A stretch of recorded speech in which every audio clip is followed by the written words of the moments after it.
Okay, we should be back. Almost as if nothing happened. Yeah, sorry, son. We had a drama. A drama. Let me just change the title again. Um, yeah. So FM26 refused to let us save the game at all.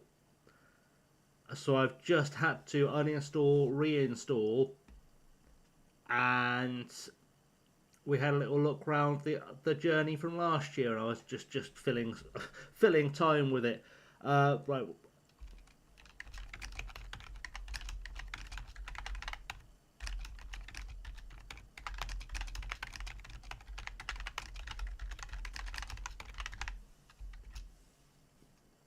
I really wish I could spell. I mean, I can spell, obviously. I'm not an idiot, but I can't type. There's new download on Monday. Yeah, it was not good. I had a little panic. I was like, we might. I was literally sat there in the back of my head thinking, I might have to come up with a new idea. I might have to have like a new idea for a series on the for like a streaming thing on the fly.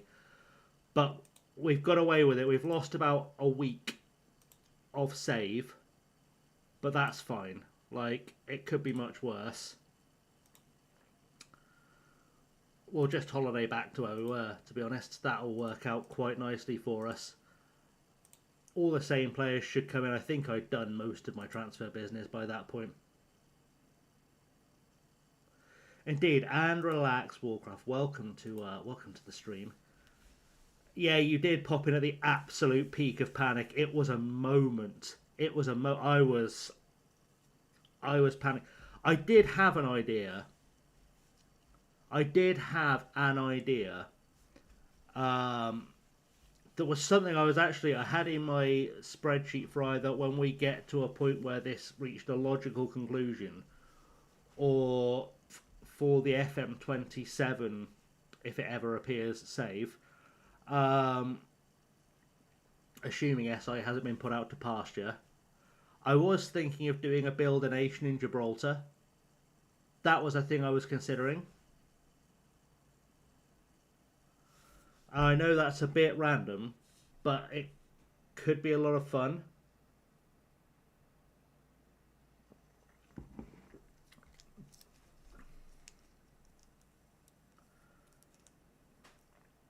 But to try and switch to that now would be a nightmare, because I would have to either not YouTube it, or I'd have had to have panic built a thumbnail, um, and description and title and all that crap, so the VOD still appeared. It's it's drama. Anyway, we're past that now. We're through it. It's fine. We'll be fine. All will be fine. Unless, of course, you'd rather watch me build an. Oh, for fuck's sake!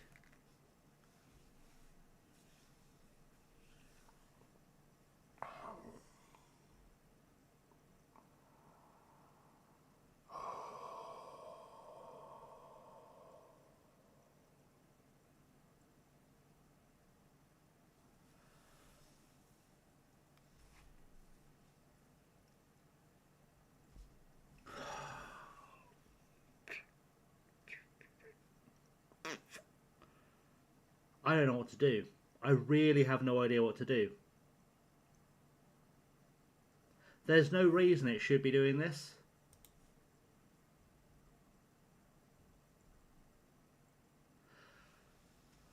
Okay, what we're going to do is I'm going to turn all of my mods off, and we're going to start a build a nation in Gibraltar. We'll see how it goes. Yeah, thankfully you're only 2 months in. We're 5 seasons in. Um, all right. YouTube, my apologies. We're going to say goodbye very briefly again. And I am going to panic build a thumbnail in the background whilst filling for time. Yeah, I don't think this one's coming back, Simon. I think this one is dead. It just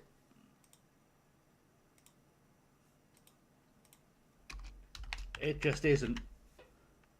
See, I told you I can't spell today. It just isn't. It's just not.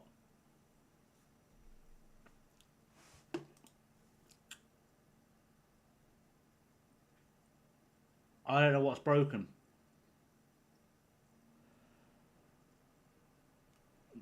I rolled it back to an earlier, and then I saved it again, which is why I've got this save file here. This one. And then it's just said it can't save again. And I don't know why. I already started doing a Gibraltar Build Nation today, but we'll start another one. It started doing this when I was doing the Man United experiment earlier. I'm really fearful it's going to kill Supermarine.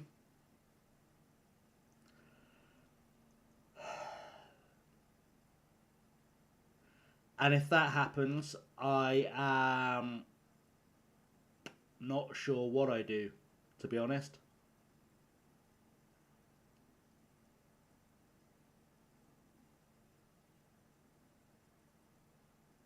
I'm really not sure. It could be the additional leagues, but it only started being an issue like last night. Last night while I was doing the Man United stuff, I started seeing the odd issue there, here and there, and I've like uninstalled, reinstalled a few times from there. Like it's saying, all of our files are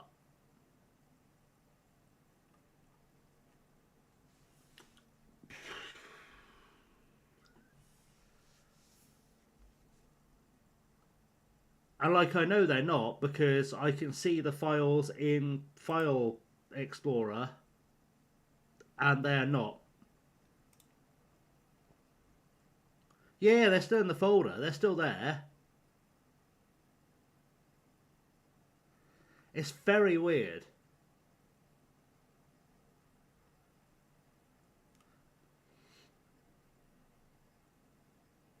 Very weird.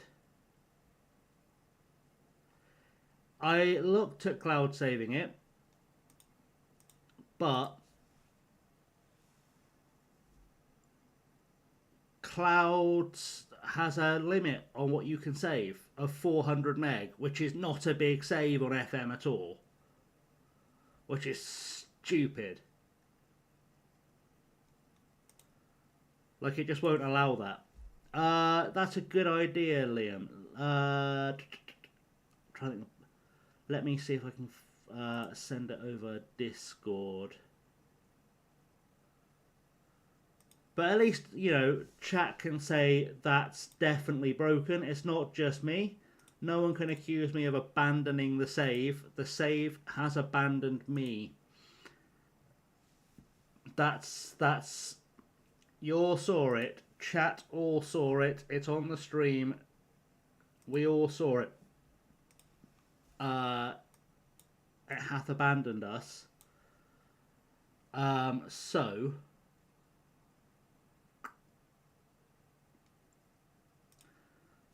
Let me just quickly send this over to Liam, who you'd think I'd be able to find really quickly, but I can't. Yeah, I couldn't get anything to work yesterday. I don't know why. I also don't know why I can't find Liam.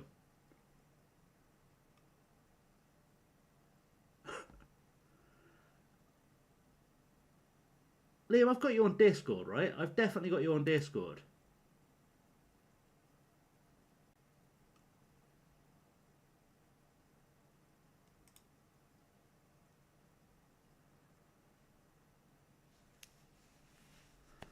Tar.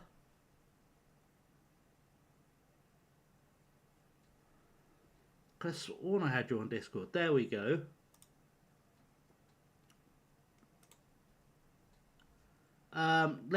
I'll ping you across the save file and then we'll see if you can get it to work.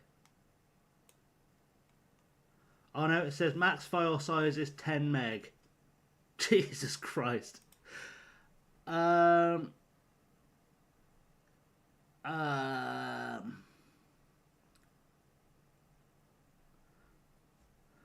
Simon, have you got FM open?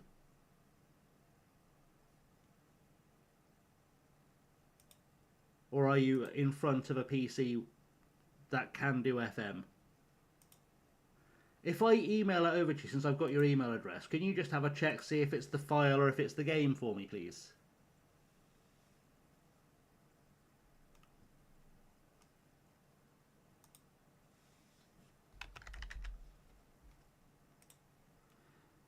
Apologies to anyone trying to watch this back, by the way, on VOD. This must be really, really weird content for you. It's trouble. It's doing an upload to Google Drive thing. Bear with. Hopefully. Well, I say hopefully. I don't know if I'm hoping it's the save file or if I'm hoping it's the game. You know, which one it is anyone's guess. Jeez, this is taking forever to upload to Google Drive. It'll get there. We'll pretend something's happening in the background. Yeah, that's the thing, because it's, in fact, yeah, that's true. I can just put a Google Drive link in chat, and then we can, whoever gets there fastest can have a go. But I'll send it directly to Simon as well. I tried verifying the game files earlier, and it did not say anything was wrong with it. We'll have another verify. Kit, essentially what's happening is the game is refusing to save. So when I try and I tried to save it and it's doing this. It just refuses to save. It's not a lack of hard drive space. I've got loads of hard drive space. So that's not the issue. It's just being a little pain in the arse, really. And I don't really know what to do with it. So I'm uploading a file to Google Drive, and then if people want to give it a go and see if it's the file or the game so I can troubleshoot, that would be great.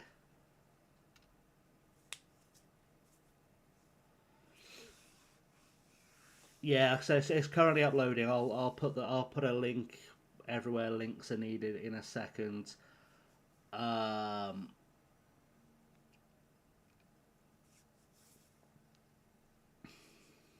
Yeah, it's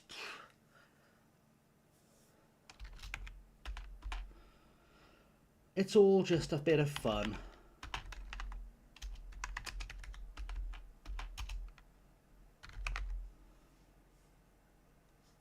Or just a bit of fun. Right, well, in the meantime, I'm going to do a quick thumbnail-y thing whilst we let that update. Just in case it is the save, then at least I can go back to YouTube. My Discord link is invalid. I'm just having the best day today. The merch link wasn't working the other day.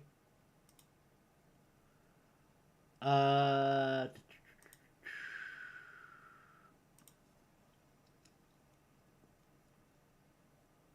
it's because you have to update the invite link every bloody week, don't you? Honestly, just not my day today.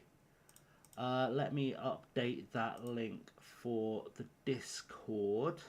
Because I've got to update it in every single description too, which is a real nightmare.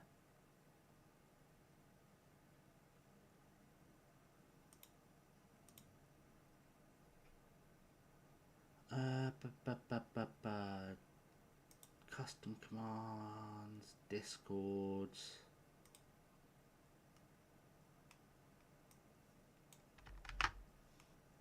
save that.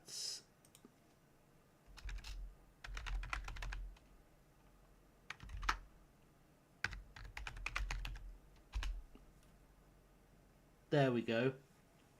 Right, has that finished uploading yet? Nearly. We're nearly there. Nearly there.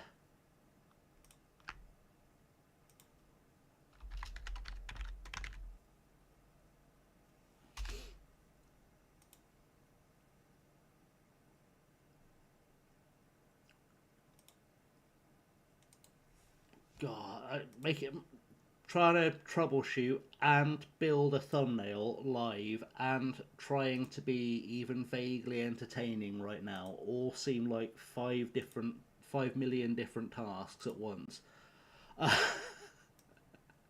But you know, we'll make do. We'll get through this together. Hopefully, just because if I am going to have to switch, you know, tack, at least I've got a backup idea going, which is nice. Am I really being entertained by tech issue problems? No, it can sometimes be very entertaining. It's just very stressful when you're midstream. Really, like I'm so stressed right now. I hope I'm covering it really well. I'm sure I'm not, but you know, we make do and we mend. Right, has that still uploading? Come on. Come on, Google. Do a thing for me, please. I'm doing my best to keep my head above water. Whether or not we're having any success, different matter. But it is what it is. New thumbnail is actually, honestly, a little bit closer to being done than you might think it would be, because I've sort of got this down to a skill now. I just have to work out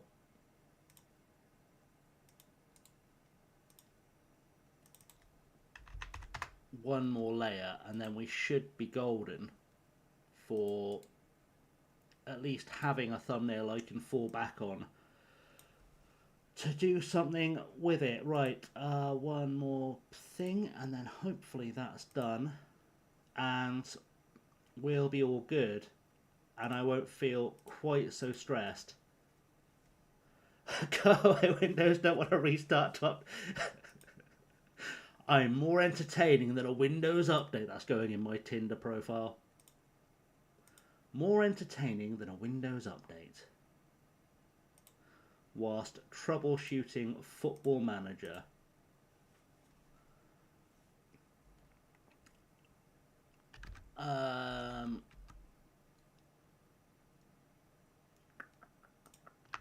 Aha, that looks like it's done. Right. I've emailed that to Simon and that's going to give me an option to anyone with the link to access, send, good, and then we will put that in chat as well. And we can have a lovely little race to see what's going on with it.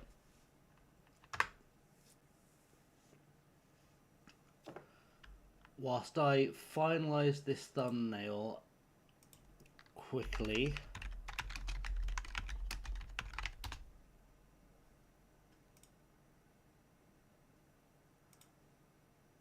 I say quickly, but you know what I mean.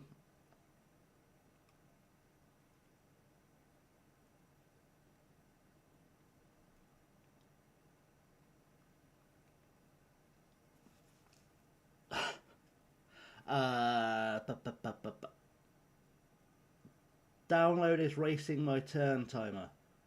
Oh, Warcraft with the super high speed interwebs.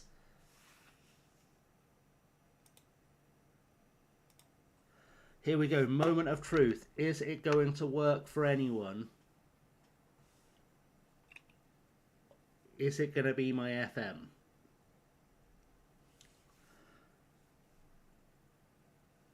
That's the big question.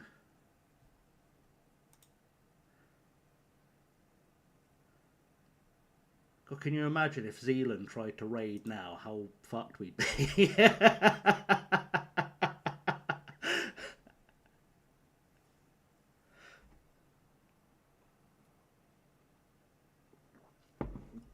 Luckily, he's not on.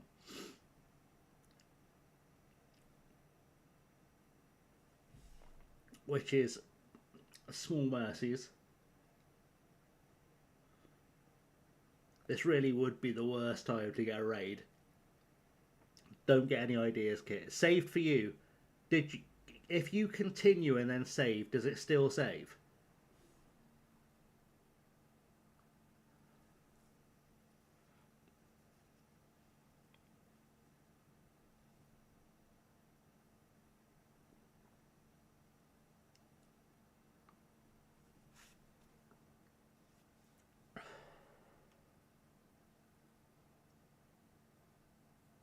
That's the next big question.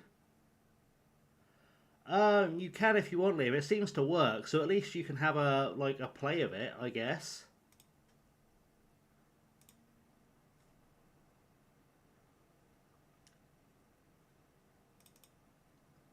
Okay, if that's working for everyone, I think I've got one more thing I might try, but it's going to be the end of me doing the Wheel of Chaos for a while. Because I'm literally going to have to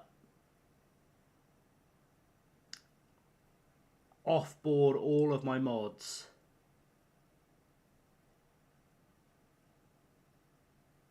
I'm not sure that's going to work, Liam. I don't because I don't know.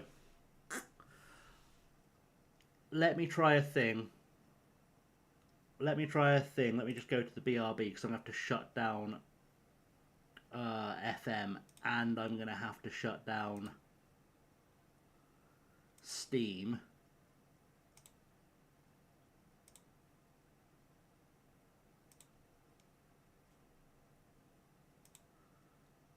To pull this off.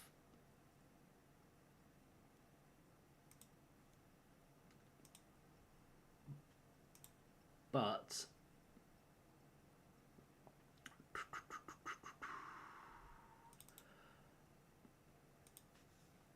there is a possibility that if I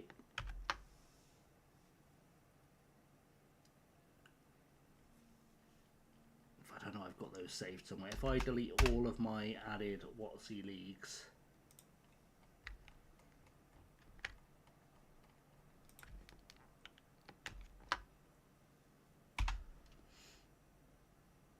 maybe it'll work, but it will make carrying on the Wheel of Chaos a bit of a nightmare. It is weird. I don't know what's causing this. I really don't know what's causing this. I've just deleted all of my mods. And we're rebooting the game. Now, because the mods are obviously saved into the save file, it should, in theory, still work. Because I'm assuming you guys aren't all carrying just a standard load up crash. I'm assuming it's done. I'm assuming you guys aren't packing the Tahitian League and stuff with you. So, if it works for you guys, hopefully it should still work without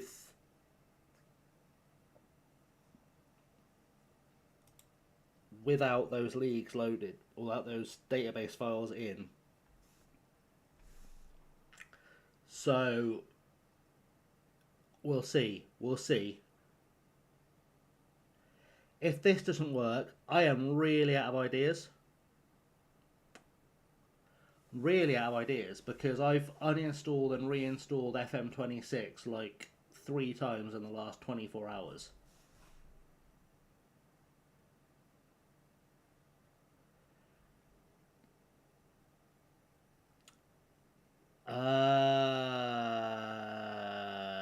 Not in that save.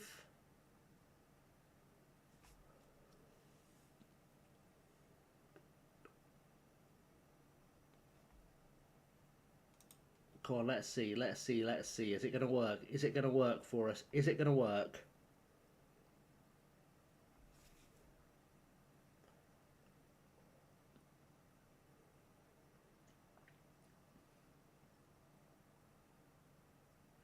If it's not, I'm like 80% done on the new thumbnail for the other one. Alright, we're going to go for a day.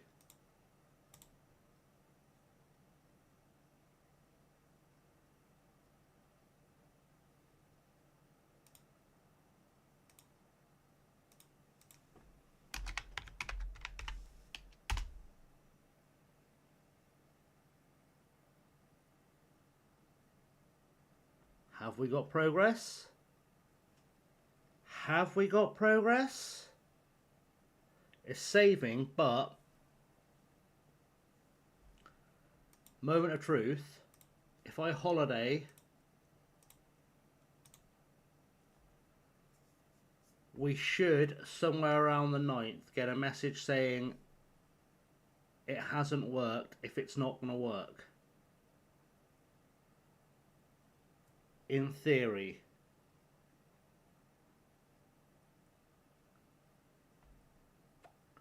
In theory.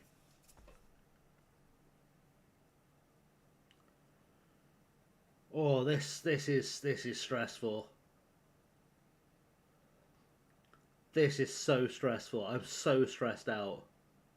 I appreciate your sticking around, by the way, but this is really stressful. I think I've ever been this stressed on a stream.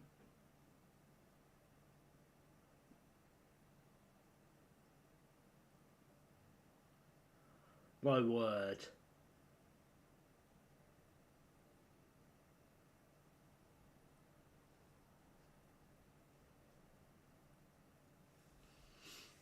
Come on, troubleshooting. Go on, we're nearly at the 9th. Is it going to work? Is it going to save? Am I going to cry? Are we going to end up in Gibraltar? How are we going to end up? Where are we going to end up? What's going to end up?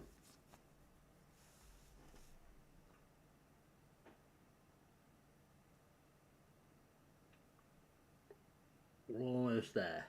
Almost there. If it's going to fail, it's going to fail about the 9th or 10th.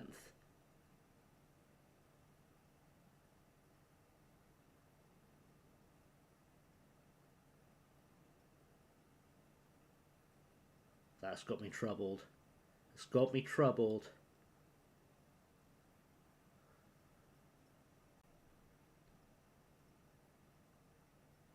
Come on. That felt like an autosave, didn't it?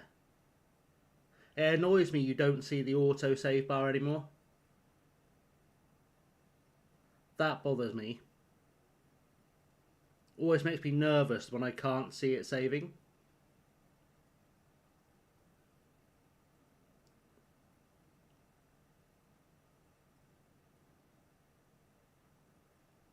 Always makes me nervous when I can't see it saving.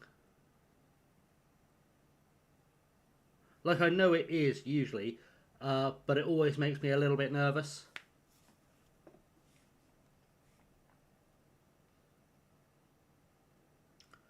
We're nearly there. We're nearly at the 13th. We'll get it to game date. We'll see if it will save on the backup file. Then we'll try it on the regular file. And then hopefully stopped in a good way at 13th or stopped in a died way at 13th. Alright, we've got there. Moment of truth.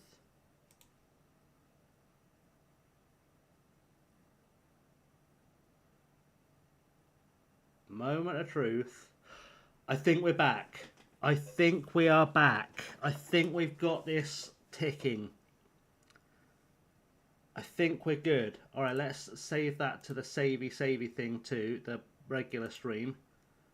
Just so I know I'm using the same file.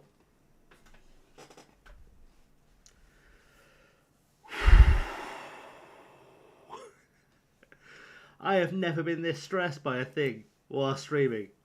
This is worse than when we were getting trolling and nonsense. Okay, right.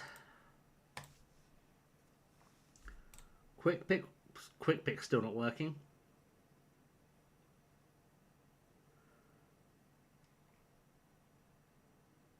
But yeah, I don't know what I. The only thing the only mod I've installed since the last stream was the one that does the we're not that wildly different. Was the real world thingy one? The one that does the real results, etc., etc. Like they're not even different for in and out of possession formations, which is odd. Yeah, the only one I've installed is the real result ones because I was going to do a video sort of taking over Man United post Amorim, and I wanted to be able to be up to date with it. And I've used the one in November to start doing a Wolves save, and it worked fine. But for some reason, it didn't like me installing the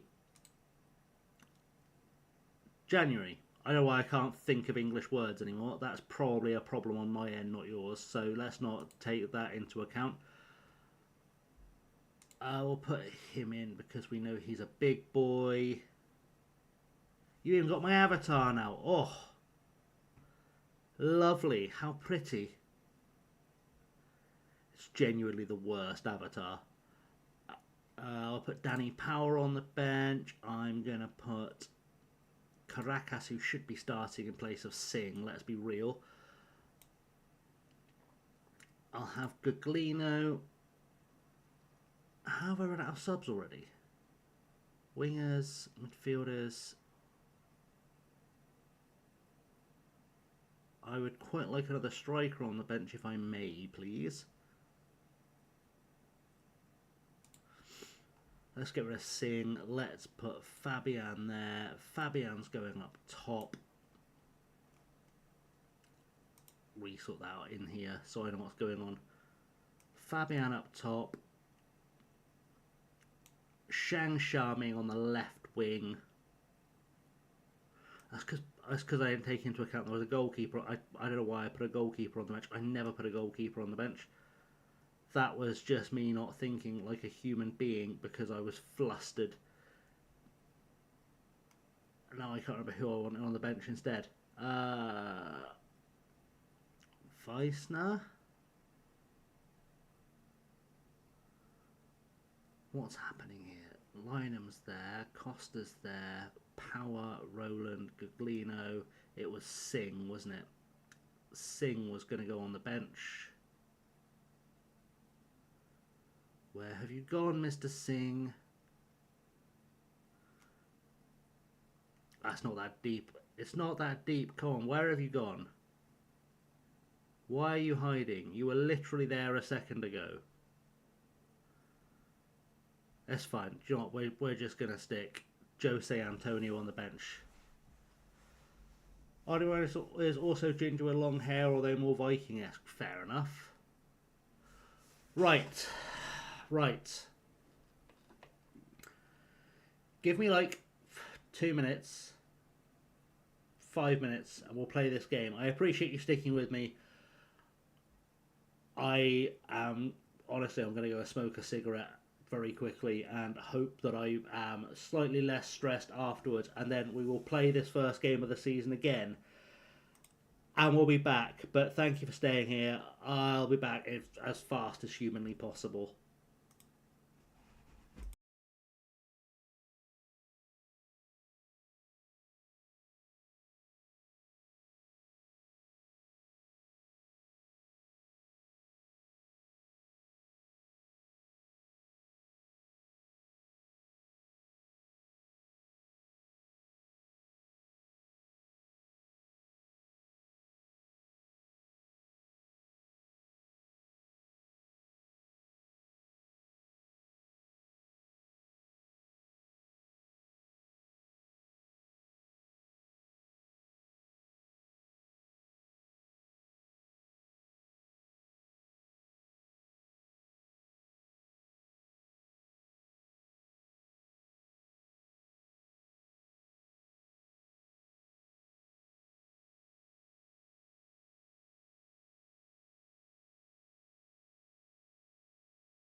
Okay, right, we're back. We're back. Sorry.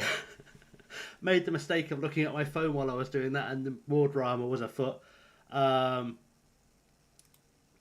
I've got the band booked for a gig on Valentine's Day, and there's a small possibility that the bassist can't be there. He's just found out at the last minute, so now we're trying to work out who we know that can play bass that could fill in for the night. Good times, good times. Right, anyway, that's a not right now problem. It's a month till the gig. It'll be fine. Right, let's get this done with our shiny new team. Obviously, we're replaying this match, but I'm sure we'll all get over that. And yes, all shall be good. I am very glad I don't have to rush build a thing. Although, if we do want to see like a, I mean, if he's any good, um, it could be worse. Honestly, I'm still figuring out this whole band management thing. It's a bit stressful. I can play bass, but I can't play it well enough to play with the band, which is the problem.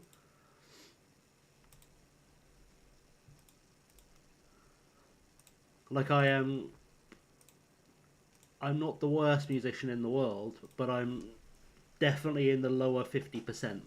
I can play a lot of instruments reasonably well, but the bass is not one of them. The bass is one I sort of pick at and make sound good afterwards. So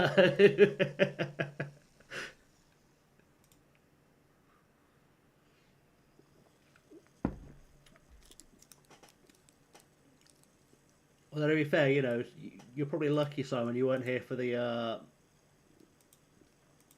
city skylines. Oh, we could use a photographer. I'll let me see what's going on, Simon. I'll get back to you because let me sort of get the band in a playing position first, and then we'll figure it out. But yeah, I mean that could be cool. I'm trying to get them on a bunch of festivals this summer. I'm in kind of let's try and get them booked for a few festivals. I really want to get them at Truck.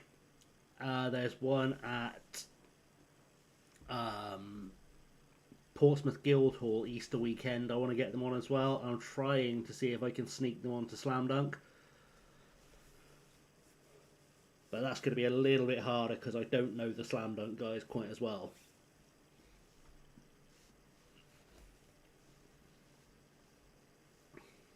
But they're booked to play at a an all day festival on Valentine's Day in Oxford. Loads of bands coming down. I say coming down; they're all local bands, but it's like 4 venues and it's an all day event. It's quite a reasonable sized thing. It's quite an undertaking. But because almost every major Oxford band, bar Radiohead, Glass Animals, etc., are going to be on it, it's kind of we still can't beat this team full of Brazilians. Uh, it's going to be a drama, one way or another. Um, well, I say it's going to be a drama. It's going to be a big kind of breakout for them. I would hope locally. Well, the actual Jazz the only game with all leads loaded a 17-year-old who just got told to get a job. Apparently, there's a team in Hong Kong called the Iron Brew Rangers. There is a team in Hong Kong called the Iron Brew Rangers. Actually, my favourite FM rebuild challenge is in Hong Kong, but you need the extended database to pull it off, I think, still. So, South China are the most successful team domestically in world football. And as of a couple of seasons ago, they'd gone bankrupt and been forcibly relegated to the second tier. And it's quite a cool niche rebuild.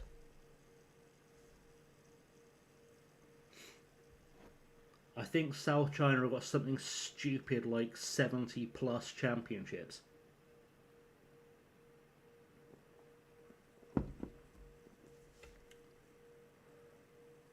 Yeah, this team of Brazilians is going to kill us again. They're just going to kill us again. I'm going to switch the tactic early this time. Let's not mess around. Let's go for something Route 1, 433 out of the box. That's not going to load in, is it? It's not going to load in. Alright.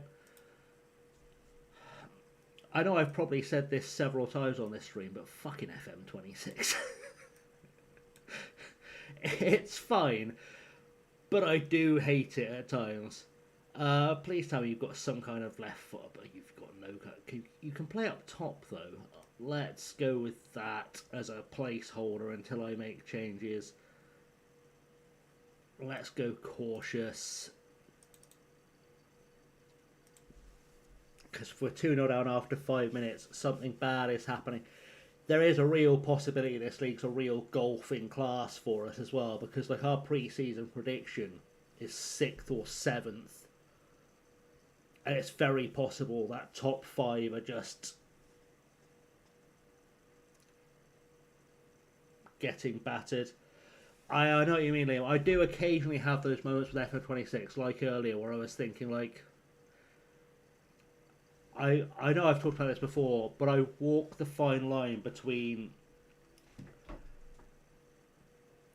if I was playing purely for enjoyment, and I do play like 80% for enjoyment, it would be FM24 I was still playing. But for content, there's just no audience for it. And the audience for FM26 isn't big. Like, I've seen my numbers drop. Like, you can scan through the videos on the channel and you can see where the numbers just go. It's about 3 weeks after launch. And it's pretty much the same on every channel except Kev's and Zealand's as well, I think.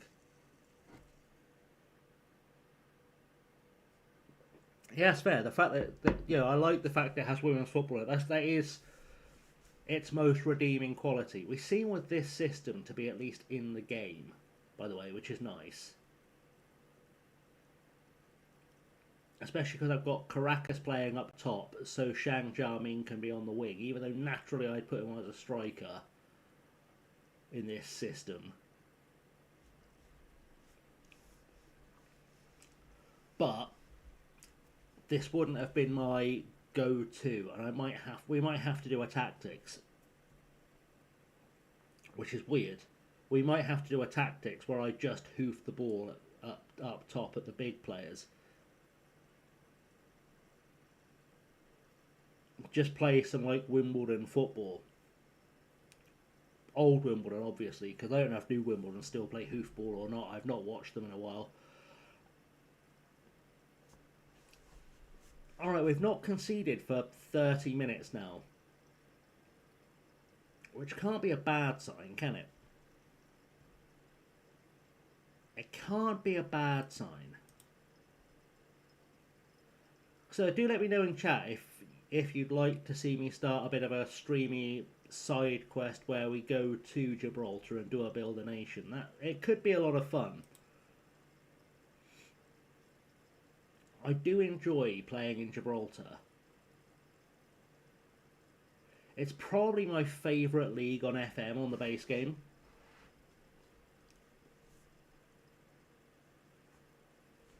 Like, the season moves at a good clip. There probably aren't quite enough games to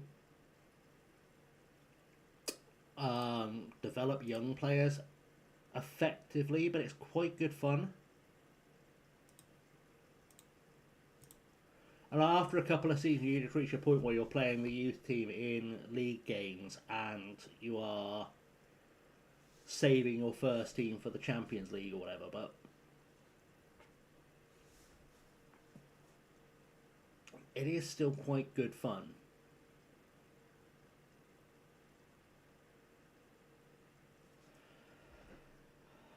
As you know, as these things go.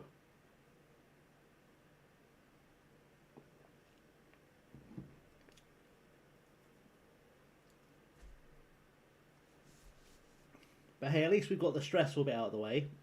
I've spent 2 hours or whatever it was troubleshooting, which is fine. Fabian is not a striker. I think we can safely say Fabian is not a striker in this system, but we're also not conceding any more goals yet. So maybe this is the system.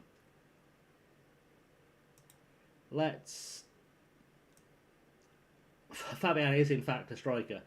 The only attacker we've got to go there is Lynham, who's also our backup left winger. You know what? That's fine. Let's put Shang Xiaming in there. Take off Caracas for Roland. We'll put Guglino on the right. And then we'll replace Parkin with Costa. I'd hope Dupere doesn't get sent off. And we'll see if this is a system we can get at least a goal out of against this team. And then next time we'll actually start with a team for this system.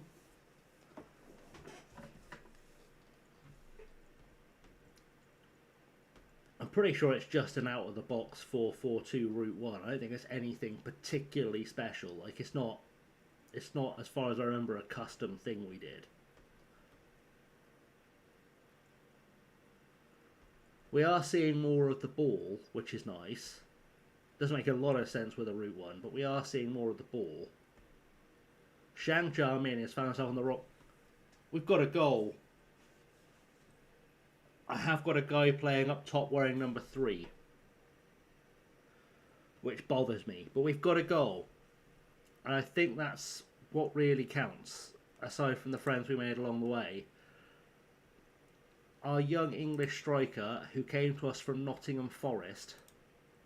I say striker.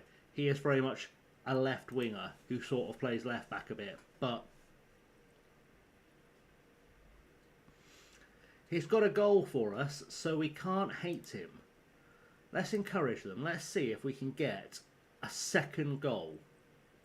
But I think we're going Route 1 this year. I think that's what we're saying. I think we're going Route 1 this year. Which sort of makes sense, because I filled the team with big boys. It's a good cross, but there's no one there. I think Shang Xiamin has forgotten that I don't want him on the left wing anymore. But it is what it is. Ball over the top. Second goal. Second goal. We are cooking. We've had 2 goals from 2 players playing as strikers. Indeed, ladies and gentlemen, are we playing 4-4-2? It's kind of sus calling it your big boys. Kit, have you not seen the size of this squad? Were you not here when I was showing the size of this squad? Like, it's not that sus. The average height in this squad now is about 6'4". It's a big team.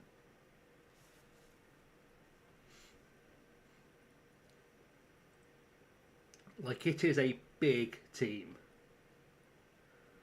Tall men could be a bigger fit, but big boys rolls off the tongue a bit more. Plus, to be fair, it also means I can upload the VODs to the hub. So, you know, thinking it through. I'm not going to do that. That'd be quite a niche though for sponsorship, wouldn't it? I am the #1 FM content creator on the hub. Yeah, as Big E would say, it's big meaty men. I love Big E, by the way. I do love Big E. He's one of my favourite human beings that are famous.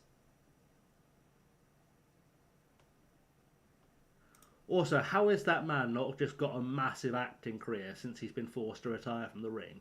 How is that guy not, like, one of the biggest stars in Hollywood? I'm just throwing out there. He's so charismatic. He's so funny. I think I've watched, like, the post-show of Raw and SmackDown more this year than I've actually watched Raw and SmackDown this year. Still doesn't want to give me a bench, though, when I quick pick. Which is a problem for next match. Yeah. I just think, like, he's got everything to be, like, a huge Hollywood star. He really does have everything.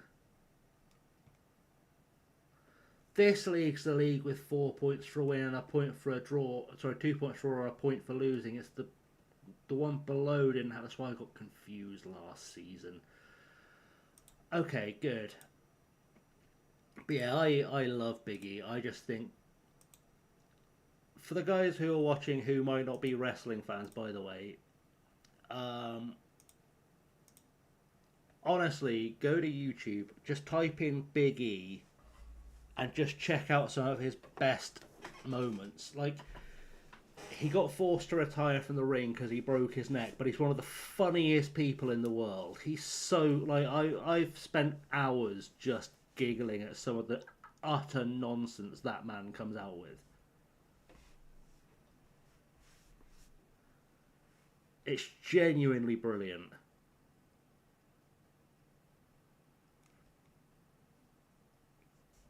Like, this is a guy who's like 6'4" and 20+ stone, who will dance around dressed as a unicorn whilst munching on pancakes and walking out of a cereal box. It's very odd. He's a very, very funny man.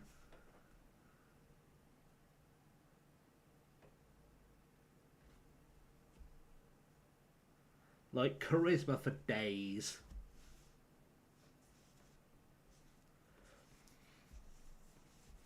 And he's one of those guys where you look at him and you go, if I saw him in a dark alley, I'd probably go the other way.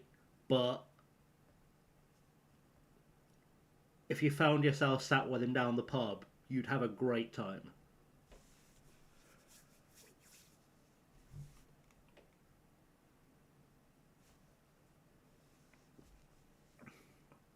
That's what I'm saying, essentially. Right, we have got another game, moments away.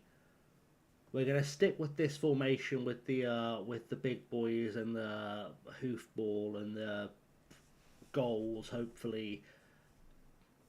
Because realistically, I think morally we won that game, because the second we switched to hoofball, they couldn't do anything about us. If we look at the preview,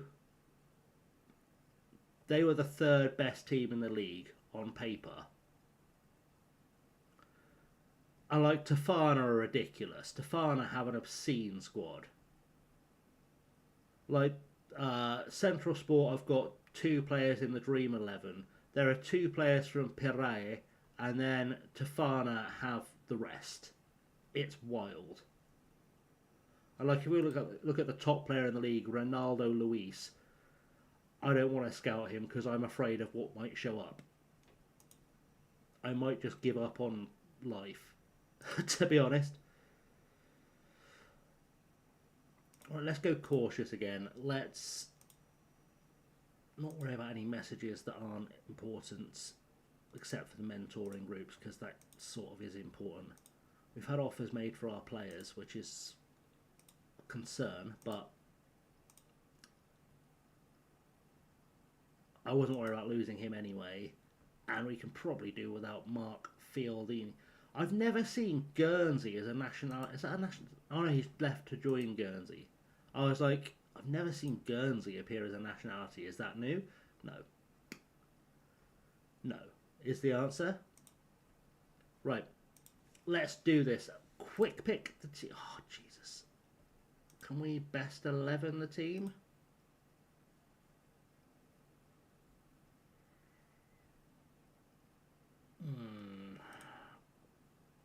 I think Fernandez is probably still the best player there. Costa is probably a good option there. Dupierre and Courtalainen would be starting. Velarde on the left. I don't hate it. I don't hate it. He was quite good for us last season. And then on the bench, we need a holding midfielder probably, and a proper a one step at a time. One step at a time. Jose Antonio can go on the bench. Striker wise, Keller's a good option. Weissman will do. Cardenas on the right is good. Left wing, let's... Where was the boy? The boy that did the scoring last time. Where have you gone? You're not in the starting 11. There, Lynham. Des Lynham. Good. And then we'll take Tabayari out goal because he is very much still hurt. Right, let's do this. United fan. Hey, bud, sorry, I've just spotted you there. Welcome. You've missed some drama. FM did die temporarily. We fixed it. Just.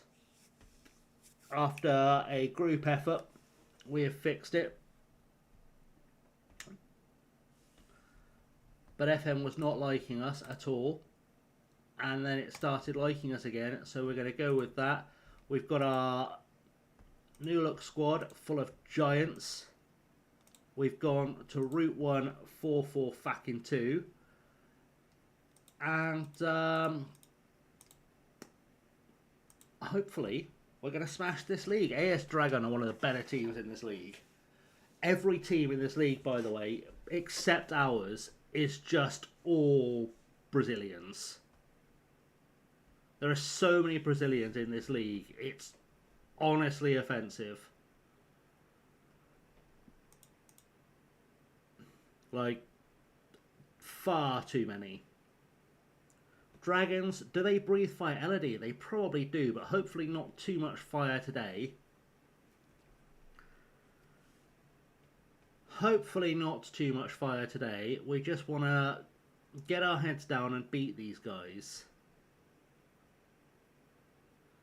That's sort of the plan. Does tell me I need to do a shopping at the end of this season for every Brazilian. It really is just the Brazilian league here. There are so many Brazilians on their side. Like, I've got a team full of Colombians and stuff. Don't get me wrong. There's like Colombians and Venezuelans. But common misconception, that's just never shot because they're not... See, kids, that's why you're the smart one. That's why you're the smart one. That's what we rely on you for, to be the brains of the operation. That's what we need. Oh, Shang Xiaoming is through. Almost got a goal. Almost. Right, come on. Let's big boys in a box for some set pieces. That's what I want. I want to see that first headed goal from someone who's all jumping reach and no talent. Like Kortelainen, all jumping reach, no talent. Camacho, all jumping reach, no real footballing ability. Even Xiaoxing Costa, all jumping ability, no talent. I heard there's a deadly spider in Brazil that causes priapism. Well, that's Brazil off my bucket list. I say, like, off my bucket list, like, literally Rio, not all of Brazil. Like, I don't need to wander into the Amazon and stuff. It's not really a big dream of mine. Right, keep doing what you've been doing, we'll be fine, but also you guys be better. You know, mixed messages, but it works. So, it didn't work that time.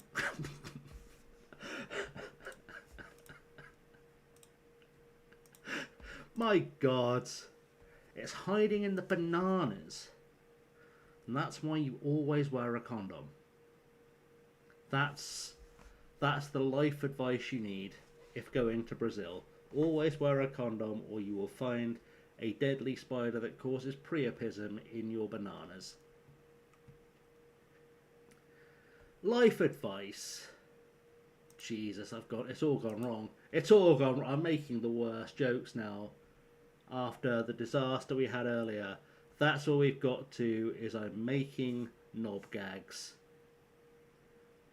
It's just not the way. Also, fun fact for those watching, I've decided that once I've sorted out all this band drama this weekend, I'm going to put my book out next week. I've decided my book is getting released next week. So that's fun. If you want to, you'll be able to go to Amazon next week and buy my novel. There you go. There's a fun little treat for the world. I will obviously let everyone know when it's actually in the real world, but Kit of the Day, CD Sheriff or Hereth 1011.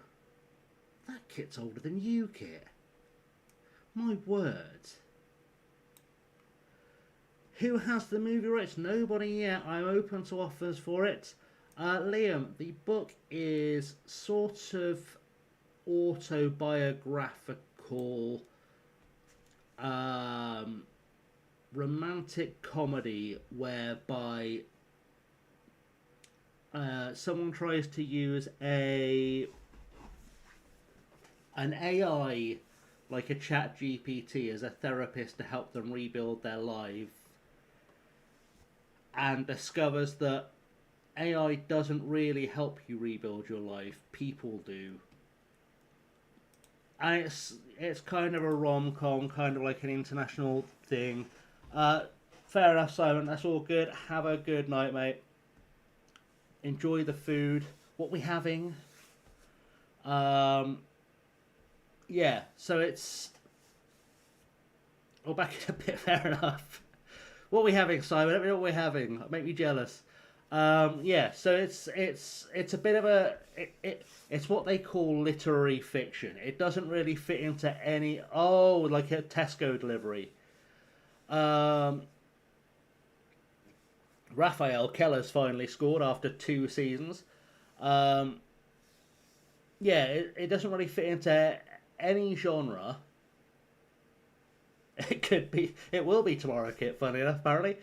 Yeah, it doesn't really fit into any genre, but it's like part rom-com, part sort of philosophical treatise, part autobiography, part commentary on the modern world. It is, I've been told by the people who read it, very funny. And it was deliberately very funny. It didn't accidentally come out very funny. But, you know, when you write something that's funny, you never know it's funny until someone else reads it and goes, that's really funny. You could just be amusing yourself until that point. So that's kind of the gist of the book. And, yeah, I'm hoping that I can get it launched for next week. I will obviously give you guys more details as and when, and our lovely friend Llama is going to promote it a little bit as well. So if you watch FM Llama, he'll probably be talking about it in glowing terms. I'm only paying him in love. It's not a paid sponsor ad. But yeah, you will hear about my novel from me and from other people. I'm not going to do any deeper digging than that. But yeah, as I said, hopefully out in paperback and ebook next week will be my book. I'm doing some last minute revisions this weekend. I'm doing the cover art. Oh, I have been doing the cover art today. I've been working on the cover art, and then I got to I was like, do I like that title? And then I didn't know if I liked that title, so we're going to have a back and forth over the weekend with the title. I'm going to try and figure out what I do with that.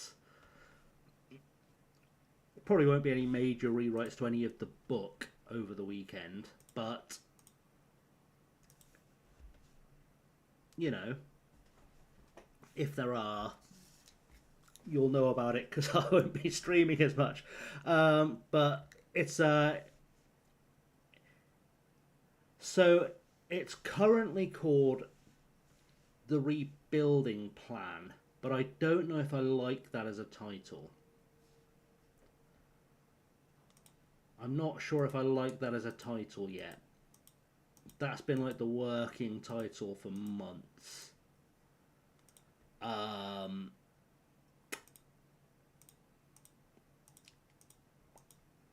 And it's one of those titles I go, does it sound a bit too much like a Hallmark movie?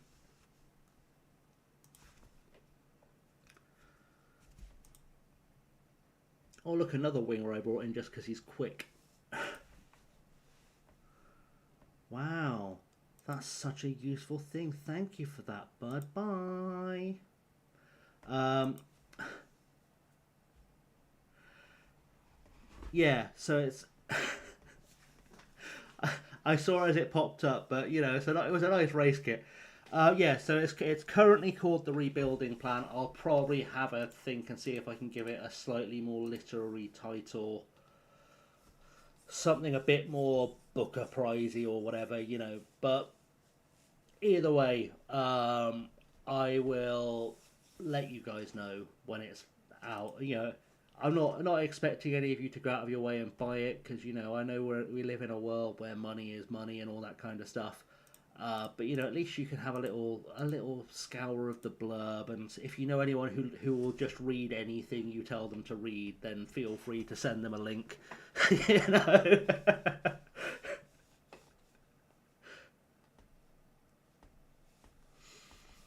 We all have that friend that just has that pile of books we all know they'll never read, and if you don't, you either are that friend or hi. Uh,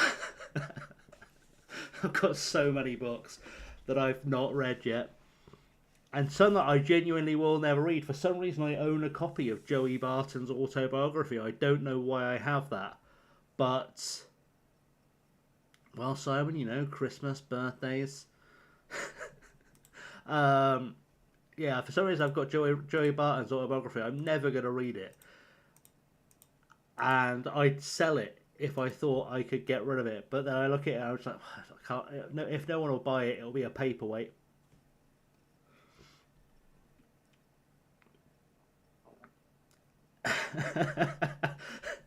Yeah, we. I've got a full Kindle. I've got a full Kindle, and I say Kindle. I've got a full Kindle app. I've not bought a Kindle because that's just a step too far for me. Um, to be fair, I do get through the books on my Kindle. Probably more than I get through the books that I've got books, but it's because you know your phone's always in your pocket, and then if you find yourself on a train or a bus, it's really easy to pull it out and just read a few pages. In fact, I have been reading a really good book. Not that I should be recommending to people who've already got too many books, because that feels cruel. Um, Let me dig out what it was. Let me dig out what it was whilst we're waiting for this to do loading stuff.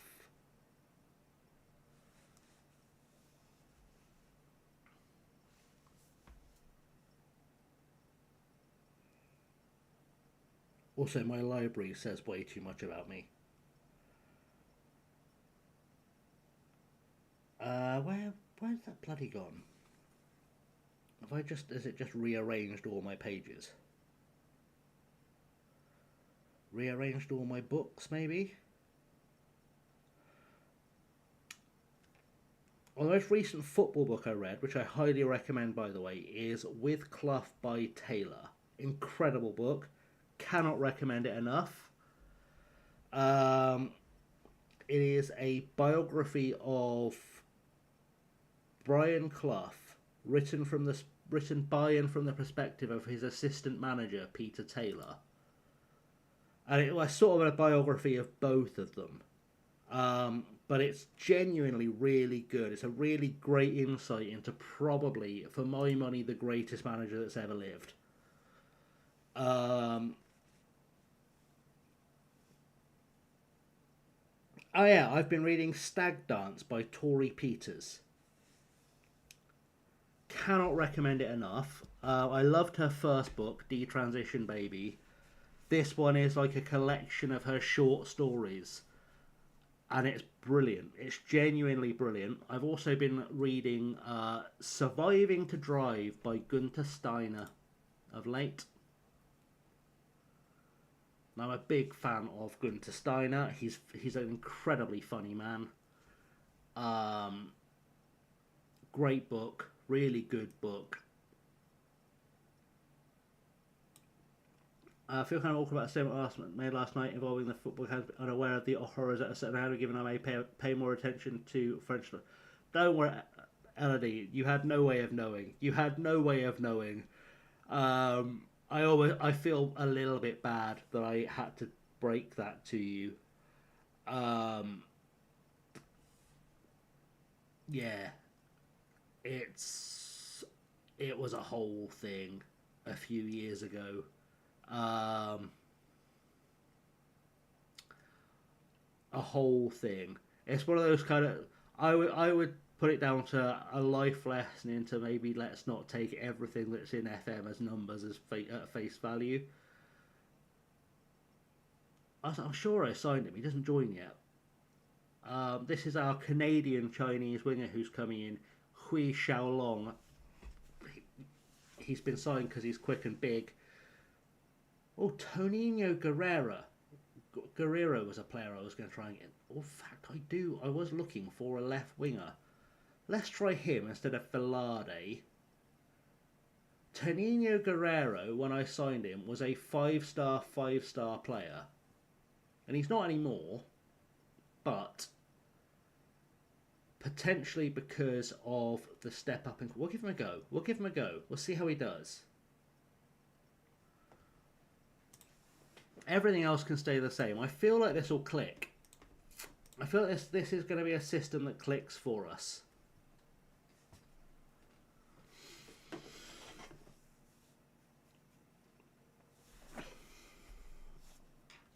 But yeah, anyway, I've done book recommendations. There you go. There's a first.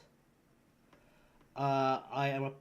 Oh, if anyone out there is an F1 fan, by the way, a book I read recently that I really, really recommend, and it's a bit nerdy. It's a lot nerdy. It's called How to Build a Car. It's the autobiography of Adrian Newey. And it's fantastic, and it's full of diagrams of all of the cars he's ever built, like the schematics of them, and it's truly, it's a great story. It's really interesting. Includes the fun fact about him and Jeremy Clarkson getting expelled from school at the same time, for a prank they pulled together. Very funny. Really good read. Really highly recommend it. Everyone knows everything about the Spanish canteras from the Basque Country, much more highly than the English youth canteras.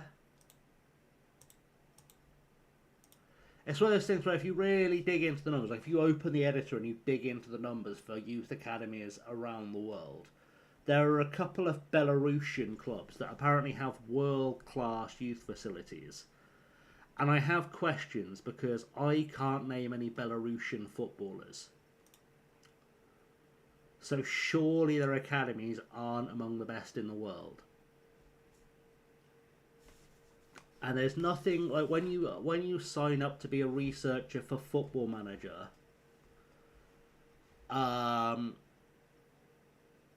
they tell you that the numbers you give aren't supposed to be relative to like country based. Like just a 20 for youth facilities and 20 for the country. It's 20 for the world. So someone didn't read the brief and someone didn't check. Currently 3 bags full by Leonie Swan. Let's have a look. Let's have a little look whilst we're playing some football. I'll go in through the Amazon website just in case I decide I want the ebook because, you know, that's how it goes.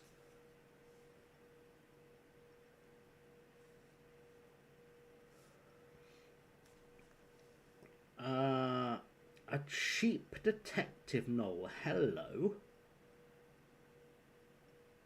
We're already speaking my language, weird and sheepy. As in, due to how many academy players and physios and coaches more education top of their Mikel Marinos, Newcastle. Yeah, that's true. That's true.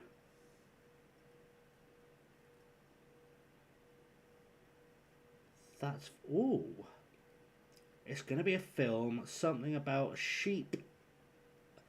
On a hillside near the quaint Irish village of Glenkill, the flock gathers around the dead body of their shepherd, George, who lies pinned to the ground with a spade.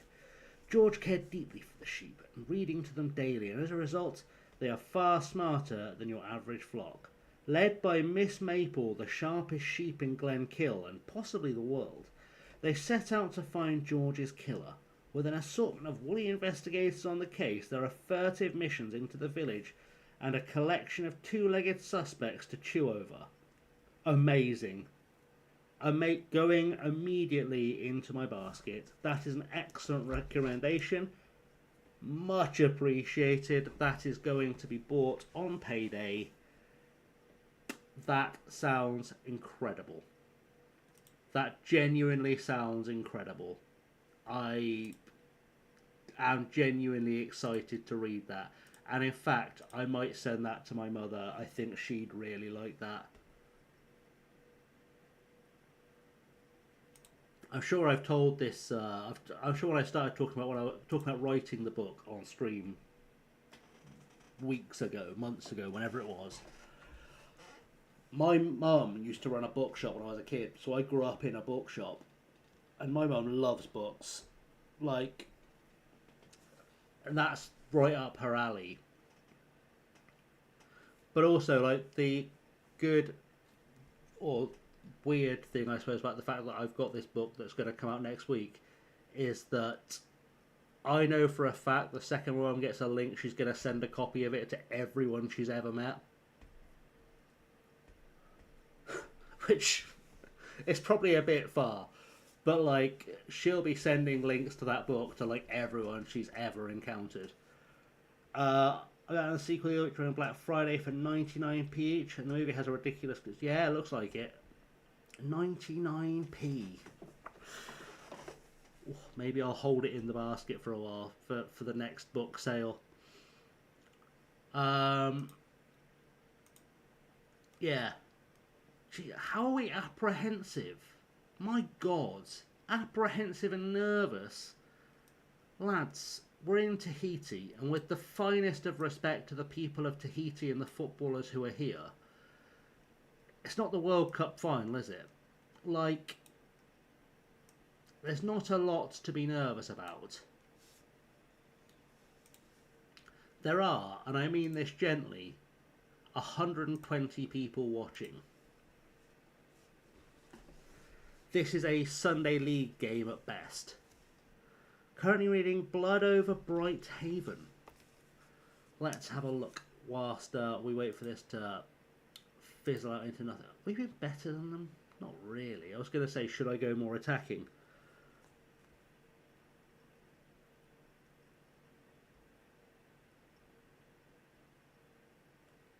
Blood Over Bright Haven by M.L. Wang.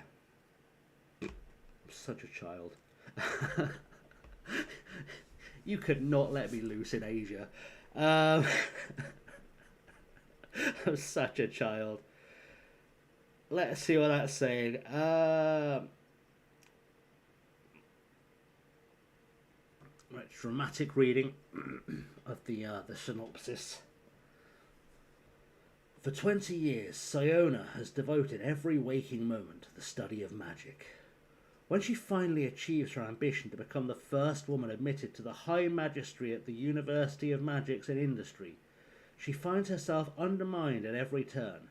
Instead of a lab assistant, she's paired with a janitor, putting her crucial research at risk. But Tomil wasn't always a janitor. Once a nomadic hunter from the wild plains outside the city, he now sees a chance to understand the forces that decimated his tribe and drove him from his homeland. Together, they will uncover an ancient secret that could change the course of magic forever, if it doesn't get them killed first. Wang, is it hard or soft? Elodie, always with the important questions. Praise for Blood Over Bright Haven.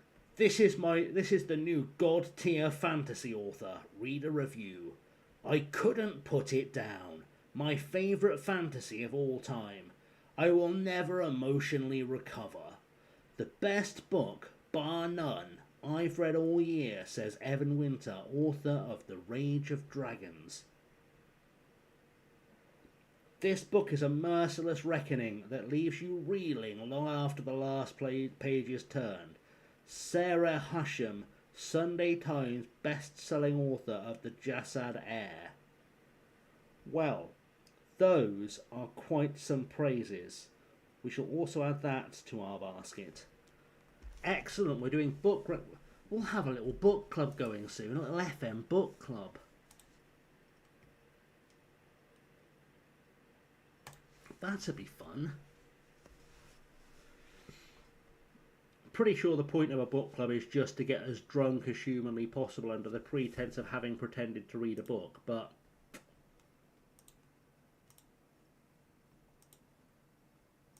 Like, I know someone who is... And when I say I know someone, it might or might not be my sister, who is in a book club, who largely goes for the drinking. To the point where I know for a fact, and she'll never admit this to her book club, I know for a fact that she has asked ChatGPT to give her talking points for the book before now, just in case people actually take it seriously. Got halfway and had to put it down to recover as there was a kind of horrific moral cliffhanger at that point. Ooh.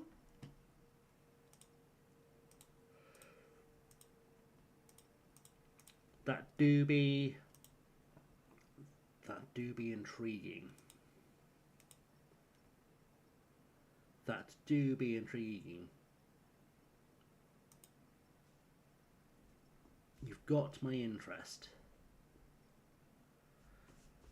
You've got my interest, for sure.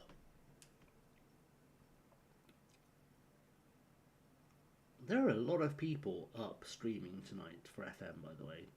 Don't leave, please, but there are a lot of people for this time of night on a Thursday streaming.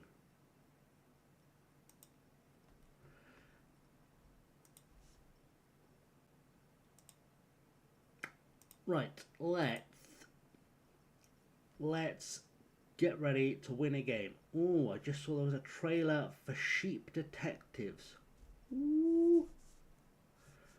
If I wasn't on YouTube, I would play it for the class, but I can't because that will definitely trigger an AI takedown.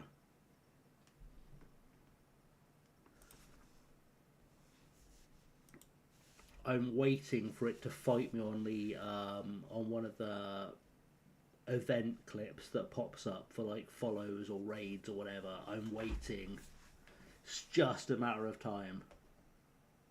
So far, I've discovered it doesn't like the Bring It On one, but it seems to be fine with everything else. Like, it's fine with the Baywatch one, which I find odder.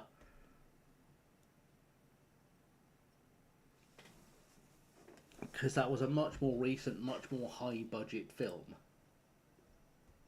Admittedly, no one watched it, but it was a much more recent, more high-budget film. It doesn't have a problem with the One Tree Hill clip, but I didn't think it would.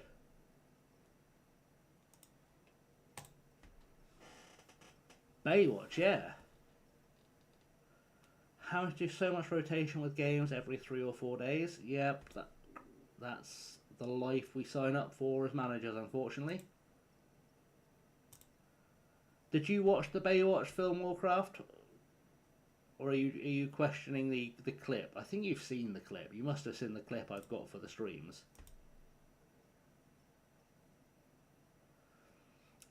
See, yes, but also I know it shouldn't. It felt like they tried too hard to be meta because it also didn't really have a plot.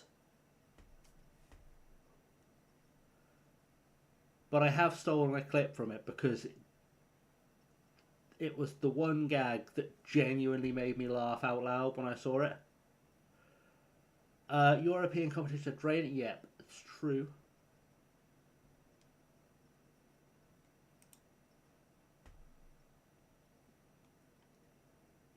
Let me... First of all, make sure my speaker is off, otherwise it will feed back. Where was it? Yeah, that's true. Baywatch never had a plot, but like I felt like that was the one thing they could fix. What was the? Where was the? I'll find it. I'll find the thing I was looking for.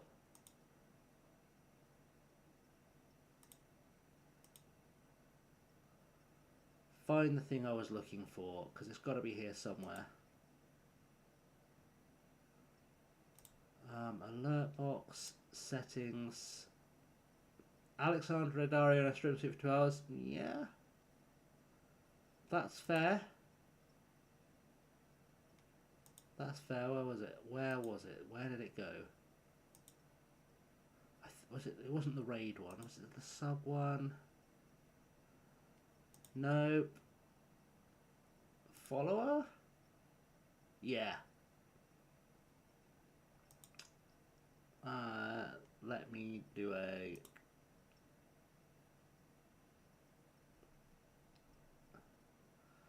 So this was the clip I chose because it was the one that genuinely made me laugh out loud.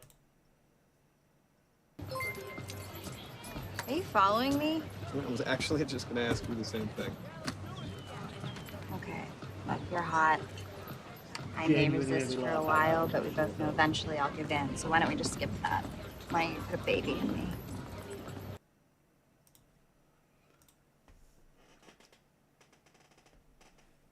So that appears every time we get a new follower. I thought so. I thought it was a good choice. It's like that's my second favourite of our stream triggers, or of our event triggers. As much as I love the Bring It On one, I needed like a raid thing for if I was like, what video can I pick that would sum up the channel for anyone new that appeared? And then I chose my favourite clip from my favourite TV show, and it's basically how my personality formed in a nutshell. And it's so I'm confused. You want to be anonymous, and you let the world watch you on a webcam. The world isn't watching me, but I guess you are. Okay, the point is, you want to express yourself, but you don't want people to know it's you. I guess I'm just a riddle wrapped in a mystery inside a bitch. Or maybe just a tortured artist. Look, I don't need you defending me on my work.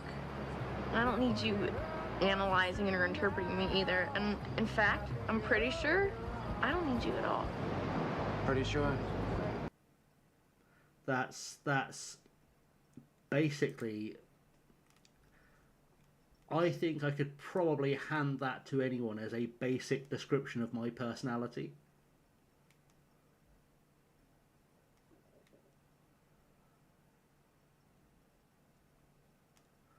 And to be fair, it could almost be a trailer for the book. So, I don't know if I like any of our options on the left wing.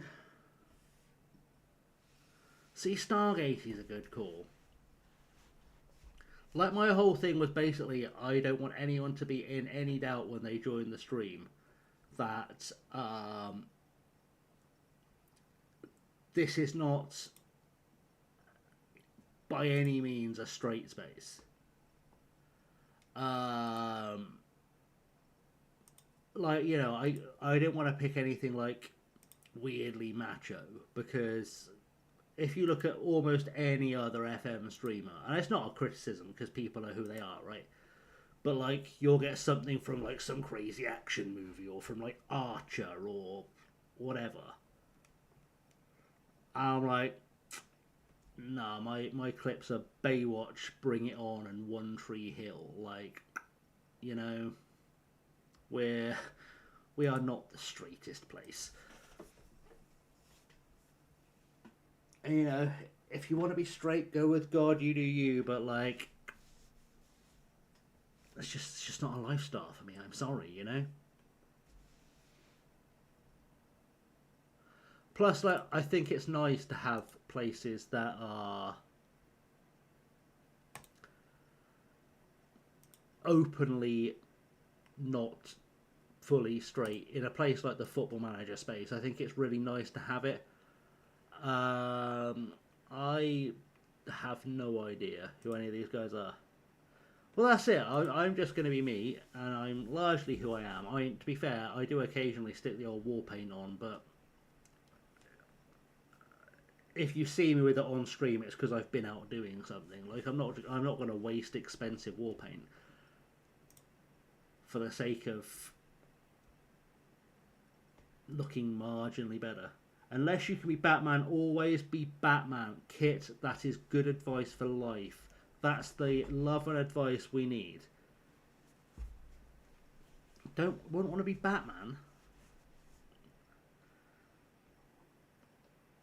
I am yet to hear the argument for not being Batman. You get a cool car, a cool bike that flies, by the way, depending on the version of the canon you're reading. All the gadgets and unlimited funds. I mean, yes, you have to live in a city full of insane criminals, and you don't have parents. But and the women too. Yeah, we can't negate that there is always a Catwoman around or similar. We've gone behind already. They've stolen my tactic. These bastards have stolen my meta tactic that won't work with these players. Actually, all the supervillains with mental illness all day, every day. The justice is so inept it literally lets the people out every other week. Warcraft. The thing is, I don't really have to imagine because I am a lawyer by trade. That's my everyday when I'm working in law.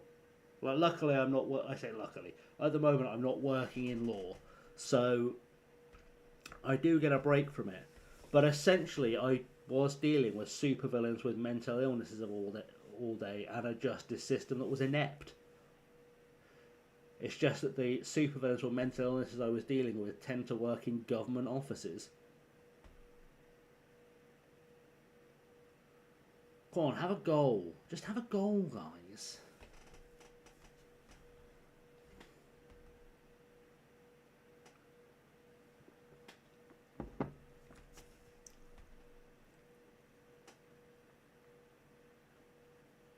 Like, if you ever want to deal with supervillains with mental illnesses who are also inept, deal with the Home Office.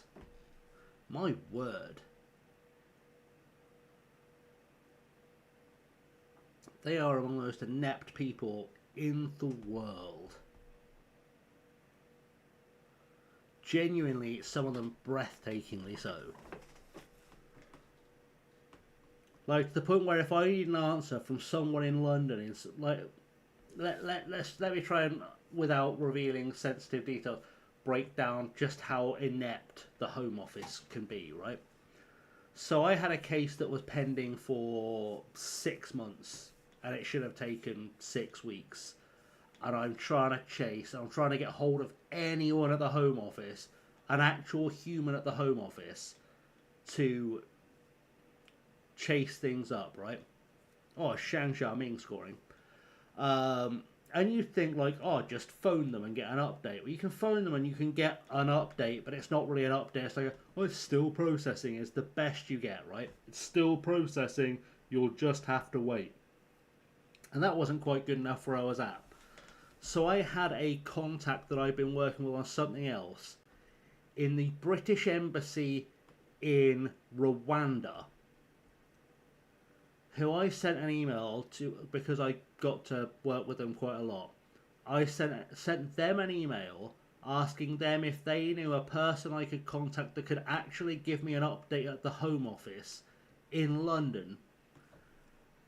And they gave me the email of someone who was working in finance in London at the Home Office, who was nice enough to give me the name of the person who was supervising that department who would be handling that case and the email address for them.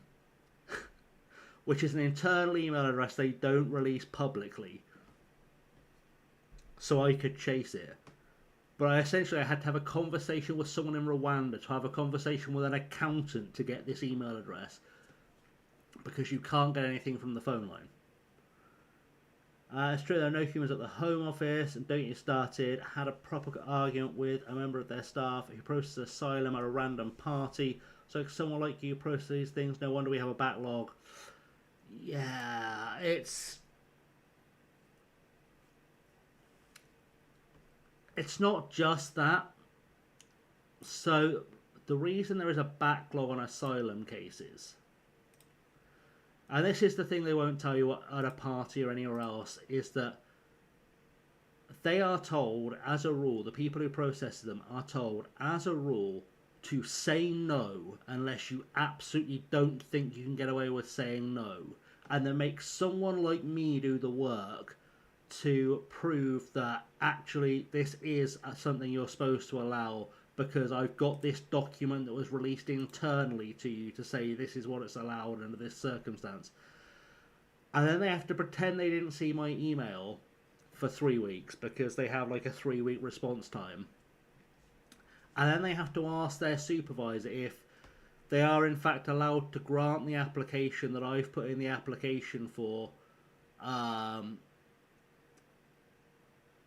because I've caught them under their own rules. Then they have a couple of meetings internally to decide if they can still say no, and then they realise I've got them by the nuts and they grant it. It really is that stupid. The thing is, they know the second they first see that email that I've got them by the nuts, because I've done my work, my research. But they'll still faff for the sake of making sure they say no to as many applications as possible. Like, it's genuinely really stressful dealing with these clowns sometimes.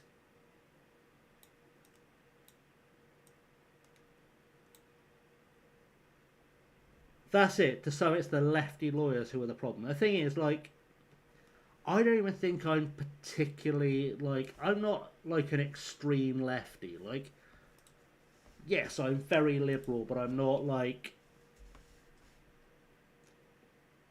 I'm not at a political point where I think I would be described as an extremist. I just want everyone to be treated fairly and given fair opportunities, and I don't give much of a fuck what it costs the government, because government money isn't real. Like, and, you know, I will openly say, well, if you can't afford it as a government, then find a billionaire to tax, because they've got too much money and they'll never notice you've done it. But, oh yeah, I'm sure it does. I'm sure it does make the extreme left these days. We've bloody won a game. I had to check that because I didn't know who the player was. But we've bloody won a game. We've not drawn. We've got strikers scoring goals. I just want to make sure we're all aware of the miracle we're watching here. We're winning a game. We're not drawing.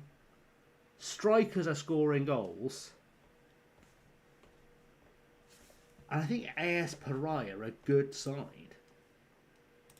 And we've done it away from home. Can society be a little more fair, please? Sod you, socialist, loony left. How dare you? How dare you?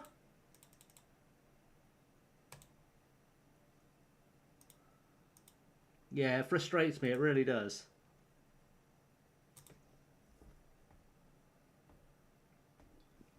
They are the second best team in the league, and we've just beaten them at their place. Allegedly the second best team in the league. Third best now, obviously. That's just how that works. Although if you play that to its natural point of progression, that also means that Matea are joint second, as are Dragon. Yeah, we were fine. We didn't look out of place. Like, it was okay. It was all reasonably fine. Before I skip forward, let me slip in a little friendly there. Because one thing we learned last season was that if you could kind of cheeky keep your players match fit, you could actually pick up some points in this league. Because the AI is not smart enough to realise there are a couple of weeks between games and maybe you should play a friendly to keep the players match fit. It's very much a thing the AI doesn't appreciate. And that little bit of something can make a difference. We are now 6th in the league too, with 1 win and 3 draws for 10 points. I'll never get used to this point system, by the way. We are going to have many times where someone needs to remind me, like, it's 4 points for a win, 2 points for a draw, 1 point for a loss, when I'm doing football maths. Also, you found a dumb side quest if I ever want a break. I mean, I'm going to need to take a break in a second, but what is the dumb side quest? Also, Liam, yesterday I asked you to remind me about a thing and I don't remember what it was. Scrandle. Is this like Wordle for food? That's what it sounds like. What was the thing I asked you to remind me yesterday, Liam? Wordle for football stadium food. Leon losing to Law tells me how the Law is more dangerous than expected, or Leon might be weak enough that my save is coming to an end. That's alright. I think you clipped it. I think you clipped it to remind both of us.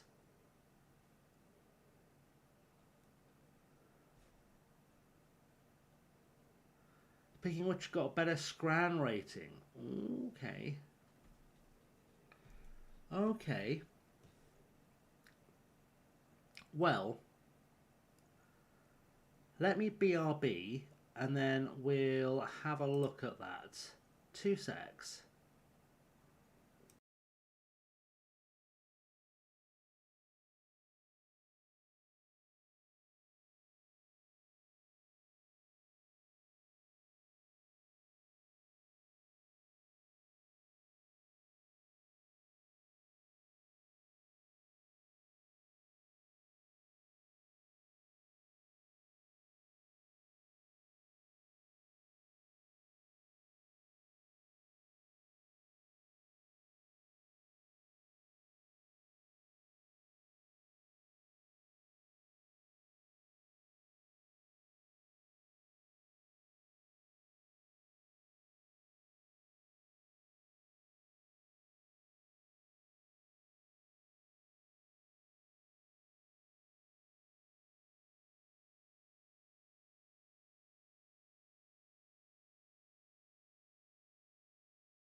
That's okay, Liam. We'll survive. We will survive. Right. That one.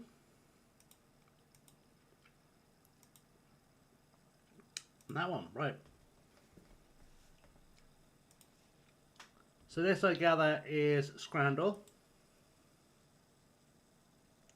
As random things start opening behind me. I assume this is the one that keeps us on up. Let's have a play. Let's oh no, Super Scrandle is leaving us. Oh no. Alright. What are we saying? Crispy Korean chicken with a spicy glaze, or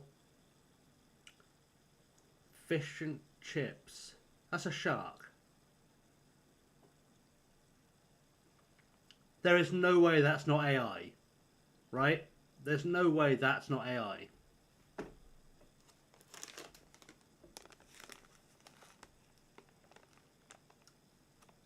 So you have to say what you think. More people thought it was good. They were rated separately. Honestly, I hope it's the Korean crispy chicken.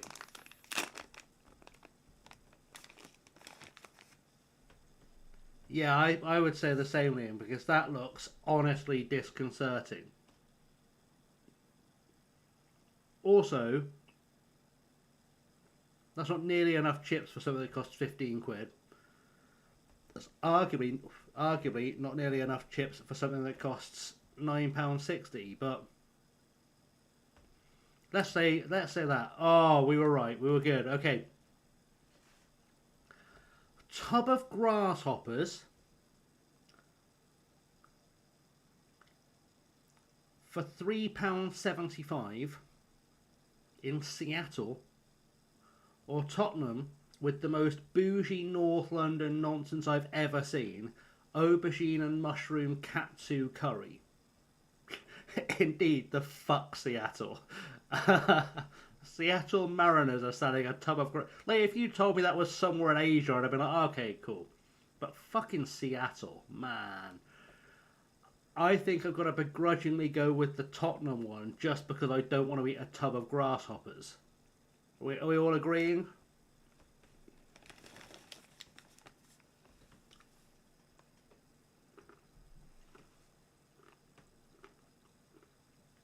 Yeah, $3.75 for grasshoppers, $13.50 for an aubergine and mushroom katsu curry, which honestly looks like someone threw it up. I'm going to say this one.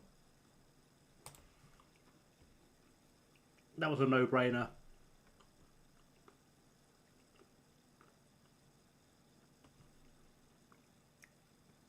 Sorry, I think I just threw up my mouth a little bit. £4.20 for that cheeseburger from Rotherham, which, by the way, isn't cooked.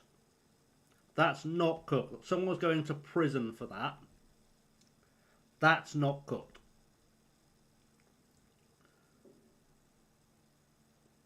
And the hot dog, $4.20, by the way, for that, someone needs to go to prison. Genuinely, someone should be put in prison. And the Gillian hot dog is £4 and is still not actually fully cooked. It's probably better cooked. Like, if that's been boiled, it's probably fine, but it just doesn't look cooked. But I am going to have to go with the hot dog, I think, because... yeah, put something on it. Jesus. Well, that hot dog needs some sauce on it, but, like, at least... I think we're going to go with that one. Jesus, 6.8% of people thought that burger was edible. All right, I think we might actually have a fight here, guys. I think we might have a thing. Yeah, I bet that hot dog did have a hot onion option.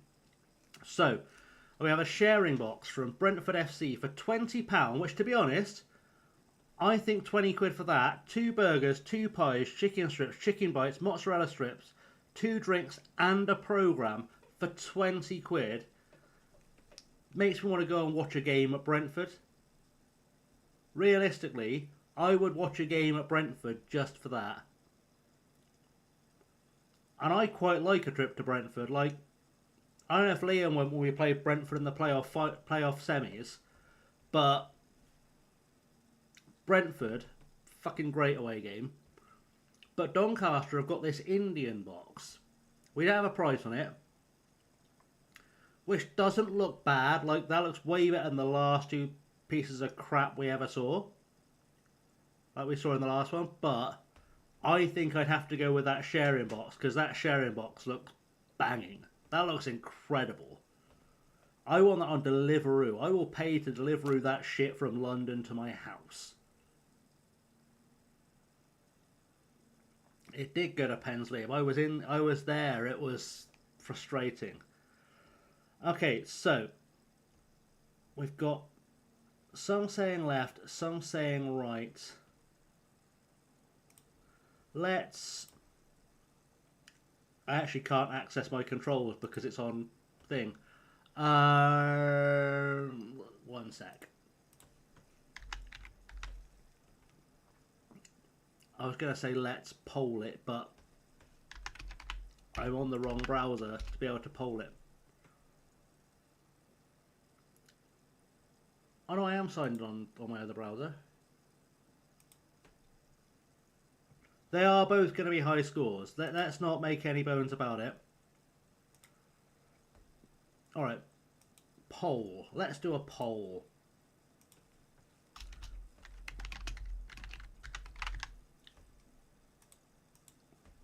It's going to be a really simple poll. It's going to be left or right. And we're going to run it for 1 minute.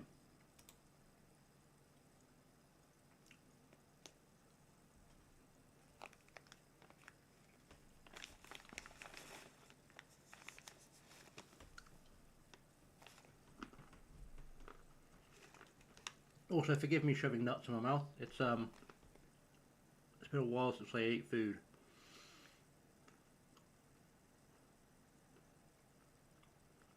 The curry is probably veggie, I would say.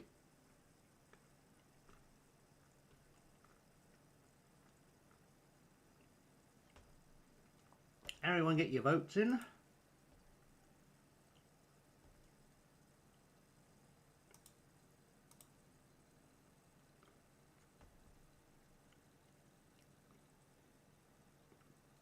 I can't see my face cam because I've got the browser up.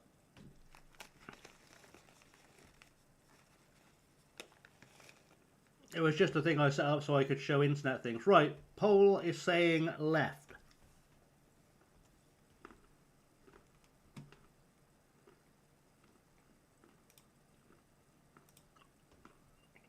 So we'll go left. I wouldn't say no to either at a match, no. Left wins. Alright. So, we've got a halloumi heroes from Birmingham, which is weird, finding Greek food in Birmingham, but there we go.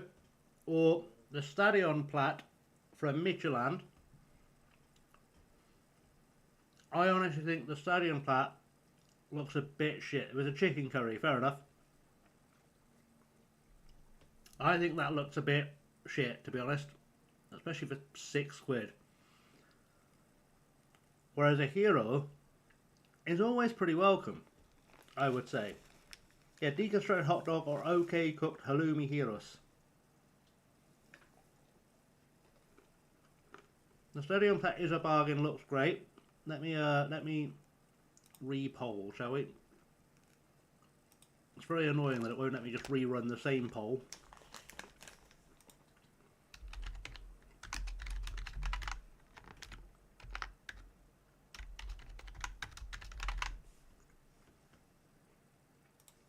There we go. I eat that halloumi in a restaurant. I think the halloumi looks alright. And the naan looks really fluffy, it's true. I'd rather starve. That is an extreme reaction, Liam. That is an extreme reaction. It looks like from the poll we're going 100% on the left. The only issue with the hot dog is how do you sauce? I think you dip it. I think what they're going for is that you dip it in this awful looking mustard and ketchup at the end.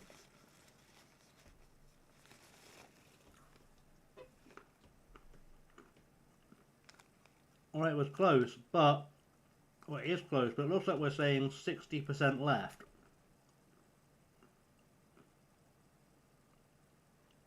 I'm a big fan of the hero. Right, it's a marginal vote from chat. We're saying left. Oh! We got beaten by the deconstructed hot dog. Alright, Arsenal are offering us a steak sandwich with chips and a drink for 24 bastard quid. We're just having a little side quest, Simon. Just a little breaky side quest. We'll get back to FM. So 24 quid for a steak sandwich and a handful of chips, or £11.70 from Jacksonville for some chicken tendies and some wedges. Yeah, the left's a banger, but 24 quid is disgusting. Whereas this, yeah, 11 quid's still a bit much like, but that's proper food. And also, the wedges are a bit undercooked, but what are we saying?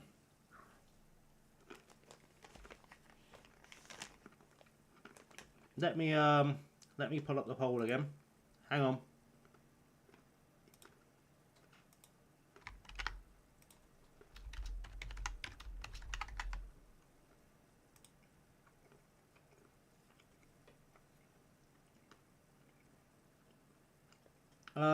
Can't vote for vote as they're both dead animals. That's fair enough.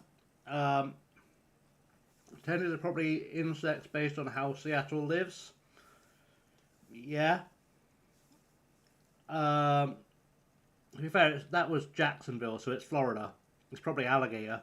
Both are going for price. 3 tenders and a handful of wedges for 11 quid. Yeah, I'm with you. $30 US. Yeah, I'd take the tenders. Sorcerer is the left one. Not sure you need jizz on your steak, to be fair. So on top of the steak on the left, is it onion rings? It could be. It could be.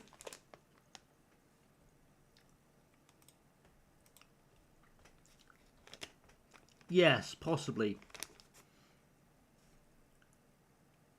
Alright, so we are saying right. We've beat it. We've beaten it. Alright, we've now got katsu curry fries for £6 at the Aviva. Big ups to the Aviva.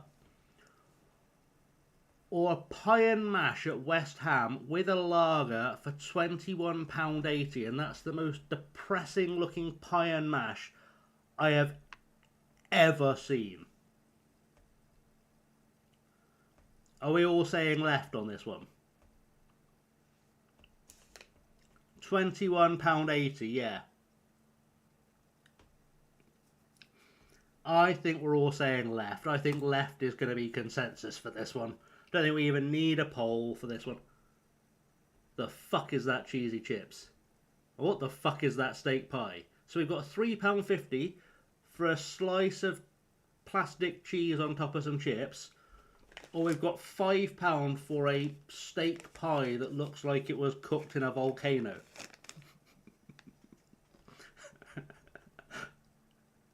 I think we actually do need a poll for this one because I couldn't possibly pick between these two.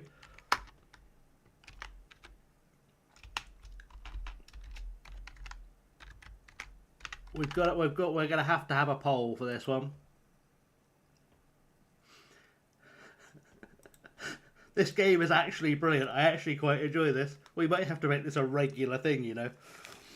It is the funniest choice I've ever seen. I take left and throw the cheese out my scarf. My wife would choose left, so I guess left.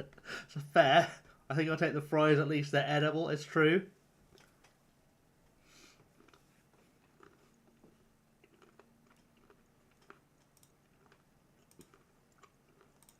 Right, we're all going left. I think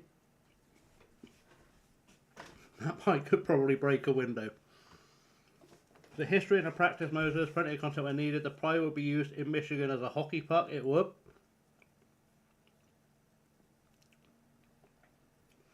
What I will say is, I'm heavily lactose intolerant, and I still think this is the thing I've seen, or one of the things I've seen that's least likely to make me shit myself, including those burgers and stuff. Like, that's horrendous. But I think we're going left. Gee, 11% of people said they'd eat that burnt ass pie. Alright. Alright. We're talking here, guys. We're in a situation, right? So, £5 for pigs in blankets or roast potatoes and gravy from the mighty Oxford City FC. Not that I'm trying to sway anyone, but I have in fact eaten this, and it was fucking incredible. Or £4.80 for a half and half pizza at FC Seoul. That's what we're doing. Let me put the poll back together.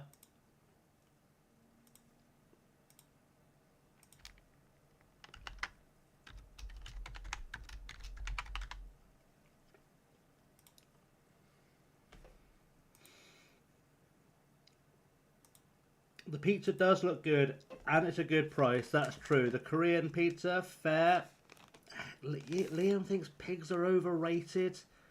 One, because it's pizza, and two, because it's not in England. Fair. Half a pizza meal, the pigs in blankets is probably not fair.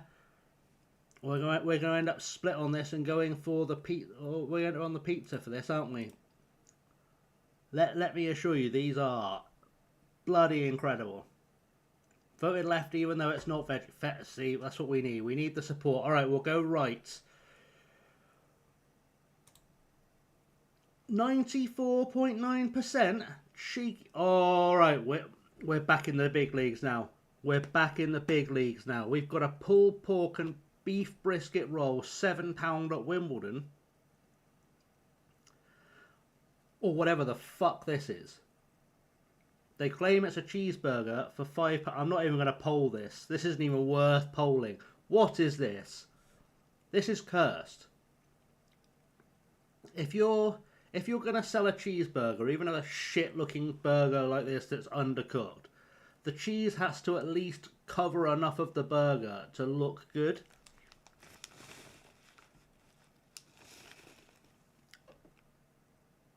You've actually had one of those burgers and you're one of the pulled pork ones. Oh, Warsaw, and you're still alive. That's incredible.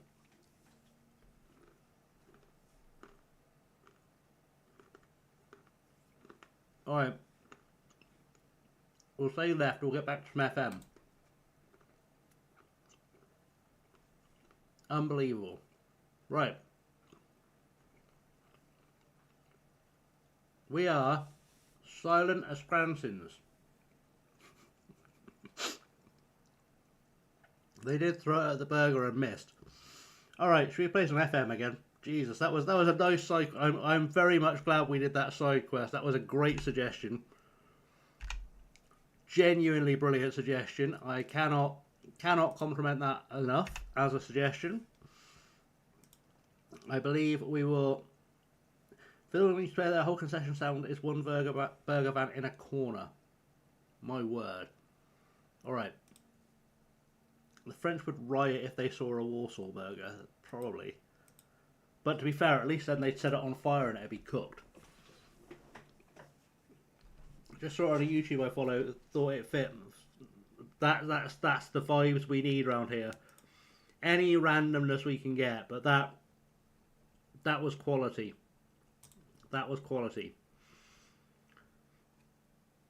Alright, I'm not convinced by this goalkeeper. Guys, I think I've got to do it. Is it time? We do have another goalkeeper. Is it time for Baptiste Pfister to get a game? That's why they have to raise its burger man's defence stuff. It's true. That awful uncooked burger of the grasshoppers. I would eat the grasshoppers just for the sweet relief of death.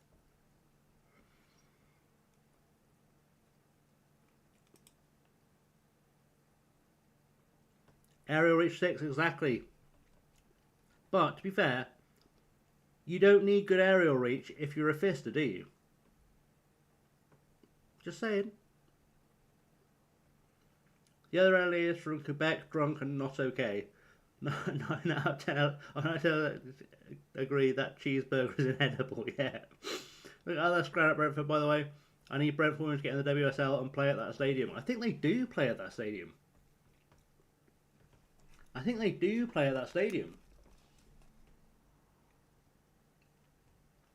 And we do have the guy who was our keeper last year, who wasn't embarrassingly bad.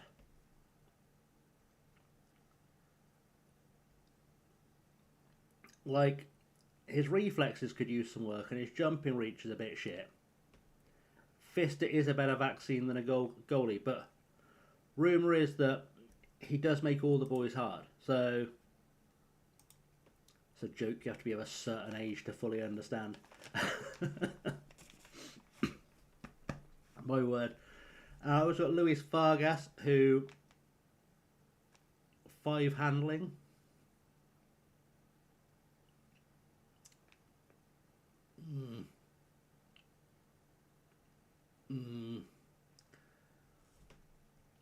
I think we'll stick our keeper from last season in. I feel like we're not far away from being in a really good... Why weren't they that way around to begin with? From being in a really good position to start putting some results together. Hello, Caracas has learned to play as a striker. We might have another option here. We might be cooking.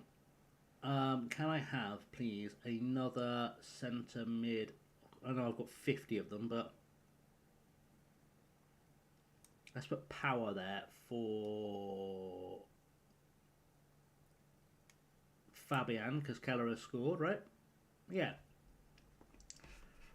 So Caracas has suddenly learned to become like a 3-4 star striker, which is crazy. Let's go see if he can do some striking, shall we? I just realised I put him there. That was not the play I was going for. I'm so smart. So smart. That's what I was looking for. That feels strong. Let's go with that.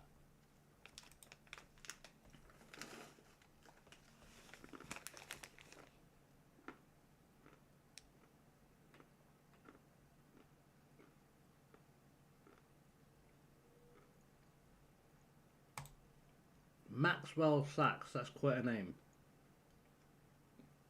See again, look, an entire team full of bloody Brazilians. Less than the last couple, but entire team full of Brazilians. I don't think I've got a single Brazilian.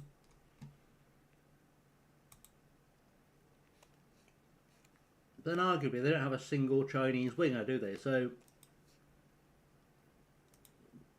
who's winning, really? Right.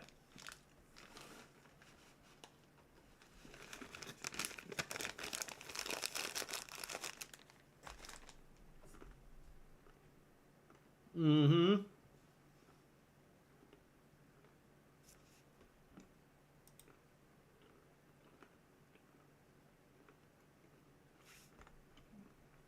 Exactly.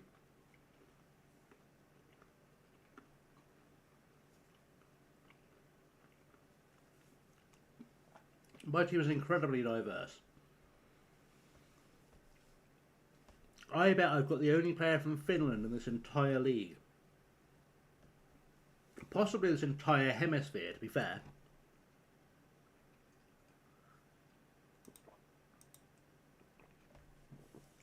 There's a reasonable chance I have the southernmost Finnish footballer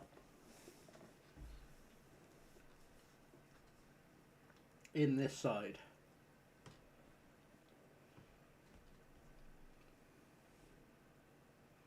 Although we're not really doing a great job of scoring any goals this time out. But Caracas is showing up. Like, Caracas seems to be putting the work in.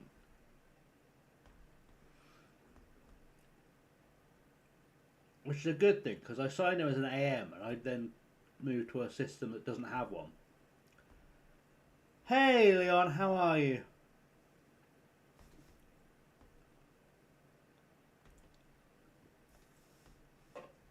Really shouldn't have been eating peanuts. I've only got half a tooth on one side.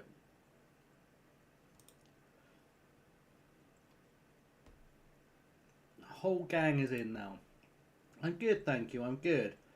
We had a stress earlier because the FM decided to be a pain. I had to uninstall and reinstall it midstream, but we've got it back. We've got it back. We're alive. We're doing well.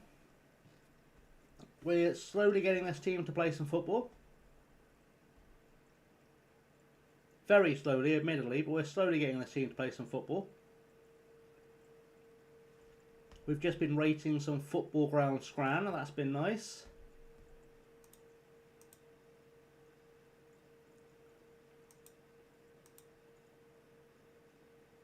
So we're looking pretty good. We're looking pretty good.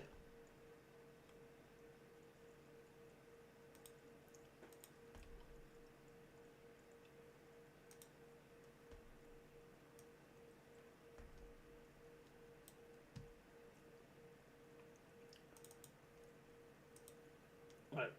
Can we score a goal before half time? That's my big question. Can we score some goals before half time?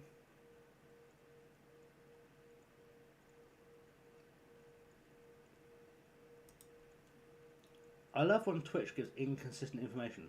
Well, I love football scran, especially Grimsby. Well, we've discovered don't go to Warsaw. That was a lesson we've just learned.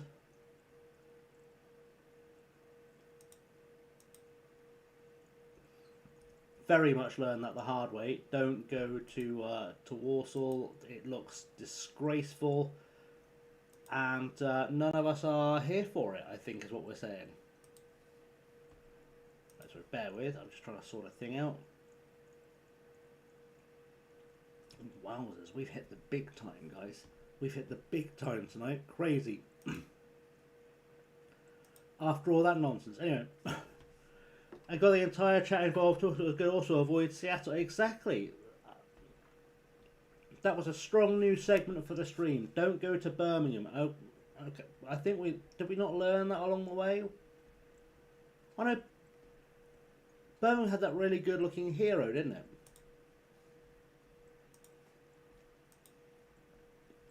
Right, do pair. Off you come, buddy, for Jose Antoni. No, Power. Let's put Power in there.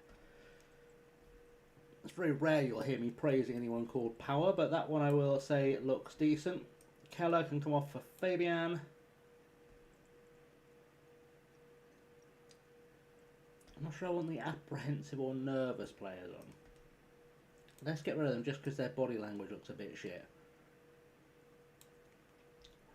Should be fine. To fade, just don't go to Birmingham normally. Look, I will have none of this Birmingham slander. Birmingham is easily the finest city named Birmingham in the UK.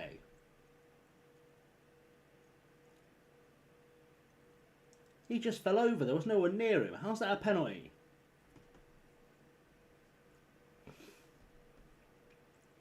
Come on, let's save this.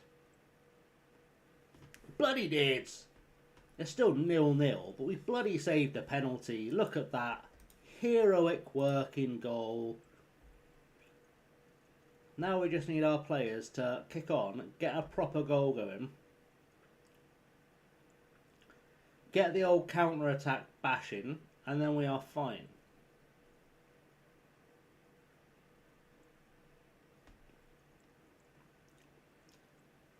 I might start introducing some GeoGuessr breaks too. Why not? That could be crazy, couldn't it?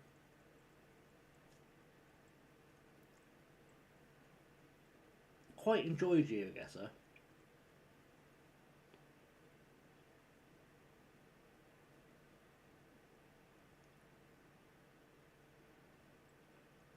What chat function are you trying to activate, Leon?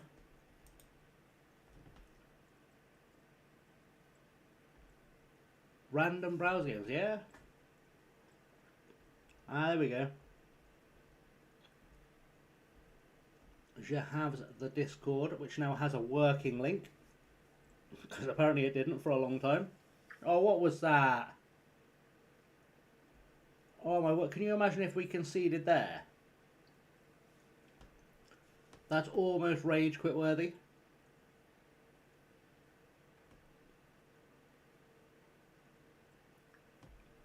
Almost.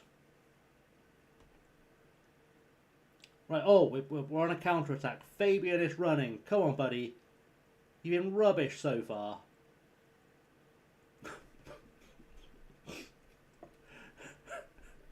90th minute and you do that. Can you imagine? Your fans would never forgive you. You had a man open on the inside as well. We're back to our drawing ways. Don't worry, that win was very much an anomaly, apparently. Apparently we're not allowed to win more than one game in a row.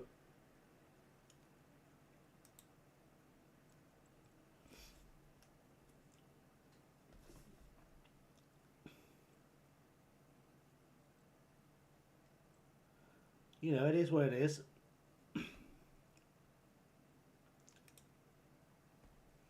Just completely lost the window I was looking at. Good stuff. Right, there we go. Match react. Yes, I'm pleased with how an unbeaten run continues. That'll do. We're 6th. We won one game and we're sat in 6th. Of 12. But the important thing is, 6th sounds really good.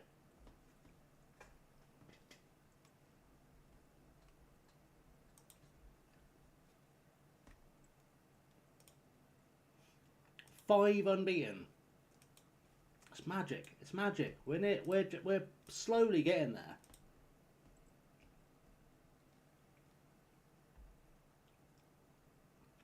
I also didn't check. Did our reputation go up because of the promotion? No. I don't know why Iliopoli is still at the top of that, by the way. I don't understand. Either way, I was going to keep my own history after retirement. I don't know why our reputation. We've won our trophy and trophy. That's how you know we're a big club, and yet our rep has not been boosted. Like, we're predicted to finish exactly where we are right now in 6th, but I'm fine with finishing 6th. Like, mid-table is actually pretty solid. Mid-table is not a bad time for us.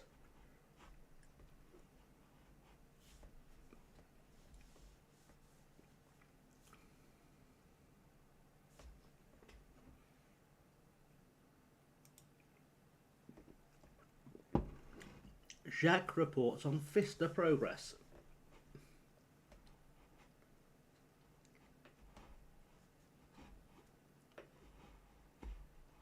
I'm sorry, Baptiste. I'm sorry you're unhappy. Need to update my merch store and add recent phones. I didn't know I had phones on there, to be honest. It genuinely wasn't a thing I knew. A thing that I knew was on there.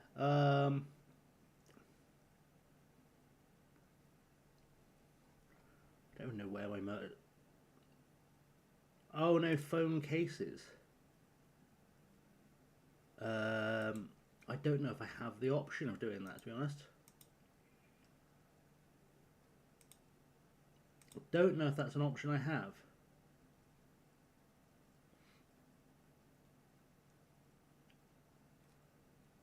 I don't fully understand how to get into my store at the moment, to be honest.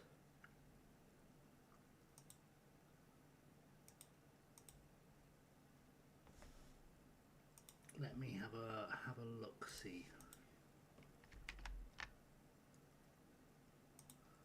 Well, that's not worked. Side questing again.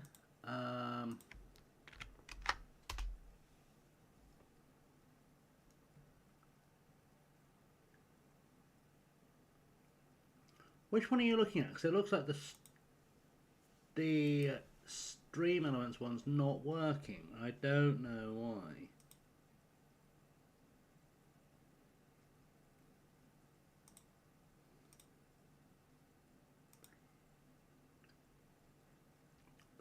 Looks like the Stream Elements one isn't working.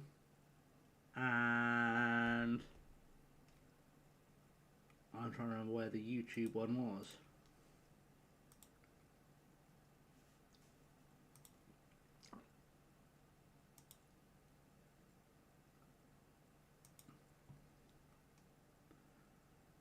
Where was that? Looking in the wrong bloody browser for it again.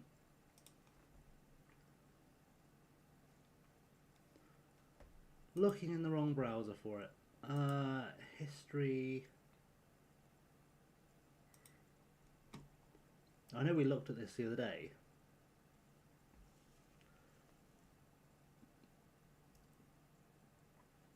But if the people would like a phone case, they can have one.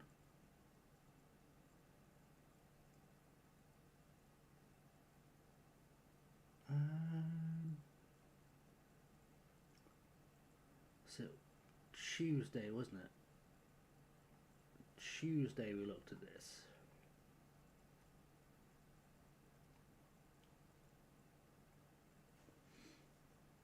God, Tuesday was a weird day. Tuesday was the day we were talking about Dilbert dildos.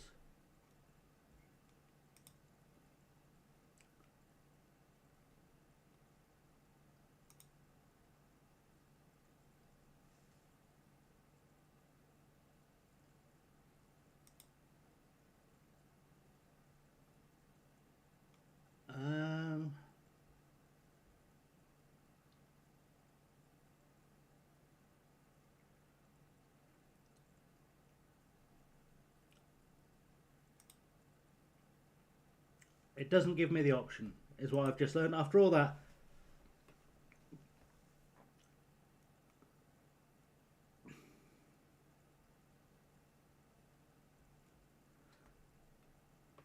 that's right. I've just looked, and there's not an option for for it to give me any phone cases at the moment. I don't know. I don't know why.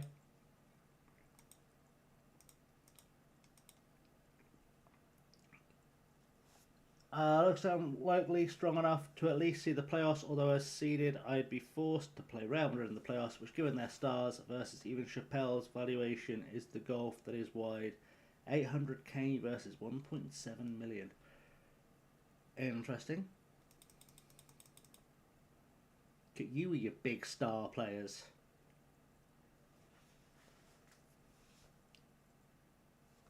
That's big star players.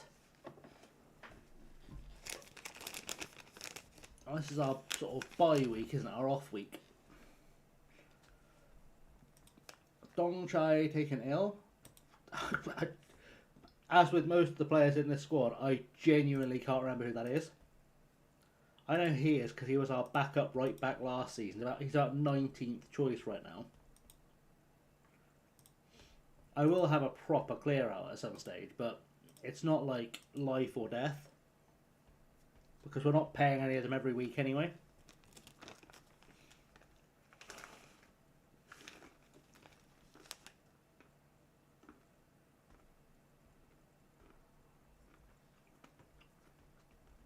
That's it, kid. He's ill. I'll have to get over it with my massive squad of players.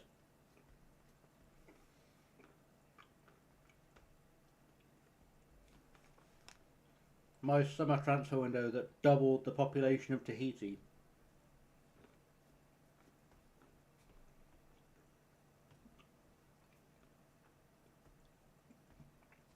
Like, you know, somewhere on my desk in this virtual world, I've got an official missive from the President of Tahiti or Prime Minister of Tahiti or whatever that says, please don't do a transfer window this year, we can't build housing fast enough.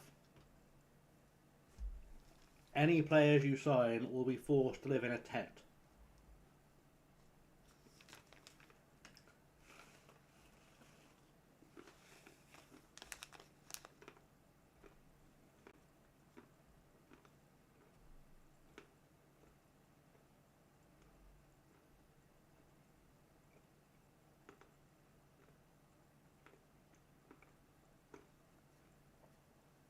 Right, we are going to win the next match.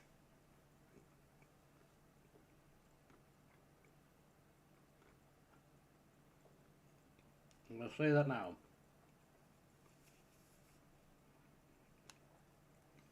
We are going to keep our unbeaten record. And we are going to have a run of form. Do I have a good what, Leo?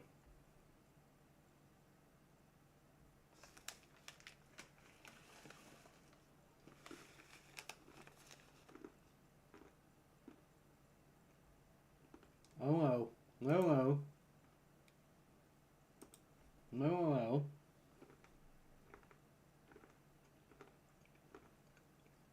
No, it's been reasonable, Liam. It's been Leon, it's been good.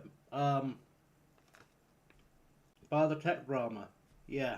When I got on FM, you absolutely cannot have Mark Lynham. You can get to fuck.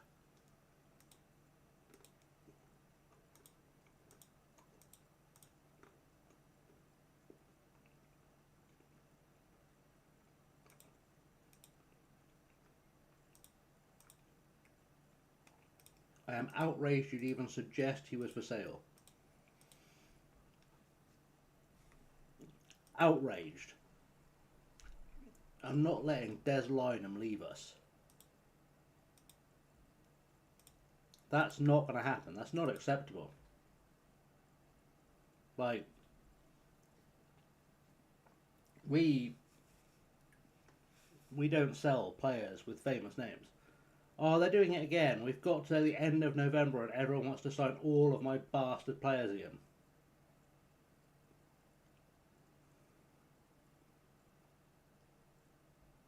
And admittedly, there's 70 I don't care about and will never use, but what if some of our players I might use one day?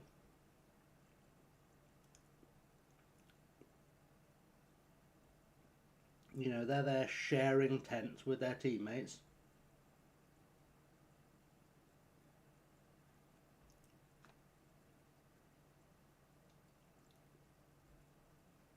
It's just mad.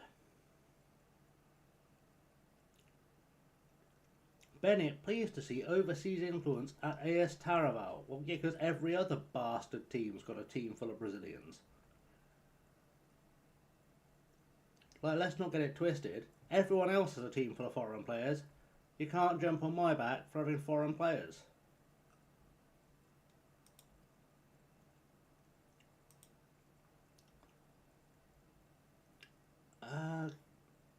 The game has come on a lot since the days when we were suspicious of foreign imports. I don't think that's a particularly Tahitian attitude to football. Feels like someone English wrote that. Right, Robin Booth. Are you a player I'm ever likely to use? No. Not really. I mean, you're 6'5". But I've got a lot of people who are 6'5". I should probably share one or two. Tyler Wheel, I'm probably going to use at some stage. So we'll try and tie him down to a contract. So you want 3.3. So if I chuck that at him with that, yeah, job done. That way he doesn't have to move out the sunshine. People keep going for this guy, David Reali. He was a very tall mistake. No worries, I'll still be here. Like, he's huge, but he's also 3 pace, 4 acceleration. I just got overexcited with really big players. Oh no, Cardenas is hurt. Which of the 9,000 right wingers in my squad shall I call on? I guess we call on Saleh.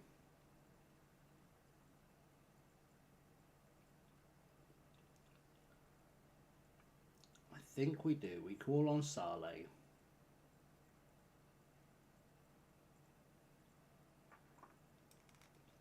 I kind of want Poso as the defender on the bench too, because I know what he can do. He's very short, but I'm sure he'll be fine.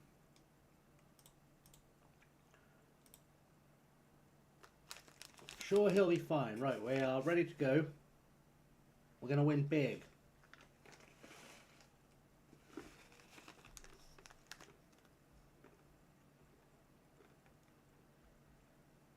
I am she/her Leon.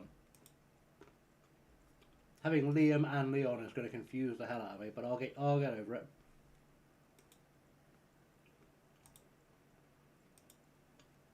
To the death.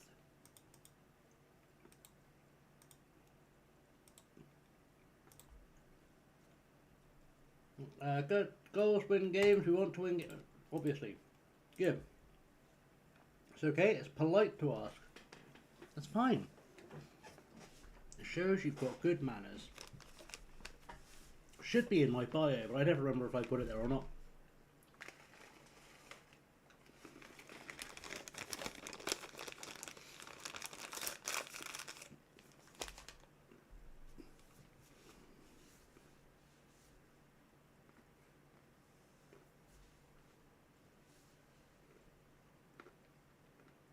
Alright. I did, that was well spotted, Kit, well spotted. I'm very grateful you spotted that. I'll update it, you know, one day. Next time I look at my bio page.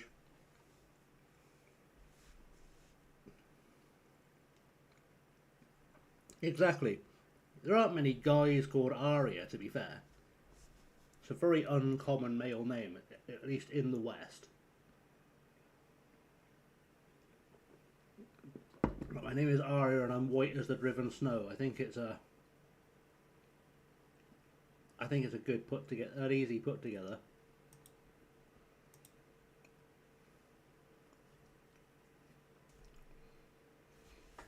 Come on, take the free kick into the net. I see Shang Xiaoming there waiting as well. Oh, that's true.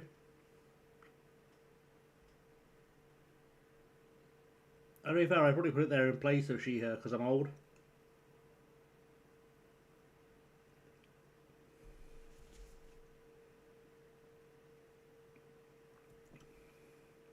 Although also I have learned that with older generations especially, I do have to be a bit less sarcastic about it.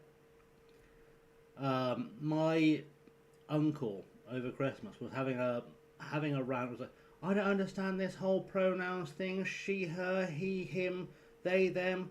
What does it all mean? What do I do with it? And I was like, well, what do you do with it? Like, you can fucking read, can't you? You understand that she and he are different words. It's not fucking hard. Just use the right one in the right place. Assign the word to the object. Like this is phone. Like, we do it all the time for every other object.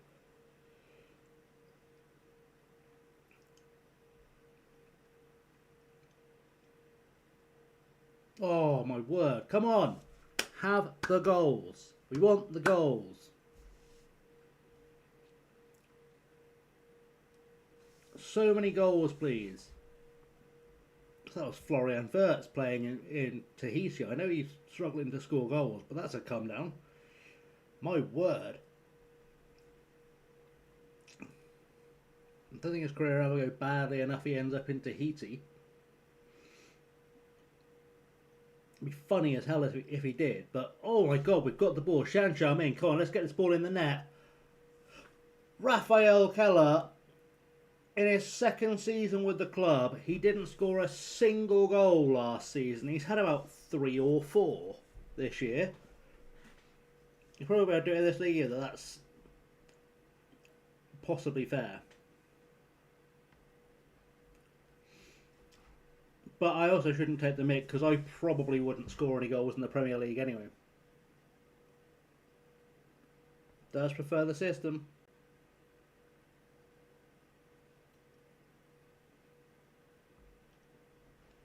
Yeah, I did see he'd started picking up a few goals. He got one in the cup the other day, didn't he?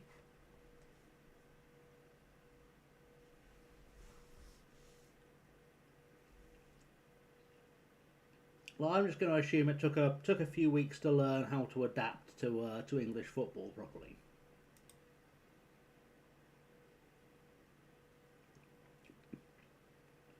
Also, I had to laugh the other day. I was watching. I think it must have been FA Cup highlights I was watching. And Wolves is what's the fella's name? Larson scored for Wolves, and the comments go, "Oh, there are teams who are looking at buying him in the January window." I was like, really? He's had 2 goals in the Premier League this season, and they've both been penalties. Who's looking at him? Why? If I were a manager, it would become public knowledge that I was looking at a striker to sign who only had 2 league goals, both from the penalty spot, all season. I would expect to be sacked the following morning, because that is clearly poor management.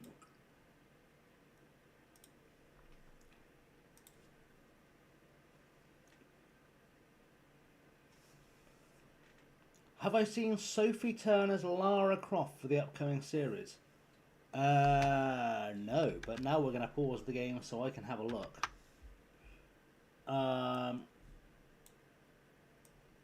Let me have a look.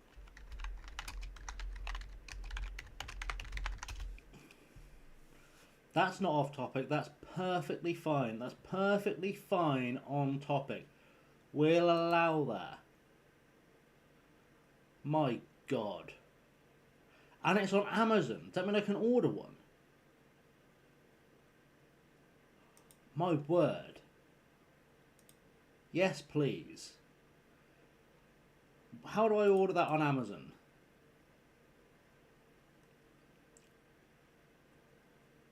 Says it's on Amazon and it doesn't have a buy link. I would like 3, please.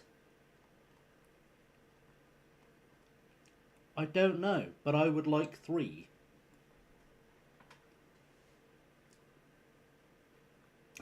It might be called trafficking. I'm watching the AFCON final on Sunday. I probably will. To be honest, I probably will. That's almost certainly a thing I'll do to fill some time. Or certainly a day on FM on Twitch. Yeah, Senegal and Morocco, I think I can probably suffer through that. That'll be fine. I honestly don't really know who Sophie Turner is. And now I feel bad that I don't know who Sophie Turner is.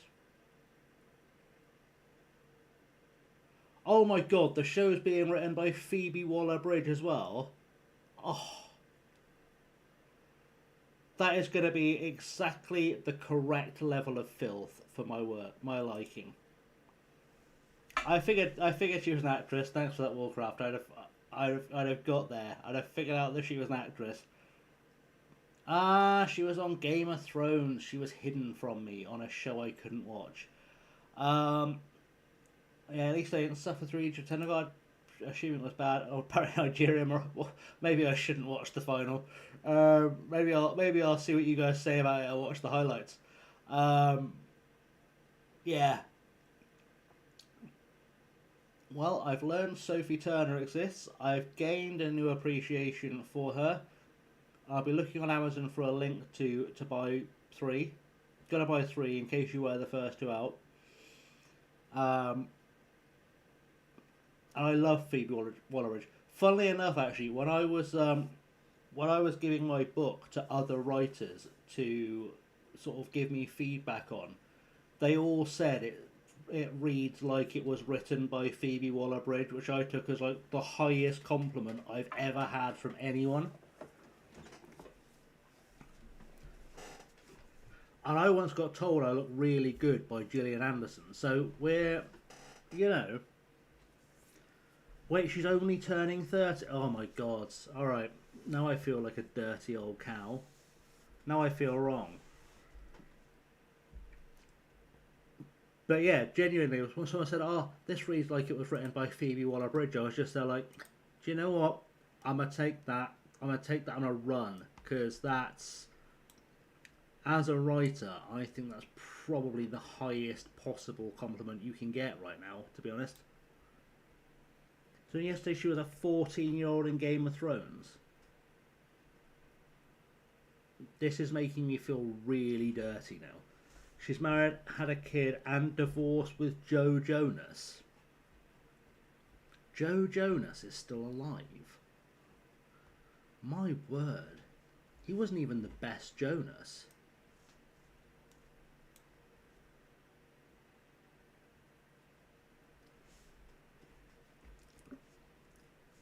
That's fair. I think I'm immune from that because, as I said, I didn't watch Game of Thrones. I just couldn't get through it. They've brought back the Jonas Brothers. Can they bring back the Hanson Brothers too? That would be amazing.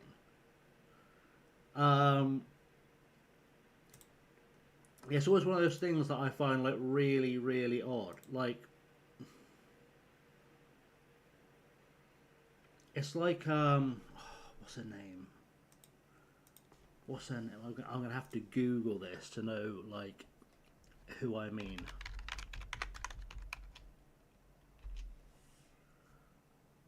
Kiernan Shipka, right? Whenever I hear, oh, Kiernan Shipka's really hot, I'm like, no, that's Sally Draper. She's 6. What's wrong with you? Go to prison.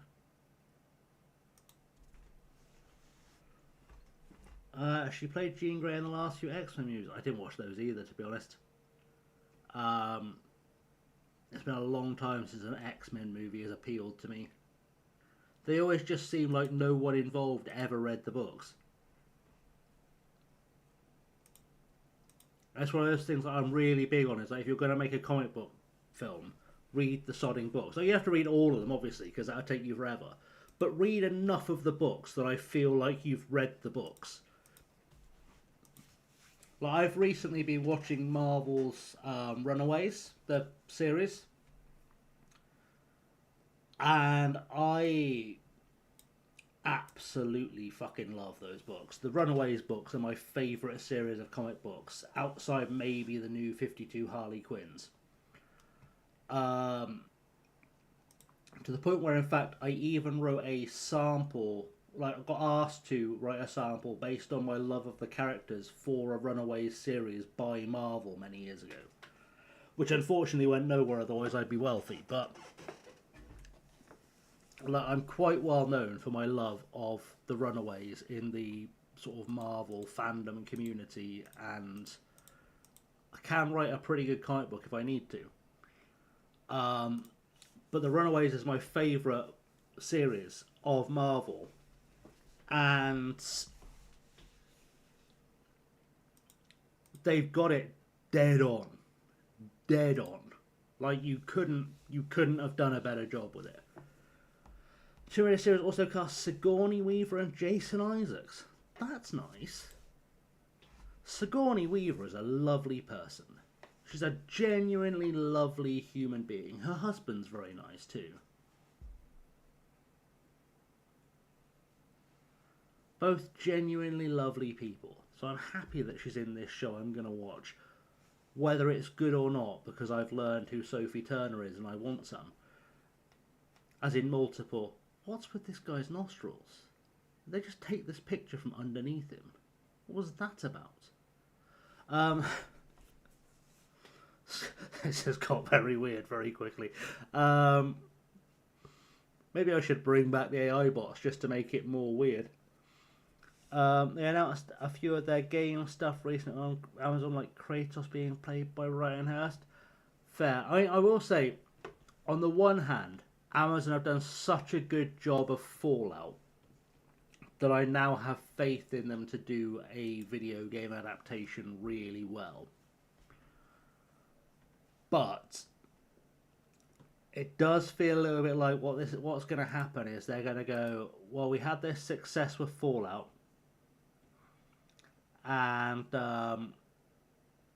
we're just going to make every major game series into a show. You missed the AI bots. Shall I go find you an AI bot to play with, Liam? Do you want an AI bot to play with?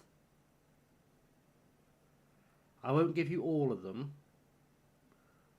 Which AI bot do you want to play with? Do you want Riley to play with?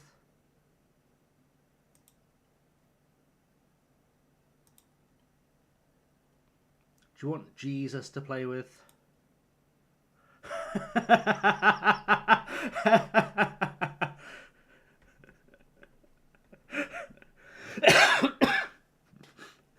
Amazon releasing new Stargate is all I ever wanted, and that was announced, so let's go. Fair. All the games are being made right now to shows. It's fair.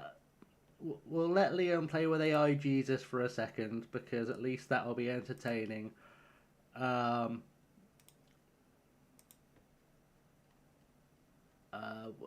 else have I left in that list that I don't want to be here? A friend almost fainted when I told him. It's a reaction. Right, there we go, Liam. You can have Jesus there to talk to. Okay. Talk to Jesus. Yeah. But like, it's just a matter of time before they start making really awful remakes of games that like should never have been turned into films. Wow, Jesus has gone with the sass now. With the sass.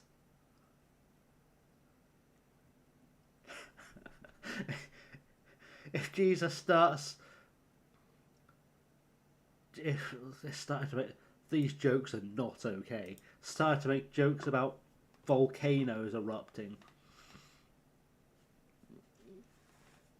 My words. Alright, well, Liam's got Jesus to play with. We've got to play Manu Ura, which sounds like a side character on Star Trek.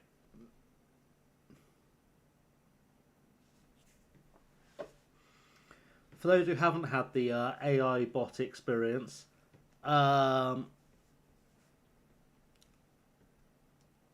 it was an interesting start to the day.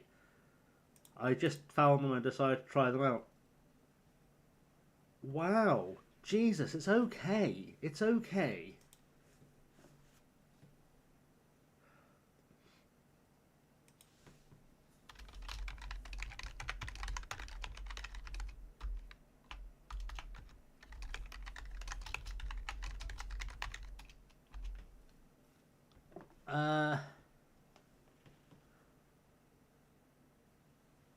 Wow, why is Jesus just asking us to focus on...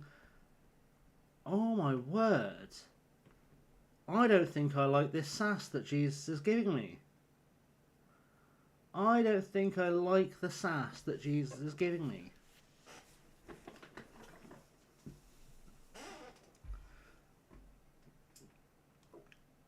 I might have to turn Jesus off, and I didn't necessarily need to turn Jesus on, because that's just not how we roll.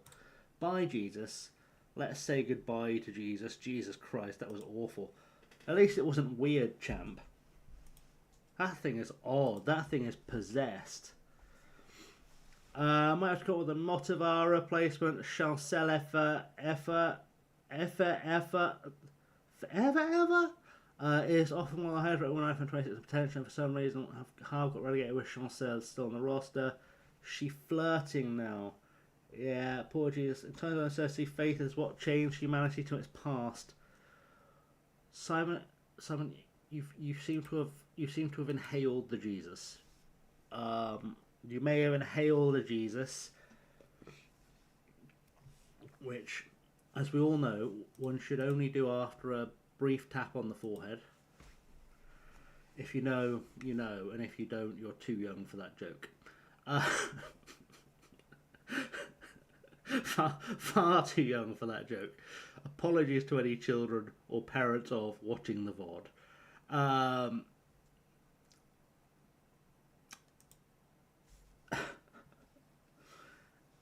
It's not. Well, like, it's Jesus is just a random AI bot I found to like populate chat when there's no one in chat, because occasionally I stream stupid hours and no one's up. And it just keeps things looking vaguely active. So I've always got like something moving in my peripheral vision that means I check chat when I know it's reasonably quiet on. That was sort of my thinking.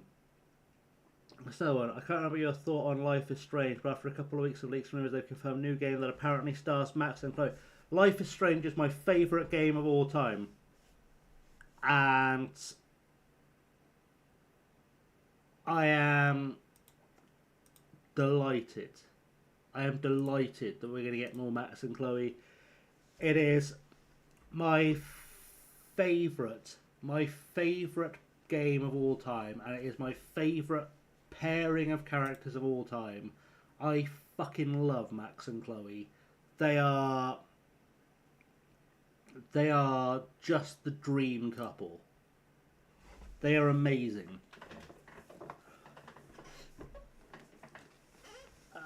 Potentially, but we don't know if it's a Max and Chloe prequel, maybe? That would make sense.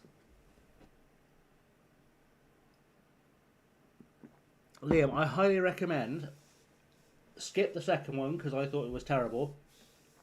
But do play Before the Storm, play True Colours, and play Double Exposure. They're all pretty good. Riku! Been all the time she don't turn on that evil AI. Oh, I've only been using it today. I literally found it earlier. Maybe what they're going to do is not canonize the ending of 1, but maybe Chloe actually dies regardless of what's going on. Like if you pick the keep her alive ending to the first one, spoilers, maybe she died off screen sometime whilst Max was teaching, and that she's just a ghost regardless, but there's just a dialogue tree for whatever. Is there an order to play the game?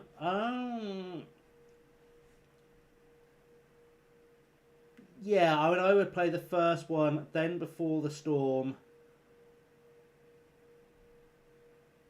then True Colours, then Double. I'd play them in order because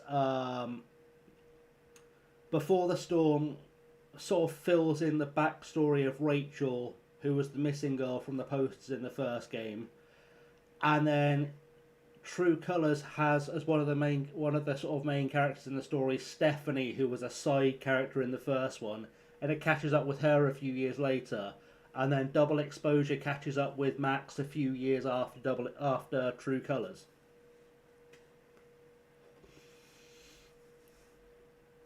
But you wouldn't understand Before the Storm if you hadn't played the first one first. A lot of that story relies on you having at least some knowledge of the events of the first game. Like, it does call forward or back, however you want to put it, to the first game quite a lot. But as much as I say don't play the second one because it wasn't great, I did enjoy the little Captain Spirit demo that they put out for it. It's like a little sort of mini standalone game. I thought that was very enjoyable. Oh, if we can have Ashley Birch back, that would make my day. I love Ashley Birch.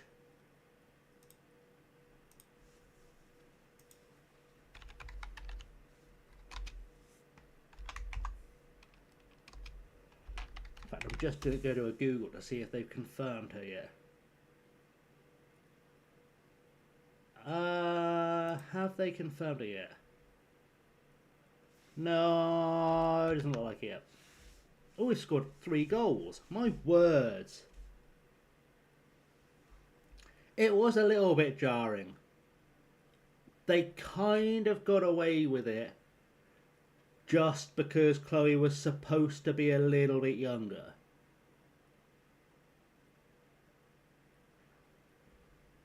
Sorry to be guessing her video game lines today. Didn't realize how much she's been. Yeah, she's been in everything. She's been in everything. She's a bit like the video game version of Tara Strong. Like, you don't realise how often you've heard her voice until you see her credits.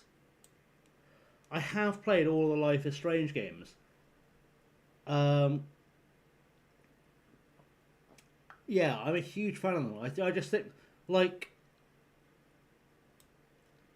I'm a pretty all-round gamer. Like, I'll play pretty much any style of game. Maybe not weird horror games, because weird horror games don't make sense to me. But if there's two things I like, it's a really chill game with a really strong narrative. And it just brings me joy.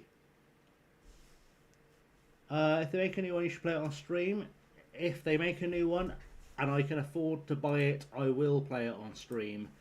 And I will probably end up crying like a little bitch while I play it. I'll be completely honest with you. Because the first one, I blue screened at the end. I couldn't function. Like, when it gave me the choice to save the town or to save Chloe, I literally paused the game and I had to go and sit outside and really think about it. Like, I genuinely had to go and sit in... Well, it was at uni at the time. I had to go and sit in the garden at Halls and think through that decision. Like, it was almost a genuine existential crisis for me as the player. And you don't get video games that can do that very often.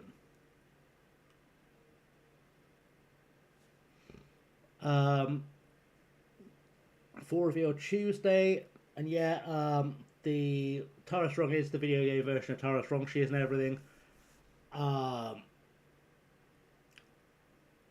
videos and movies and TV shows. This views are insane. We don't see her to video game era. Yep. I was at uni, but I pretty quickly chose Bay over Bay. Yeah, I mean, I can see why that would be the easy choice. I can. Yeah. So we'll definitely do a stream of it at some stage. And I do like you can play it more than one time and make different choices, but it's a little bit harder the second time when you kind of know what the outcome of the choices are going to be. Preferring Warren's perfectly acceptable. I think Warren should get his own spin-off. I think Warren should get like the Captain Spirit demo for this one. How are they going to do a Stray movie? I don't know. I've not seen Stray, to be honest. I'm not aware of Stray. Presumably with some actors, a script, and a camera or two, but...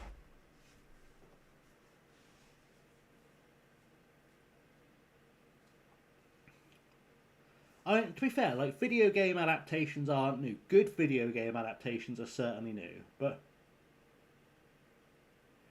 Yeah, it's true. Although Warren could also be a prequel character quite easily. It's a cat in a cyberpunk... Oh, yes. Okay, we're here for that.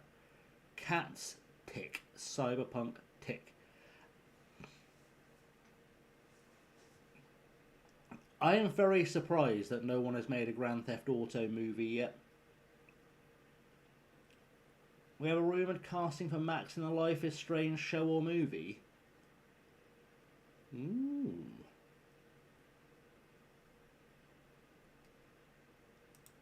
Is it anyone I've heard of?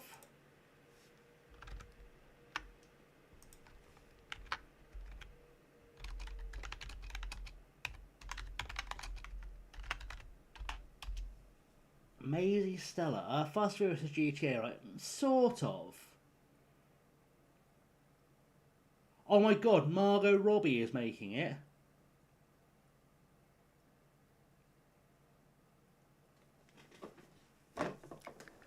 Hang on.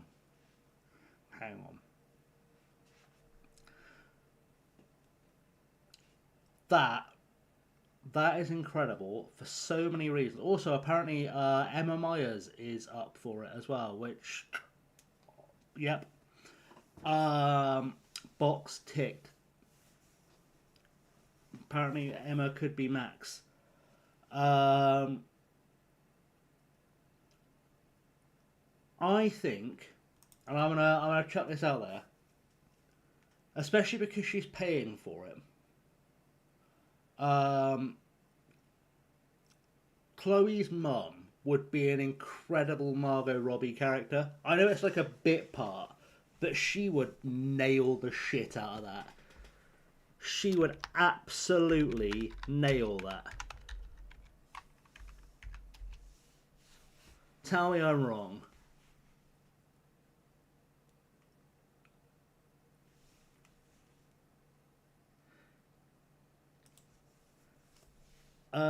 Got loaned by 400k by shit as loud as 442 diamond target. Forward, Chappelle and the Poachet Chancel duo.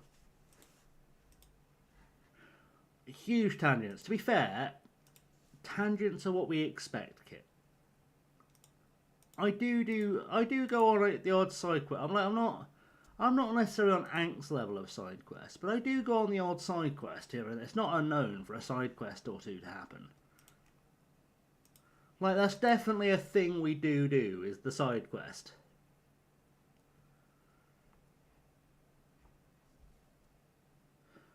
Certainly not unknown for us to have the big old side quest going on.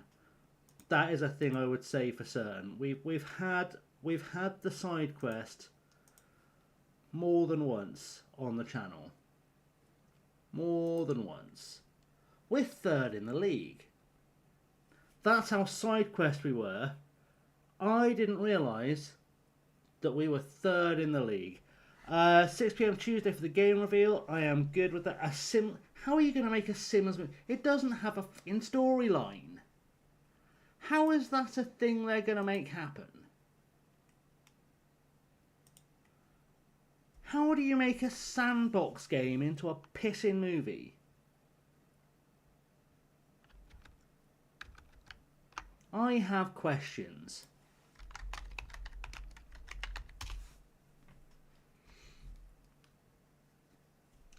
It's going to be somewhere between the Lego Movie and Barbie, apparently. That sounds awful. And I love both those movies, but that's why I know it's going to be awful.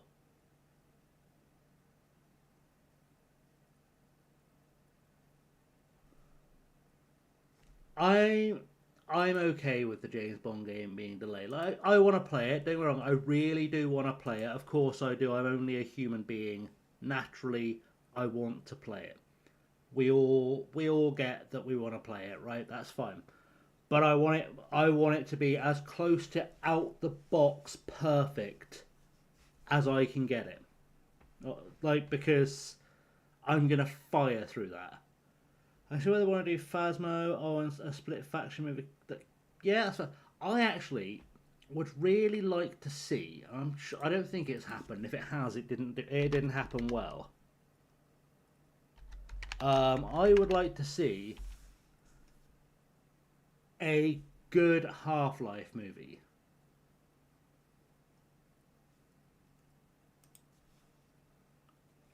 I would love to see a good Half-Life movie. Apparently J.J. Abrams is working on one. Apparently.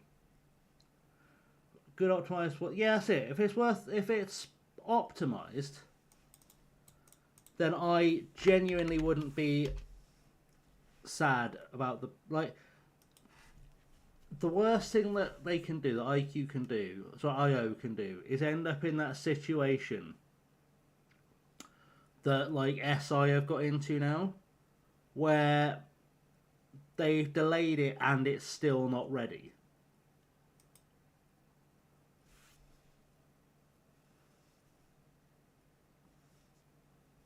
That would be terrible. They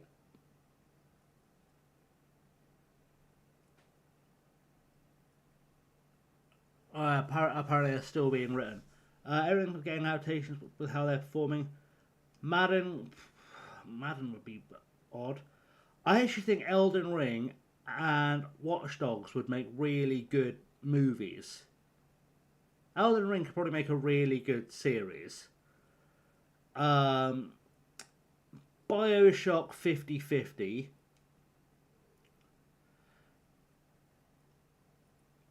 You could get a really good, I say good, for the genre. Yeah, but is it a biography of John Madden or is it an adaptation of the game, you know? I think you could get a really good action series out of the Call of Duty storylines for either Modern Warfare or Black Ops. I think you could pull enough from those two games, storyline wise, to make a really good TV show. Not, well, obviously for each. But the making of Madden, oh, that sounds awful. Some of the worst things in the world are when people make things about making things.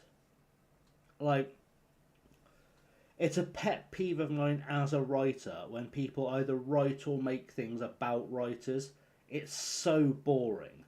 Like, I get write what you know, but the process of being a writer is really dull. Like, it's not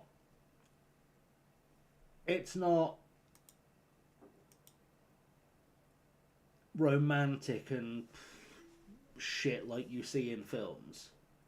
I didn't see the Tetris movie because I just thought, why? But I guess it's got the really interesting story with all the money being stolen by the Russian governments and whatnot. A reality TV show based on Overcooked. I'm in. Yeah, they did have Oscar-nominated writers for Black Ops. It's true.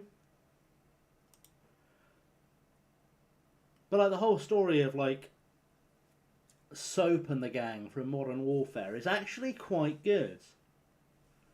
A new reality show announced Fallout show. Oh Jesus, kid, don't do that to me.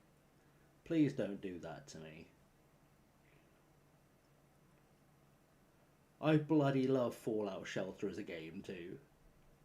That's so addictive. I had to take it off my phone because I literally couldn't get anything else done.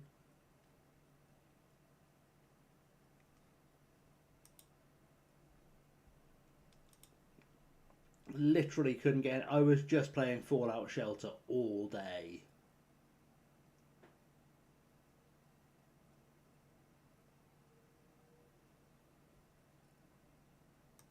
What?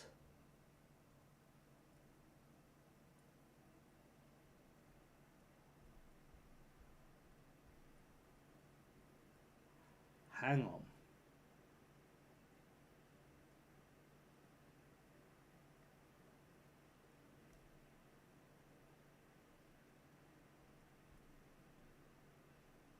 Oh my word. This is like the Crystal Maze in a shelter, in a Fallout shelter. How do I apply for this? I'd be so good at that.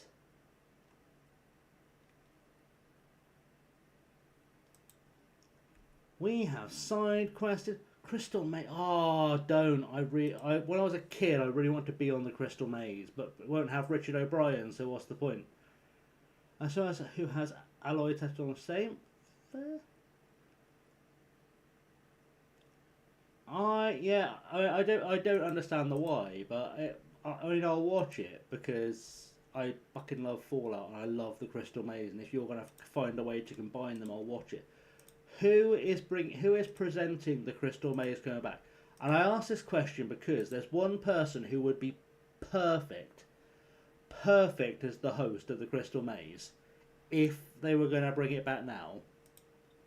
And I'm not necessarily his biggest fan because he's a bit turfy. But Richard Ayoade would be incredible as the host of Crystal Maze. The fact that he refuses to tell Graham Linehan to go fuck himself and walk into the sea while setting himself on fire doused in gasoline upsets me. Largely because I have told Graham Linehan that. Has he? My word. Look at me knowing stuff about things I obviously missed. Oh, well then I'm fine. Bring him back, but make him apologise for being a turfy dickhead.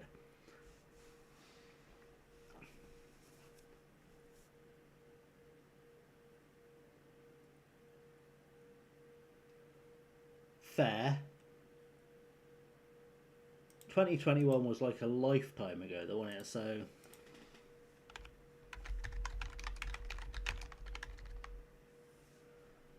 I would quite like to see Fern Brady do it as well. But that's largely because I fucking love Fern Brady. I'd also be behind Jordan Gray doing it, because Jordan Gray, what a hero.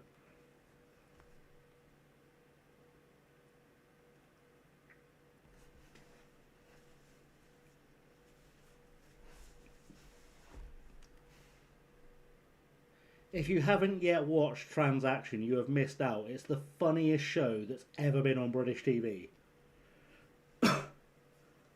Crystal Maze Facebook base posted a teaser with 19th January markdown, so we'll see an announcement of some sort on Monday. Ooh. Yeah, if you haven't seen it already, Transparent on ITV, very, very funny. It does lose a little bit of the odd mark for having Nick Frost in it, but I very rarely, whilst I'm watching TV, will laugh out loud, and certainly not laugh out loud to the point where I'm like doubled over hurting. And that show has done that to me. To the point where when I discovered it, when I first started watching it, I was actually just bored, sat at my mum's house, and I was sat watching it. And I was in so much pain, doubled over laughing, that my mother tried to phone an ambulance because she genuinely thought I was having a medical emergency.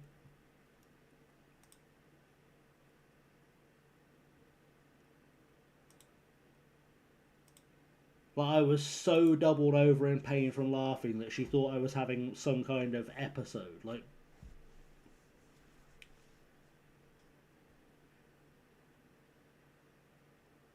it is a breathtakingly funny show. And it's a very odd combination of being very mainstream and very queer at the same time. Like, it's obviously because of what it's about, it's very queer.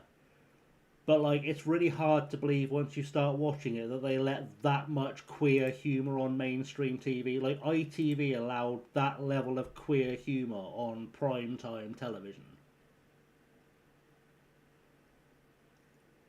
Like, it's the kind of stuff that people who are minorities make jokes about that would be offensive to anyone who's not a minority because they're not in on the joke.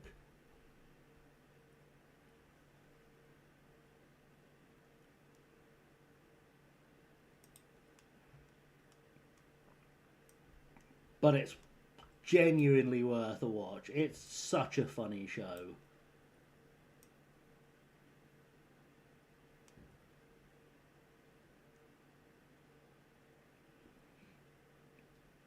Like, if you have one takeaway from this stream, it is to watch Transaction. You will laugh your ass off. It's such a great show.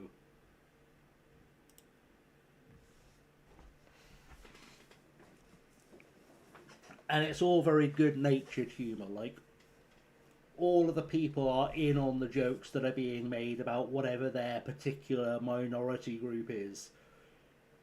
And it's all in very good spirits.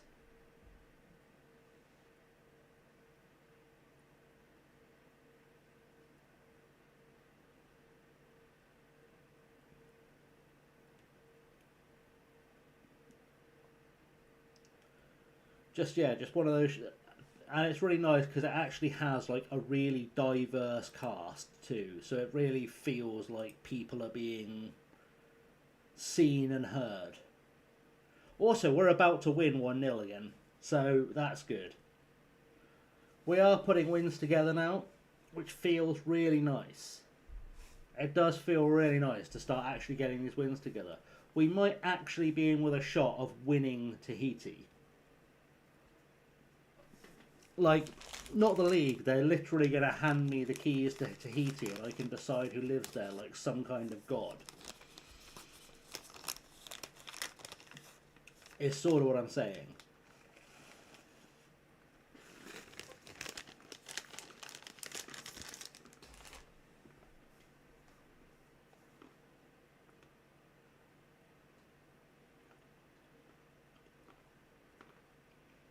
A new subway surfers.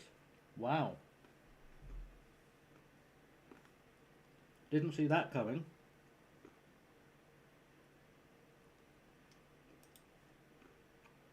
That would work.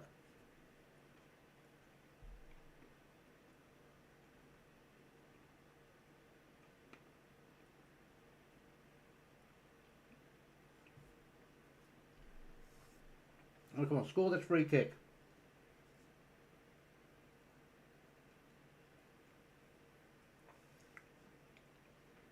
Score this free kick. Want to make a little money since it's 25% TikTok? Fair. Fair enough, Simon. You have a good night, mate. Thank you for being here. Always good to have you around. I would like to be given a country, it's true. That would be the dream. Yeah, see you next stream, Simon. I am going to start actually coming up with a schedule at some point too, so we'll all know when I'm going to be about. Because it's a bit random at the moment. And I sort of need to sit down and work out when I'm going to have days on, days off, when I'm doing what. Just for a bit of structure. But we'll figure it out at some point in the future.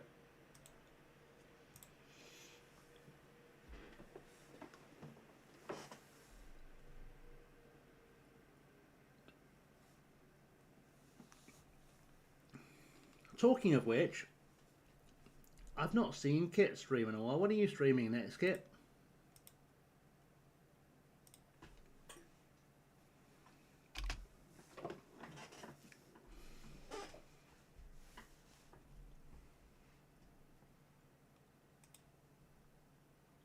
I know, asking the big questions. Fair enough. Well, what we'll do...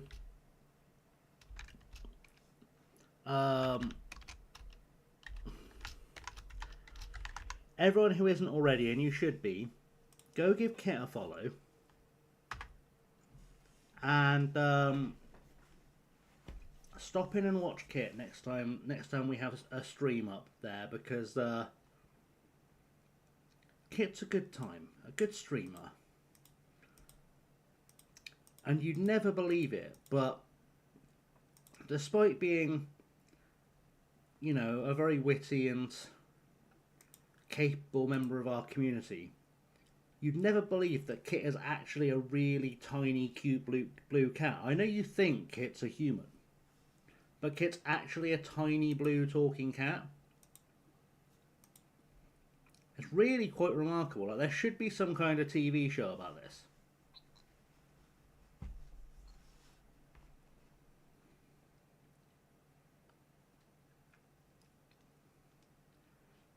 I'm just throwing it out there like that. Fair. A tiny blue talking cat with a Scouse accent, indeed. Indeed.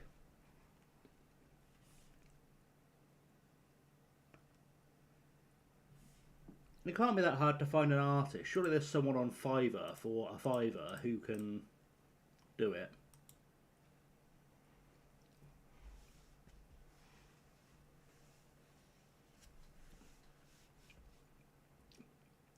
Well, yeah, you used to get called posh, but probably by people from around Scousland. My daughter has the same issue, actually. I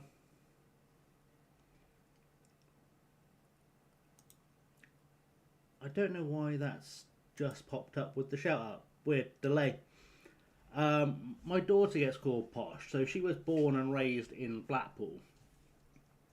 But obviously, her family is quite southern. So she's never fully gone full, like, Blackpool-y.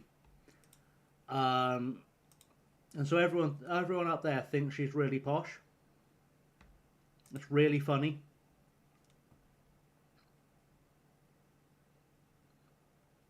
Like, she's obviously not posh. She's my child, and I am not posh.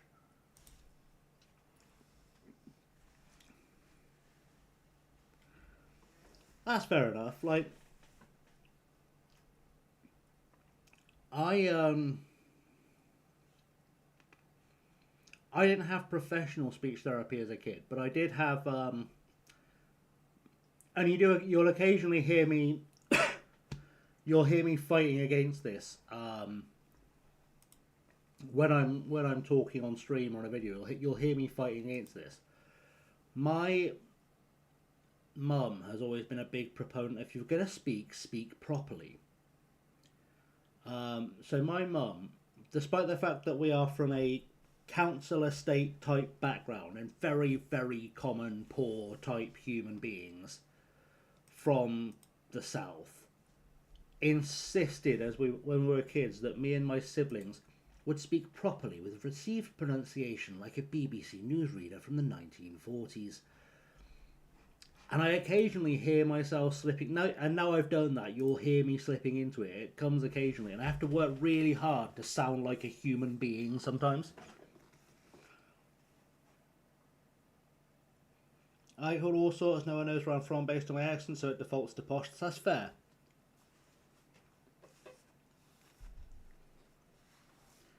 But yeah, so I do. It's one of those things that I notice that when I get tired, I go really northern.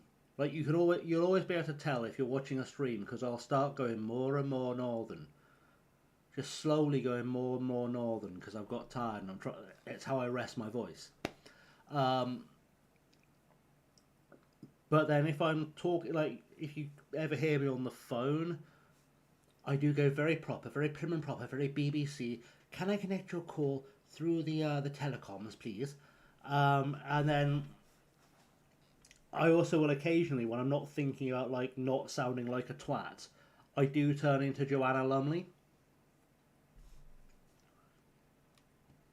which makes it doubly funny because when I started doing voice training, and I'm still working on it, which is why I'm not using it yet.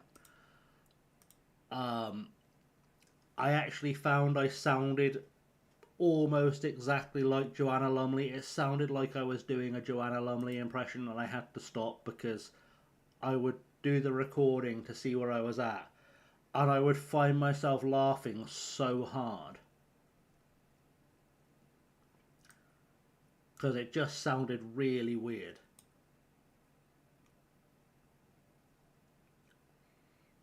And all I could hear, and like this will only mean something to those who are of a certain age, but Joanna Lumley used to be the voice of AOL in the UK, and all I could hear was, "You've got mail."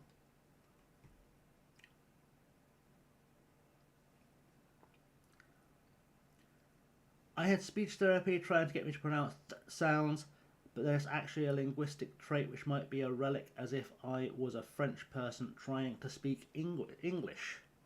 I say failing to speak English. Fair. I'm trying to mentally picture how the French sounds. It's kind of like an S, right? Like a bit like a lisp, but not a lisp. Like, tell me if I'm wrong, but I'm sure that's what my mental picture of that is.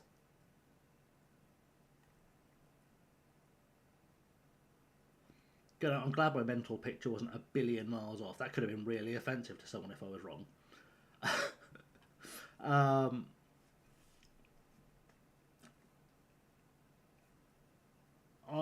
What do I want to do? I want to change anything with this team? I say this like we're miles above where we should be in the league. So you'd think I would be at a point where I'm like, oh, we'll just go with that. It's working. My brain doesn't do that. I was like, there's got to be a way to improve this team somehow.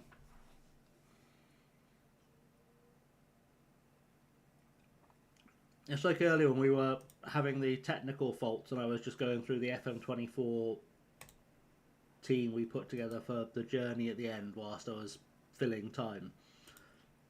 My brain was going, must be a way I can improve this team somehow. Like, I must be able to do some kind of transfers to improve it. A, it's a dead series. I'm probably never going to go back into that unless I decide to do like an FM24 nostalgia stream. And B, that team won 6 out of the 8 trophies that it was entered into that season. And one of those trophies it didn't win was the Papa John's trophy. Like, and I'm sat there like, how can I improve this team? I can't. It's pretty much the perfect squad.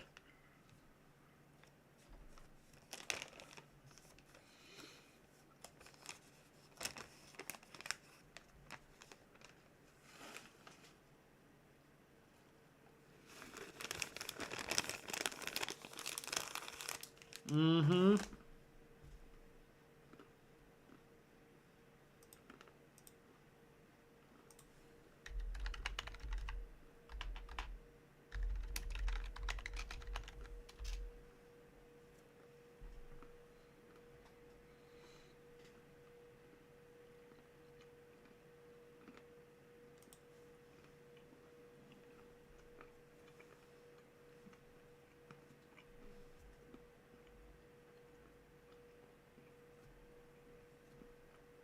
Oh, go.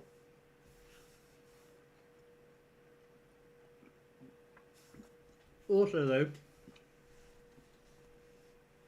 the FM24 version of the Journey, the one on the channel, when I took over Liverpool, I say when I took over Liverpool, I was supposed to be moving house at the time I was managing Liverpool, so I batch recorded like 3 months of episodes ahead of time. Like, I sat down for like 4 days straight and recorded like 4 months worth of episodes and edited them and put them out there. And so the last episode came out about 4 or 5 weeks before the FM26 beard. I think I had like a 3 or 4 week break, something stupid like that. But we're managing Liverpool, and we're not actually that far in the future. I did have this really cringe moment. There is an episode where I talk about how Diogo Jota was underperforming and I'd like to get rid of him and never see him again. And I'm pretty sure that episode came out the day after he died.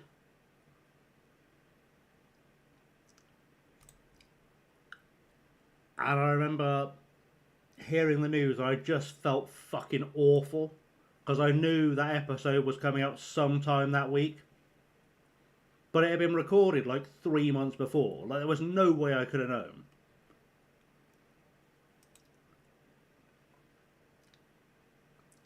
And I just felt awful about it. Like, I just genuinely felt terrible about it.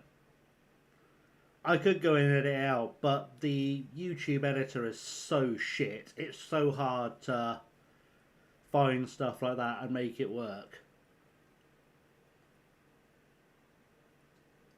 And plus, I'm not sure which of the videos exactly it's in, but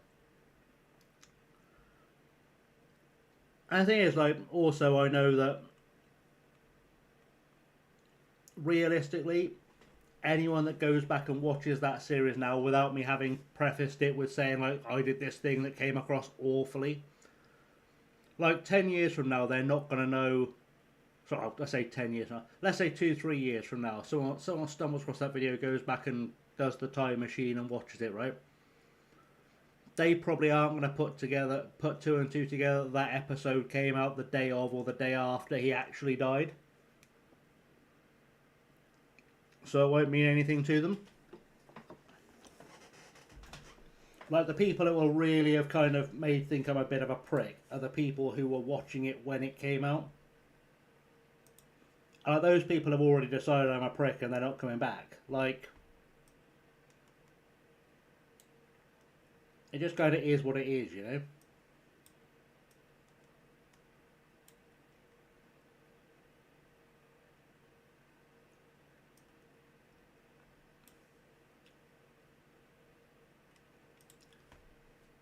Like, sometimes you just have to accept that shit happens.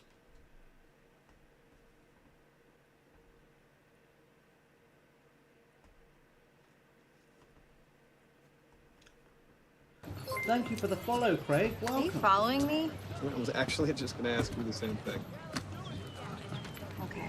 That's going to You're be hot. Warcraft on a I on an may old resist trying to for a trigger the while, alert. but we both know eventually I'll give in. So why don't we just skip that? Why don't you put a baby in me? But welcome, Craig. Do welcome into the channel. Immediately disappeared again. Don't know what happened there. It's not some kind of incoming raid, is it? I have to check these things because I've noticed people will follow and then raid a channel. I like to be prepared. Thanks for the follow, Chad. following me? Welcome. I was actually just gonna ask you the same thing. Okay. Wow, we You're hit a hot. follower goal. Thanks, I guys. may resist for Much a while, but we both know appreciated. eventually I'll give in. So Welcome why don't we in. just skip that? Why don't you put a baby in me? That is wild, appreciated and wild. 2 brand new followers in 30 seconds is unheard of. Unheard of around these parts. But welcome to the channel. We are in Tahiti. We are currently, well, we've just beaten Jeunes Tahitiens, who are a Tahitian youth side in theory, but they're probably still full of Brazilians, to be honest. Indeed, Mordedario always welcome. We're currently 3rd in the league, in a league where 4 points is a win, so we are actually only a point, in theory, like a win and a bit gap. Well, actually a win and a loss gap, technically, behind AS Venus, because a loss gets you a point, but it is what it is. But if we can get up above AS Tafana, and we have got 13 games left to play, then we will be in the OFC Champions League with a chance of winning. This will surprise you, the OFC Champions League.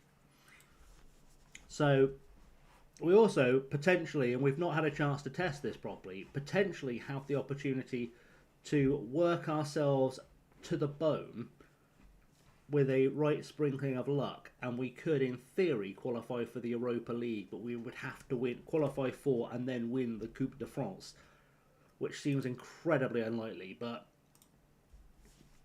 you know, it is what it is. I don't know who got the Coupe de France nod this year, actually. I didn't check. I assumed it was us, we'd find out. And we didn't. So, who got the nod for the Coupe de France this year?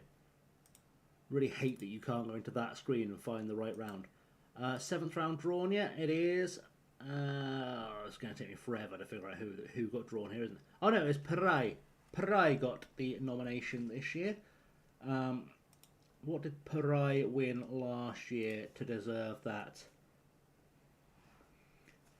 How am I doing a custom database for the next week or so on stream? Wondering if anyone in your chat would like to join. If you do, Discord, there's a form. Fair enough, Chaz. If anyone wants to join Chaz's custom database, do go have a look at that. We'll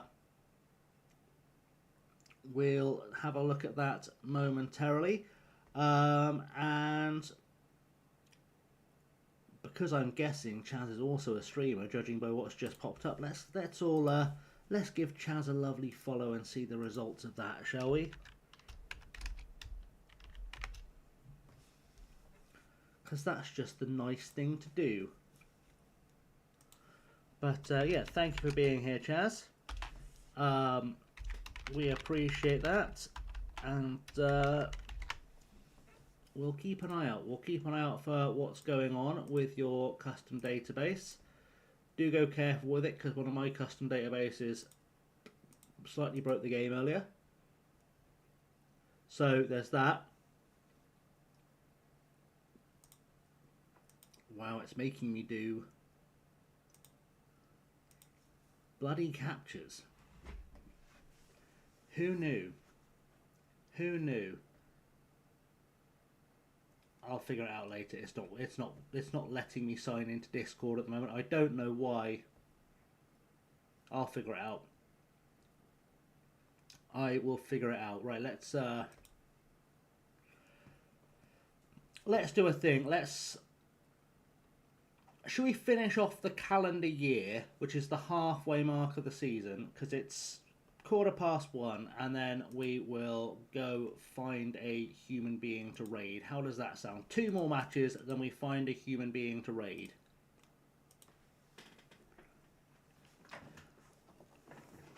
That's fair enough. Have fun. Godspeed. Do spread the gospel of this this lovely channel. The more people that know, the better. Because frankly, it's the coolest place to hang out on Twitch. I'm just throwing it out there. I'm just saying. So,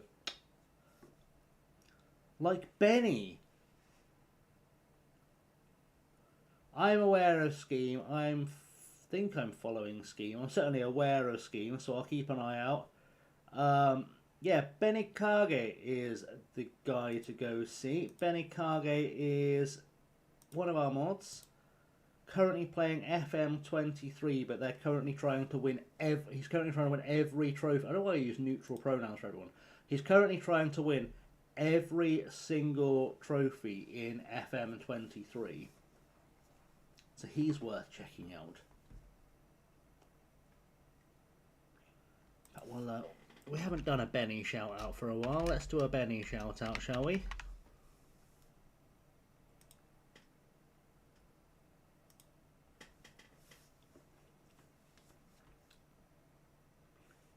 Just to put that out there in the ether. Anyone who doesn't know Benny, do go see Benny. We're in love with this very handsome man. The trouble we have though is that it's true. The trouble we have with Benny is that whilst he's definitely played it a little bit. I know he has. We've talked about it.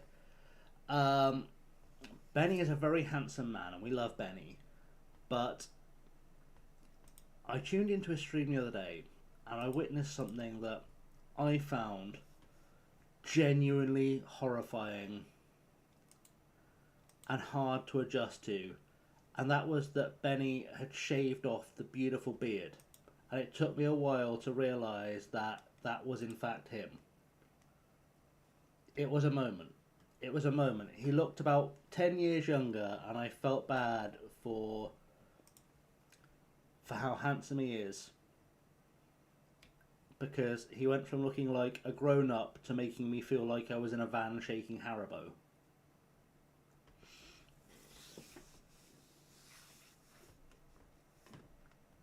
It was a moment. It was definitely a moment.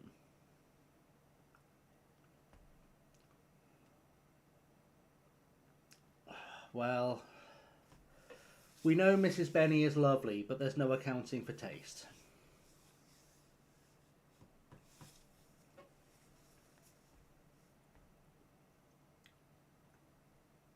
I think we should start a petition to bring back the beard. We should make it a thing. When she sees the overwhelming demand that Benny regrow the beard.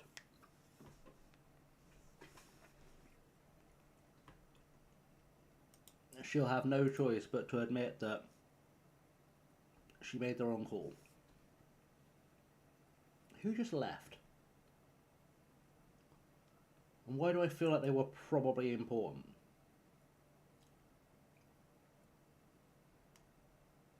It's going to be someone I'll be looking for in like 3 matches time.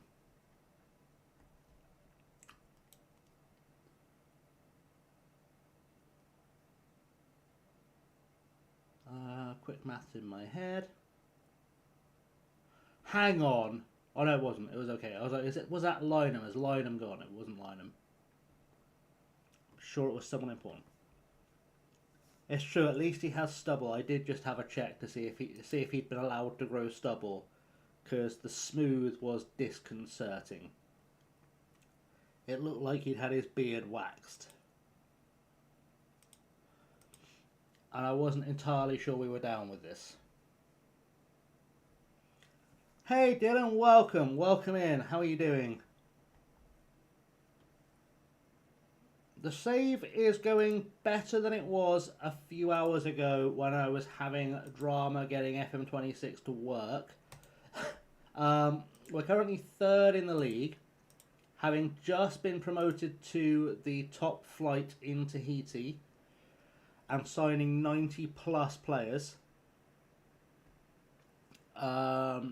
We've changed our system to take advantage of the fact that almost our entire squad is like 6'5" and above. And so we're just kind of hoofing it up big guys and letting them head the ball away. You're in a playoff final, winning 3-0, just started the second leg. Excellent. Which playoff final are you in?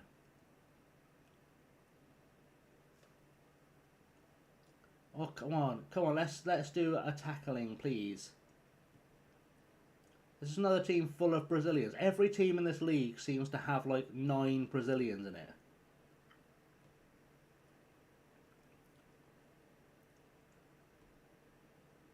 I haven't seen this many Brazilians since I worked as a beautician.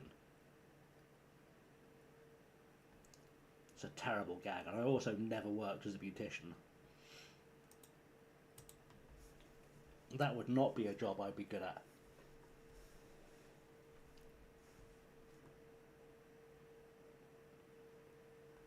That was a hell of a shot. Costa's been given a final warning. The William Hill League 2 playoff. Oh, that's a bugger.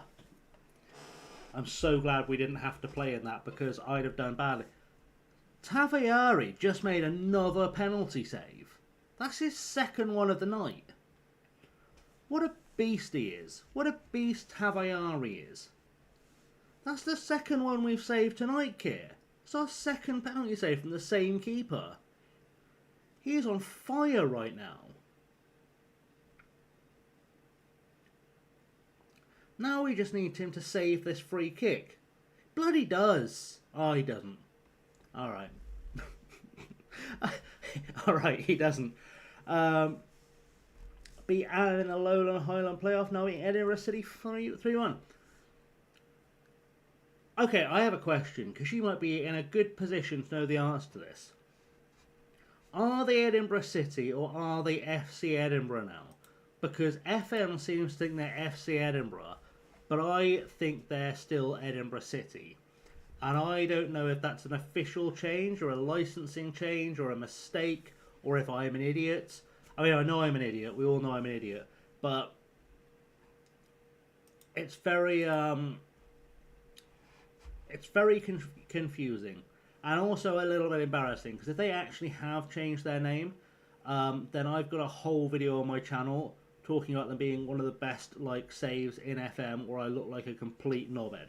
So I could have googled this in the month it's been bothering me, but I didn't. So, because I suspect it's the kind of change that like 300 people will know the answer to, bar like and people who like who watch Scottish football. No, I didn't actually. I didn't even know they had a points deduction. I just think Edinburgh City is a really good challenge, at least when I was making this video at the start of the season, or more or less the start of the season, I thought Edinburgh City would be a really good challenge because no club from Edinburgh has won the Scottish League since 1960, and my whole thing was, well, clearly Hibs and Hearts have been failing for half a century, so maybe you should take the smaller club from Edinburgh and go and show them how it's done, kind of thing, right? And then naturally, Hearts go and piss the league. You imagine Inverness. I didn't know there were two separate sides, to be honest. I know there used to be two separate sides. I didn't realise Inverness Thistle were back.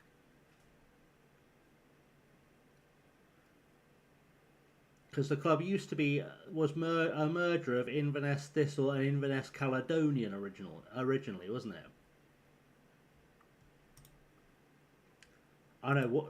Look at me dropping football law. I know a thing. I've watched videos on the internet about Scottish football. There is a channel actually on YouTube that makes really good videos on the history of Scottish football. I can't remember what it's called off the top of my head, which is really helpful, I know. It might be What If Football? There's someone who makes really good documentaries about the history of Scottish football, and they're well worth checking out. They've got a really good video on the time that Dundee just started randomly signing world-class footballers for like a year and a half, then nearly went out of business.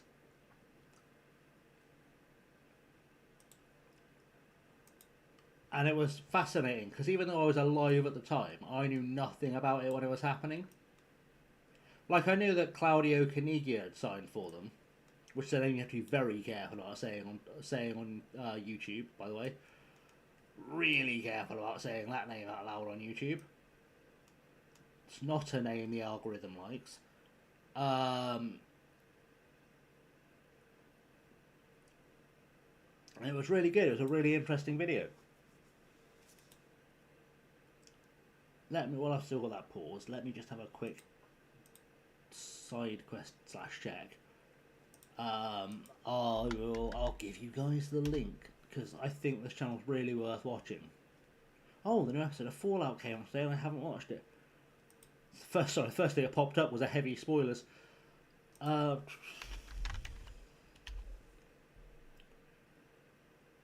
didn't that just search my history like it should do?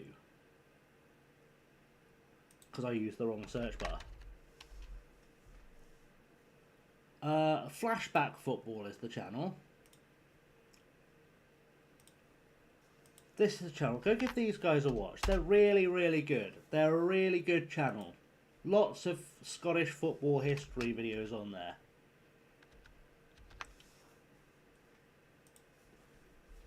And they're always really well made too. Which is really rare for a YouTube documentary, for them to be that well made. Like, they don't look like they were done by a sixth form student. They look like they were done by someone who actually knows how to write and edit and research. Which, I enjoy a HITC 7's video, but sometimes Alfie's videos do look like they were made by a sixth former. £541? And you go careful. Don't go spending that all at once in the same place, alright? First thing you need to do with that £541 is make sure the club is stocked up on the essentials. Toilet roll, tea, coffee, you know.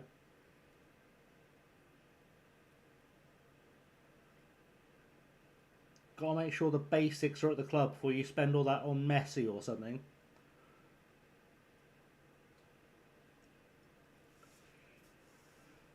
That's the rules. We're losing this game. I really should actually watch the games as I play them. If I have one fatal flaw as a streamer, and let's be honest, you all thought I have many, it's that I really should pay more attention to the football matches. In the realm of training players for household players, there, yeah, it's true. It's true, you're 30 seconds away from offering up a bag of bibs for someone. 2k spare on the wage budget. Nice. I do like stories about random transfers like that.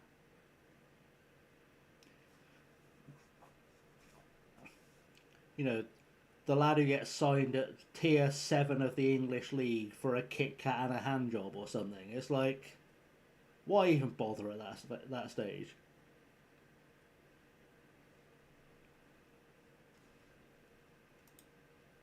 Like, really, why bother? Also, I'm yelling at these guys first, not at the players for us not winning this game against AS Taravao, but I think they're actually much better than us.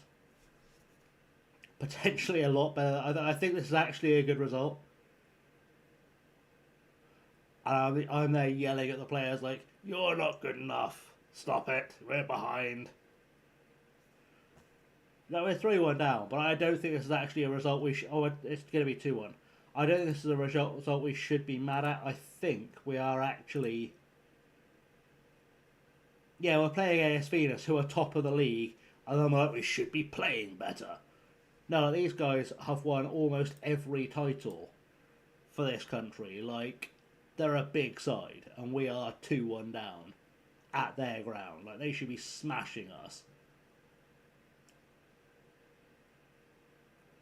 And I'm here yelling at my players like, be better! Step up!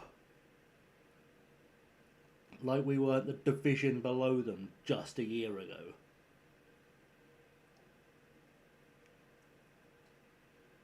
But I think what we've proven, since we're nearly halfway through the season, in one stream, which is crazy, is that we are... Yes, leave it, Roy, it ain't worth it.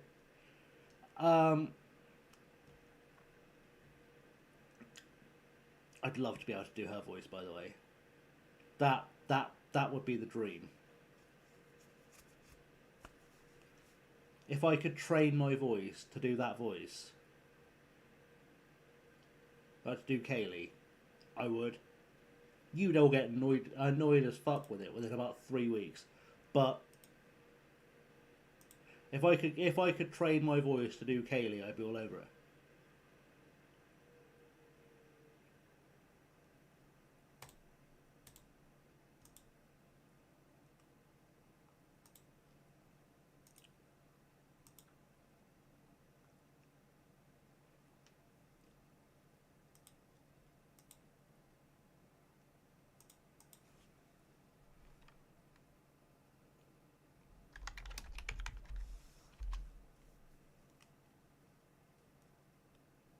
Also, I did realise it was Keeley. My brain went, it was Keeley, wasn't it? It's because I got really confused because Keeley Hazel was also in the show, which really confused me. Yeah, that's it. Like, I fucking love Juno Temple though. I do. I'm so glad they're making a new season. Genuinely so glad.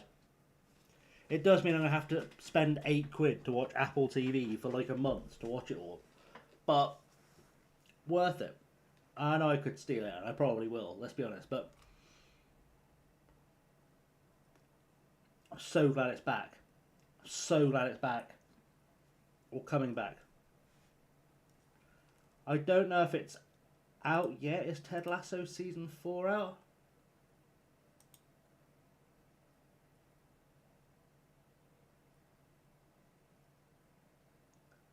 Oh, you didn't watch the last season? Just having a look. I think it's this year. I'm just checking.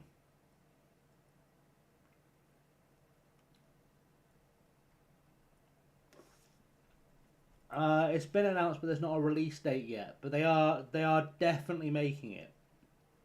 I think I read somewhere that season 4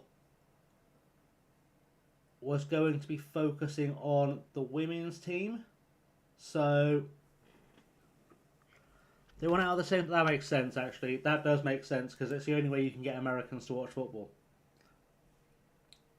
I know. Apologies for the gag. Apologies. I've upset someone. It's fine. I don't know why he's not in our first team. Why are you not in our first team? What happened there? Why is Mario Perez not starting for us? He's huge.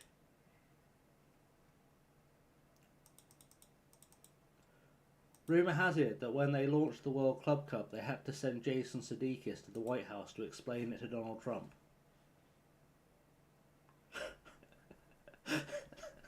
I have actually made that joke more than once.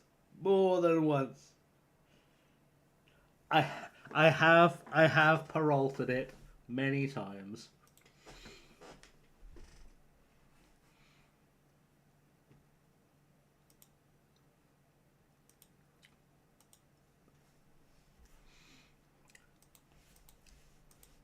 It's one of those TV gags that's genuinely funny when you break it out in real life. Like, it's very rare it's very rare that a gag from a TV show, especially a running gag from a TV show, can be used in real life and still be funny. It's that. Its phrasing from Archer is always funny, and it's the running a How I Met Your Mother joke of whenever anyone says any kind of word that is a military title in a sentence, that you do the salute. So someone goes, "Oh yeah, I was doing that thing in Germany." In general, always funny. Always funny. Don't care who you are, that's comedy gold. It will always be funny. Bazinga will not. Just putting it out there. Like, I enjoy it when sitcoms have a running gag that feels like something that would naturally be a recurring joke among the group of people. And like catchphrasey gags feel forced.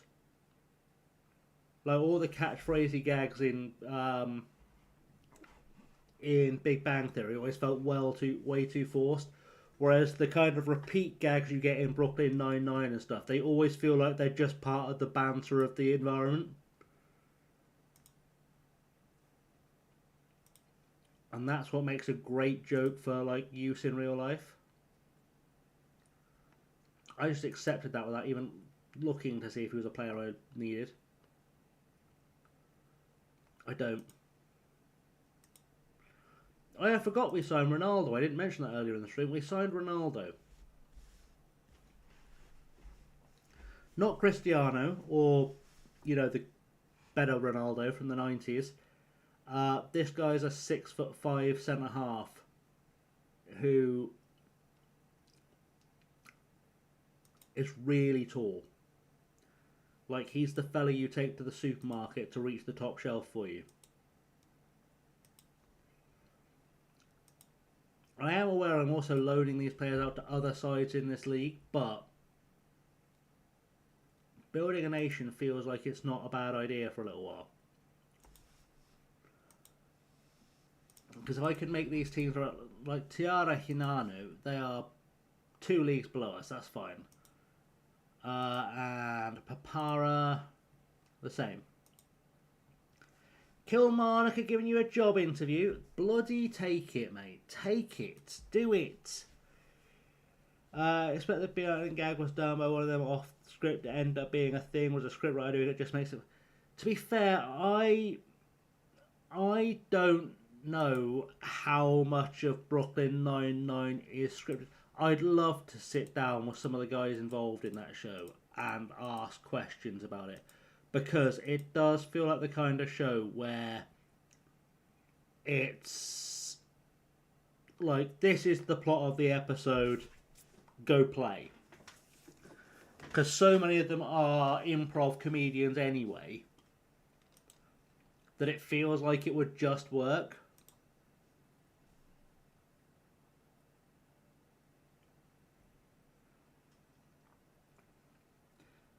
And also, there's no one in that cast I wouldn't just like to sit and have a drink with. Literally no one. Like, Chelsea Peretti would be a cracking night out. You just know she would be the finest value on a night out.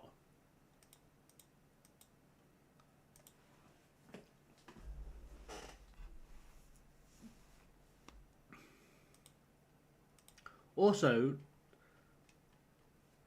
talking of the 9-9, I saw the weirdest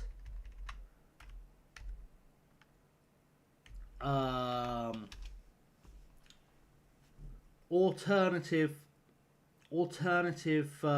appearing what am I doing? Like role for someone.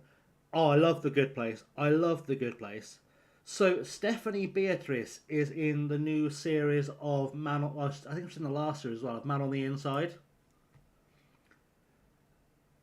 And it's such a headfuck for like the first 3 or 4 episodes you see her. Because you really want her to be Rosa. You do. And she's not. And your brain's like, what? it's it's a really it's cool. It's cool. It's just odd for a second. Yeah, it is. She's a properly nice character. She is in a lot too. I'm happy for her because she's so good. She's so funny. Just such a great actor. And they did. I'm trying to work out what it was.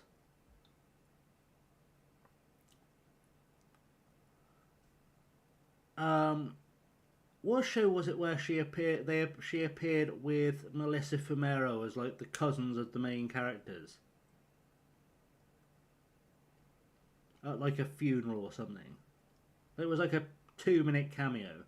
I forget. Oh, I meant to watch the sitcom about Blockbuster. I forgot it existed. Lots of singing roles. We're happy with that. Watching Two Broke Girls. I love Two Broke Girls. I shouldn't, because it's a bit.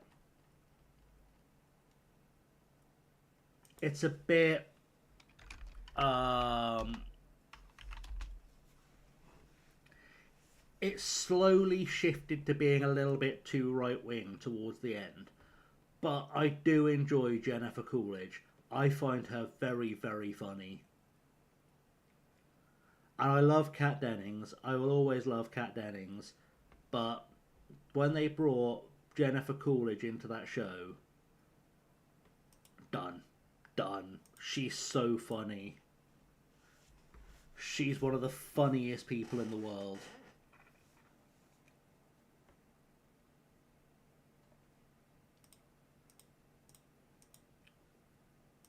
But like, it wasn't a huge surprise that show veered a little bit to the right towards the end, because Whitney Cummings is a bit Trumpy sometimes.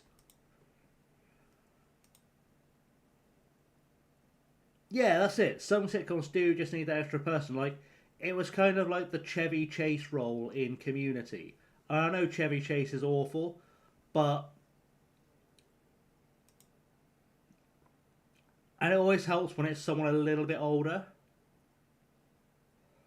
Like, that does help.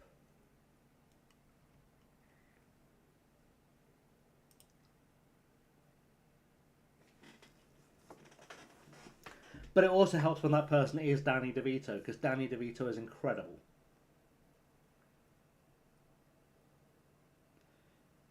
Yeah, that's it. Chevy is awful, but it worked because he's awful. And because I don't think he was necessarily aware the joke was on him as an actor more often than it was on the character as well.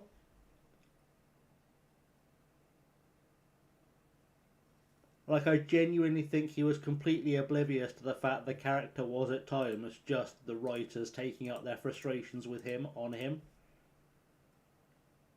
Oh no, they've reduced our wage budget by £800. My word, that's going to make up for the £33,000 I'm over budget. Also, what? Can anyone figure this out? Our wage budget has been reduced from 3.93k to 3.18k. I presume per year, because I've got it set in per year, but who knows with FM.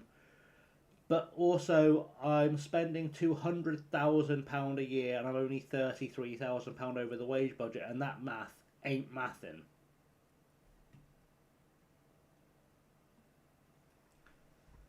Yeah, 5 and 6 is still like, I don't think Community ever went through a not funny period. I think far too many people got upset by the cast changes.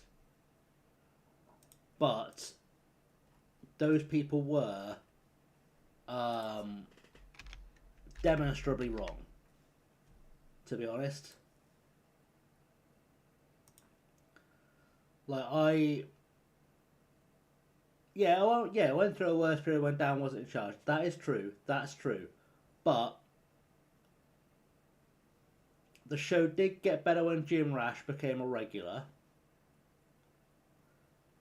Losing Troy was sad, and not having Shirley there so often was sad.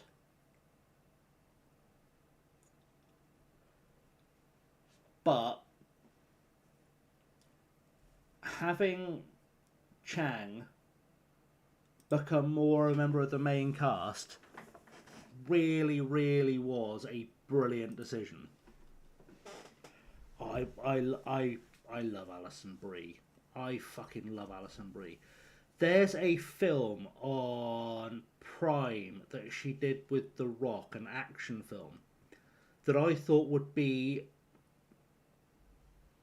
you know, it's an Amazon action film. It's never going to be great. Like, it's not going to be groundbreaking. And it was genuinely very charming and very watchable and quite funny. And she was so good in it. She was so good in it. I'm trying to remember what it was called. I'm just going to look it up because I'm lazy. I could make my brain do some work, but I didn't. Together? No, I haven't. I haven't. Wait, Alison Brie's married to Dave Franco. How did that happen? I've got so many questions.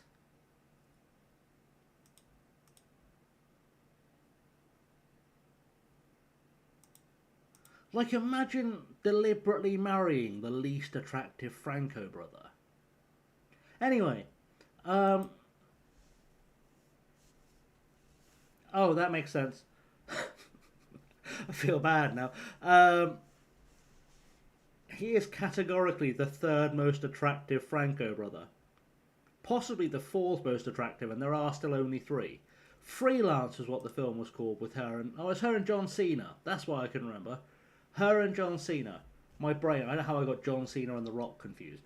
It's a great film. It's so funny. It's so funny. It's genuinely brilliant. And there's an actor in it called Juan Pablo Raba, who is a Colombian actor. The guy from Narcos. He is breathtakingly funny in this film. He gets so many great lines away.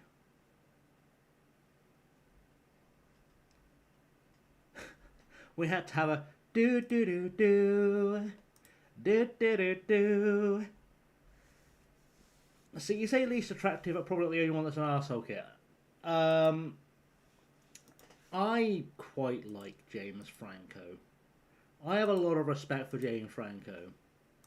I'm sure he's probably a dick, but if anyone can genuinely get away with being a dick, I'll let James Franco off, not just because he's an amazing actor, but because he's genuinely just one of the smartest guys on the planet. A friendly with the best team of Scotland's reserves. You're playing Celtic's reserves? Oh, I've come out of the closet as a Hoops fan. Gonna get killed. I've never heard about him essaying people, but we'll check, see what the Pedia says. That's the worst way to...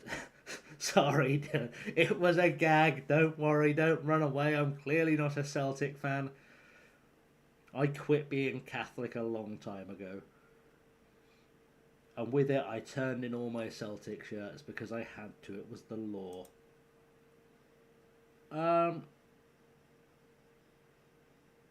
Ooh.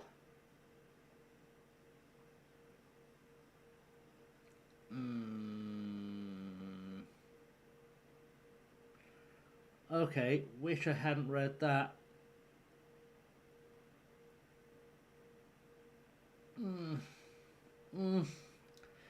Okay, that made me feel uncomfortable.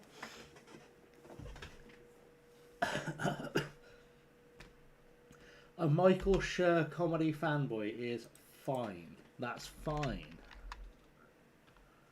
I've heard of people being worse things.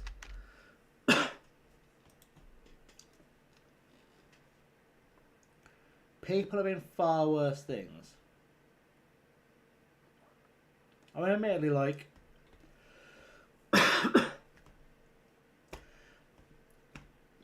I didn't think The Office was great, but that's not his fault, because Ricky Gervais wrote it, and Ricky Gervais isn't funny and never has been.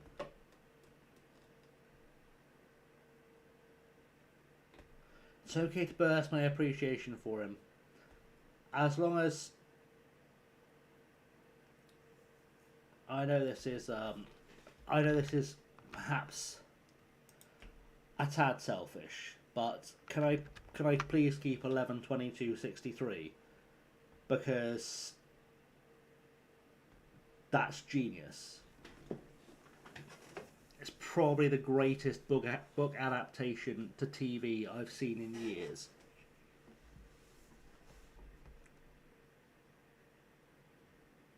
Oh yes, it has the advantage that it's based on a Stephen King book, but it's genuinely great.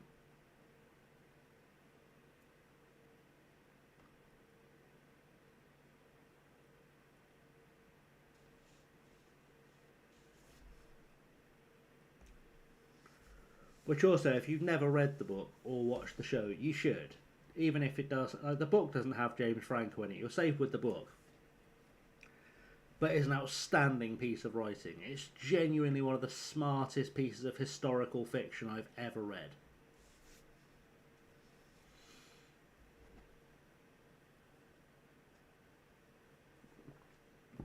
Which I know, small bar, because it's Stephen King, who is, and I will die on this hill, the greatest living author.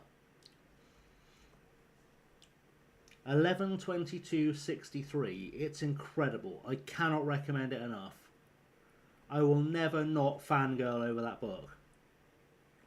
And yet all those shows have been great. It's true.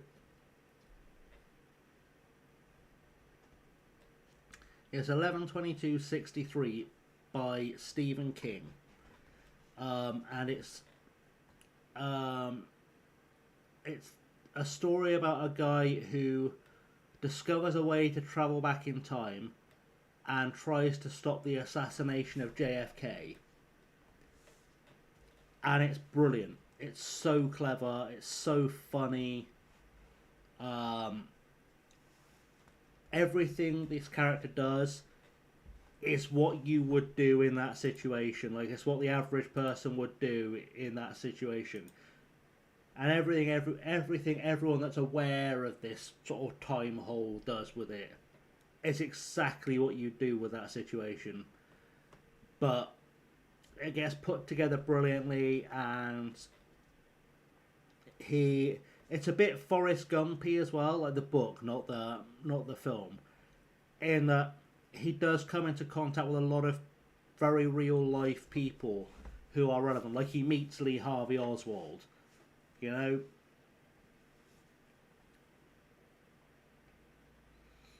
it's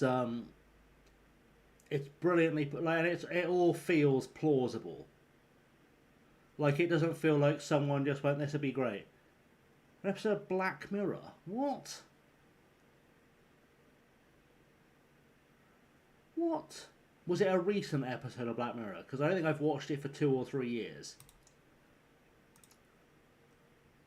I know this is like really sad, but I found Black Mirror really hard to enjoy once Netflix got involved. There's a couple of good episodes of Black Mirror post Netflix, but I would argue that the best episodes of the show were done while it was still very much a Channel 4 thing.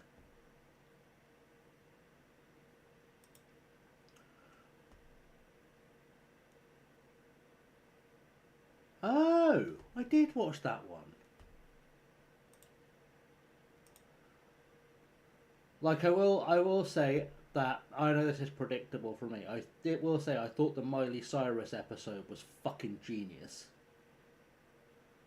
The Miley Cyrus episode was genuinely fucking genius. That was art.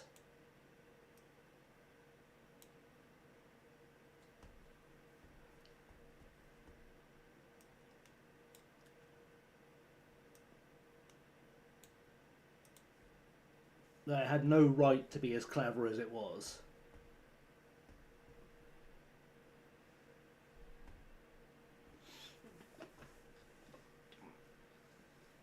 That's it. It's lost the charm it had. Like, Black Mirror almost feels too expensive now. Like, it feels too produced. And, like, it's great they've got that budget and stuff, that they can do a bit more creative stuff with it. But it still feels a bit too produced. Like, there's some things that definitely benefit from a budget. Like Doctor Who is an example. I know a lot of people love old Doctor Who, but it's definitely better now that they've got a budget and it doesn't look like everything's being robbed from charity shops. But Black Mirror looks like there's too much money spent on it.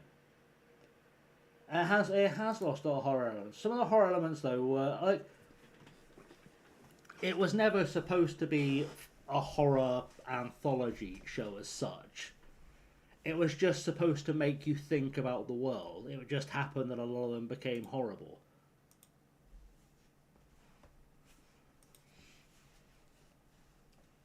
I mean, I'm still in awe that they got away with the first ever episode. I can't believe that Channel 4 allowed them to do that. Knowing that it was a very real parody of a senior politician. Doctor Who's best man around, big approach to the last season and how we end up with yeah, that's it, that's true. But like that kind of early comeback era, Channel 4 used to be bold. It's one of those things though, they used to be bold, but like that was bold for Channel 4. Like Channel 4 used to be fine with political satire, but directly referencing the fact that the Prime Minister had been alleged to have had sex with a pig. That was very close to the knuckle, even for Channel 4. That was very risky for Channel 4. Like, they used to walk right up to the line, wave at you from it, and smile. But, like, that was like, fuck it, there's no line, this is hilarious. Like, yeah, close to the port knuckle. Also, I'm very well aware that there's a small chance that Elodie has heard me say the Prime Minister fucked a pig in the background and has just had a slight what moment. Because I don't think that made the news in North America somehow. As objectively hilarious as it was to us here. No, apparently that's not a thing that happens all over. I mean, actually, Donald Trump, it might be. Oh no, sorry, that's children, not pigs. I always get the two confused. You can eat pigs, you can't eat children. That's how I have to remember it.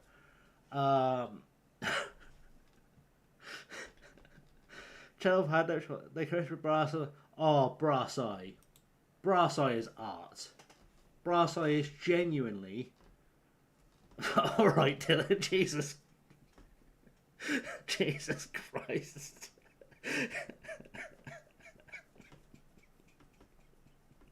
My word. My...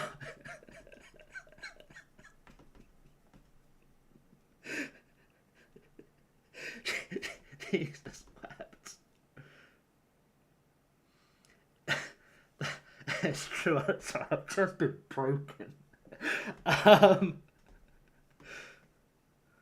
Oh, alright, my word. The worst part is that's going to be on screen in the VOD. There's going to be a small Google search trend next week. Oh my god. My god. Yeah, the Brass Eye,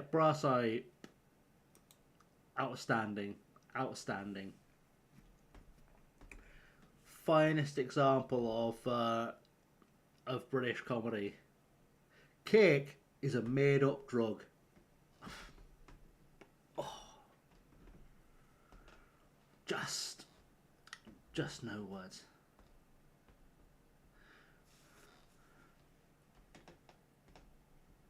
It's true. Be sure to get the Velcro gloves, Dylan.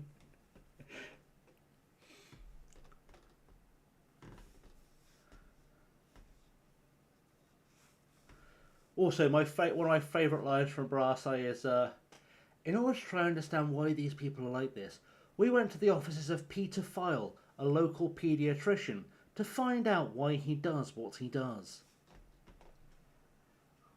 Fucking outstanding. Such good writing. Such good writing. It was almost low-hanging fruit, but it was such good writing.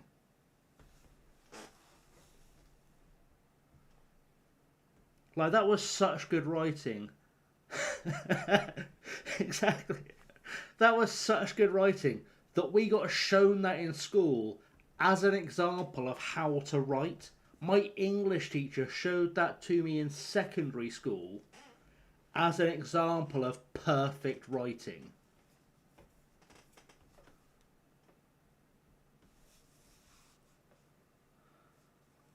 And the thing is, if you showed that to kids now, you'd probably end up in jail. Which is mad. Because we're genuinely afraid that people will be exposed to great art.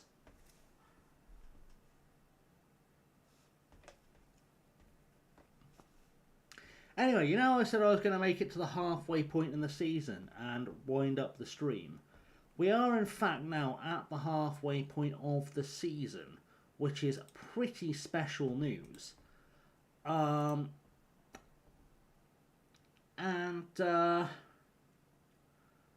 That does raise the question of who is alive?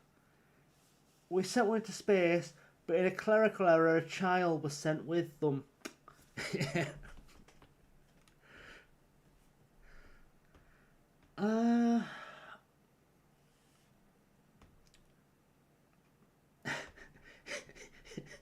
Here's one on video disguised as a school. Is outstanding. Okay, I'm going to give you guys a choice of two. A choice of two places to go. Do we want to go and see Benny? And I'm well aware Kit is already in Benny's chat. I know, I see everything, Kit. Or do we want to go and help out a newbie who appears to be playing the game for among the first times ever, potentially? It's true, it's lucky the only writers still have a job.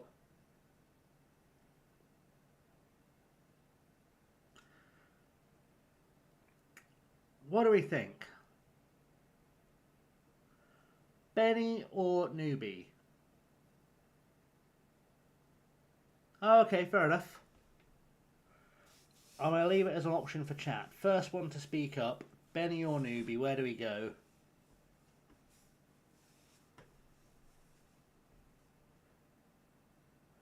Fair enough. Should we get, because the newbie currently only has one viewer, should we go and say hello? We'll do a surprise raid. And just show a little love, you know? Let me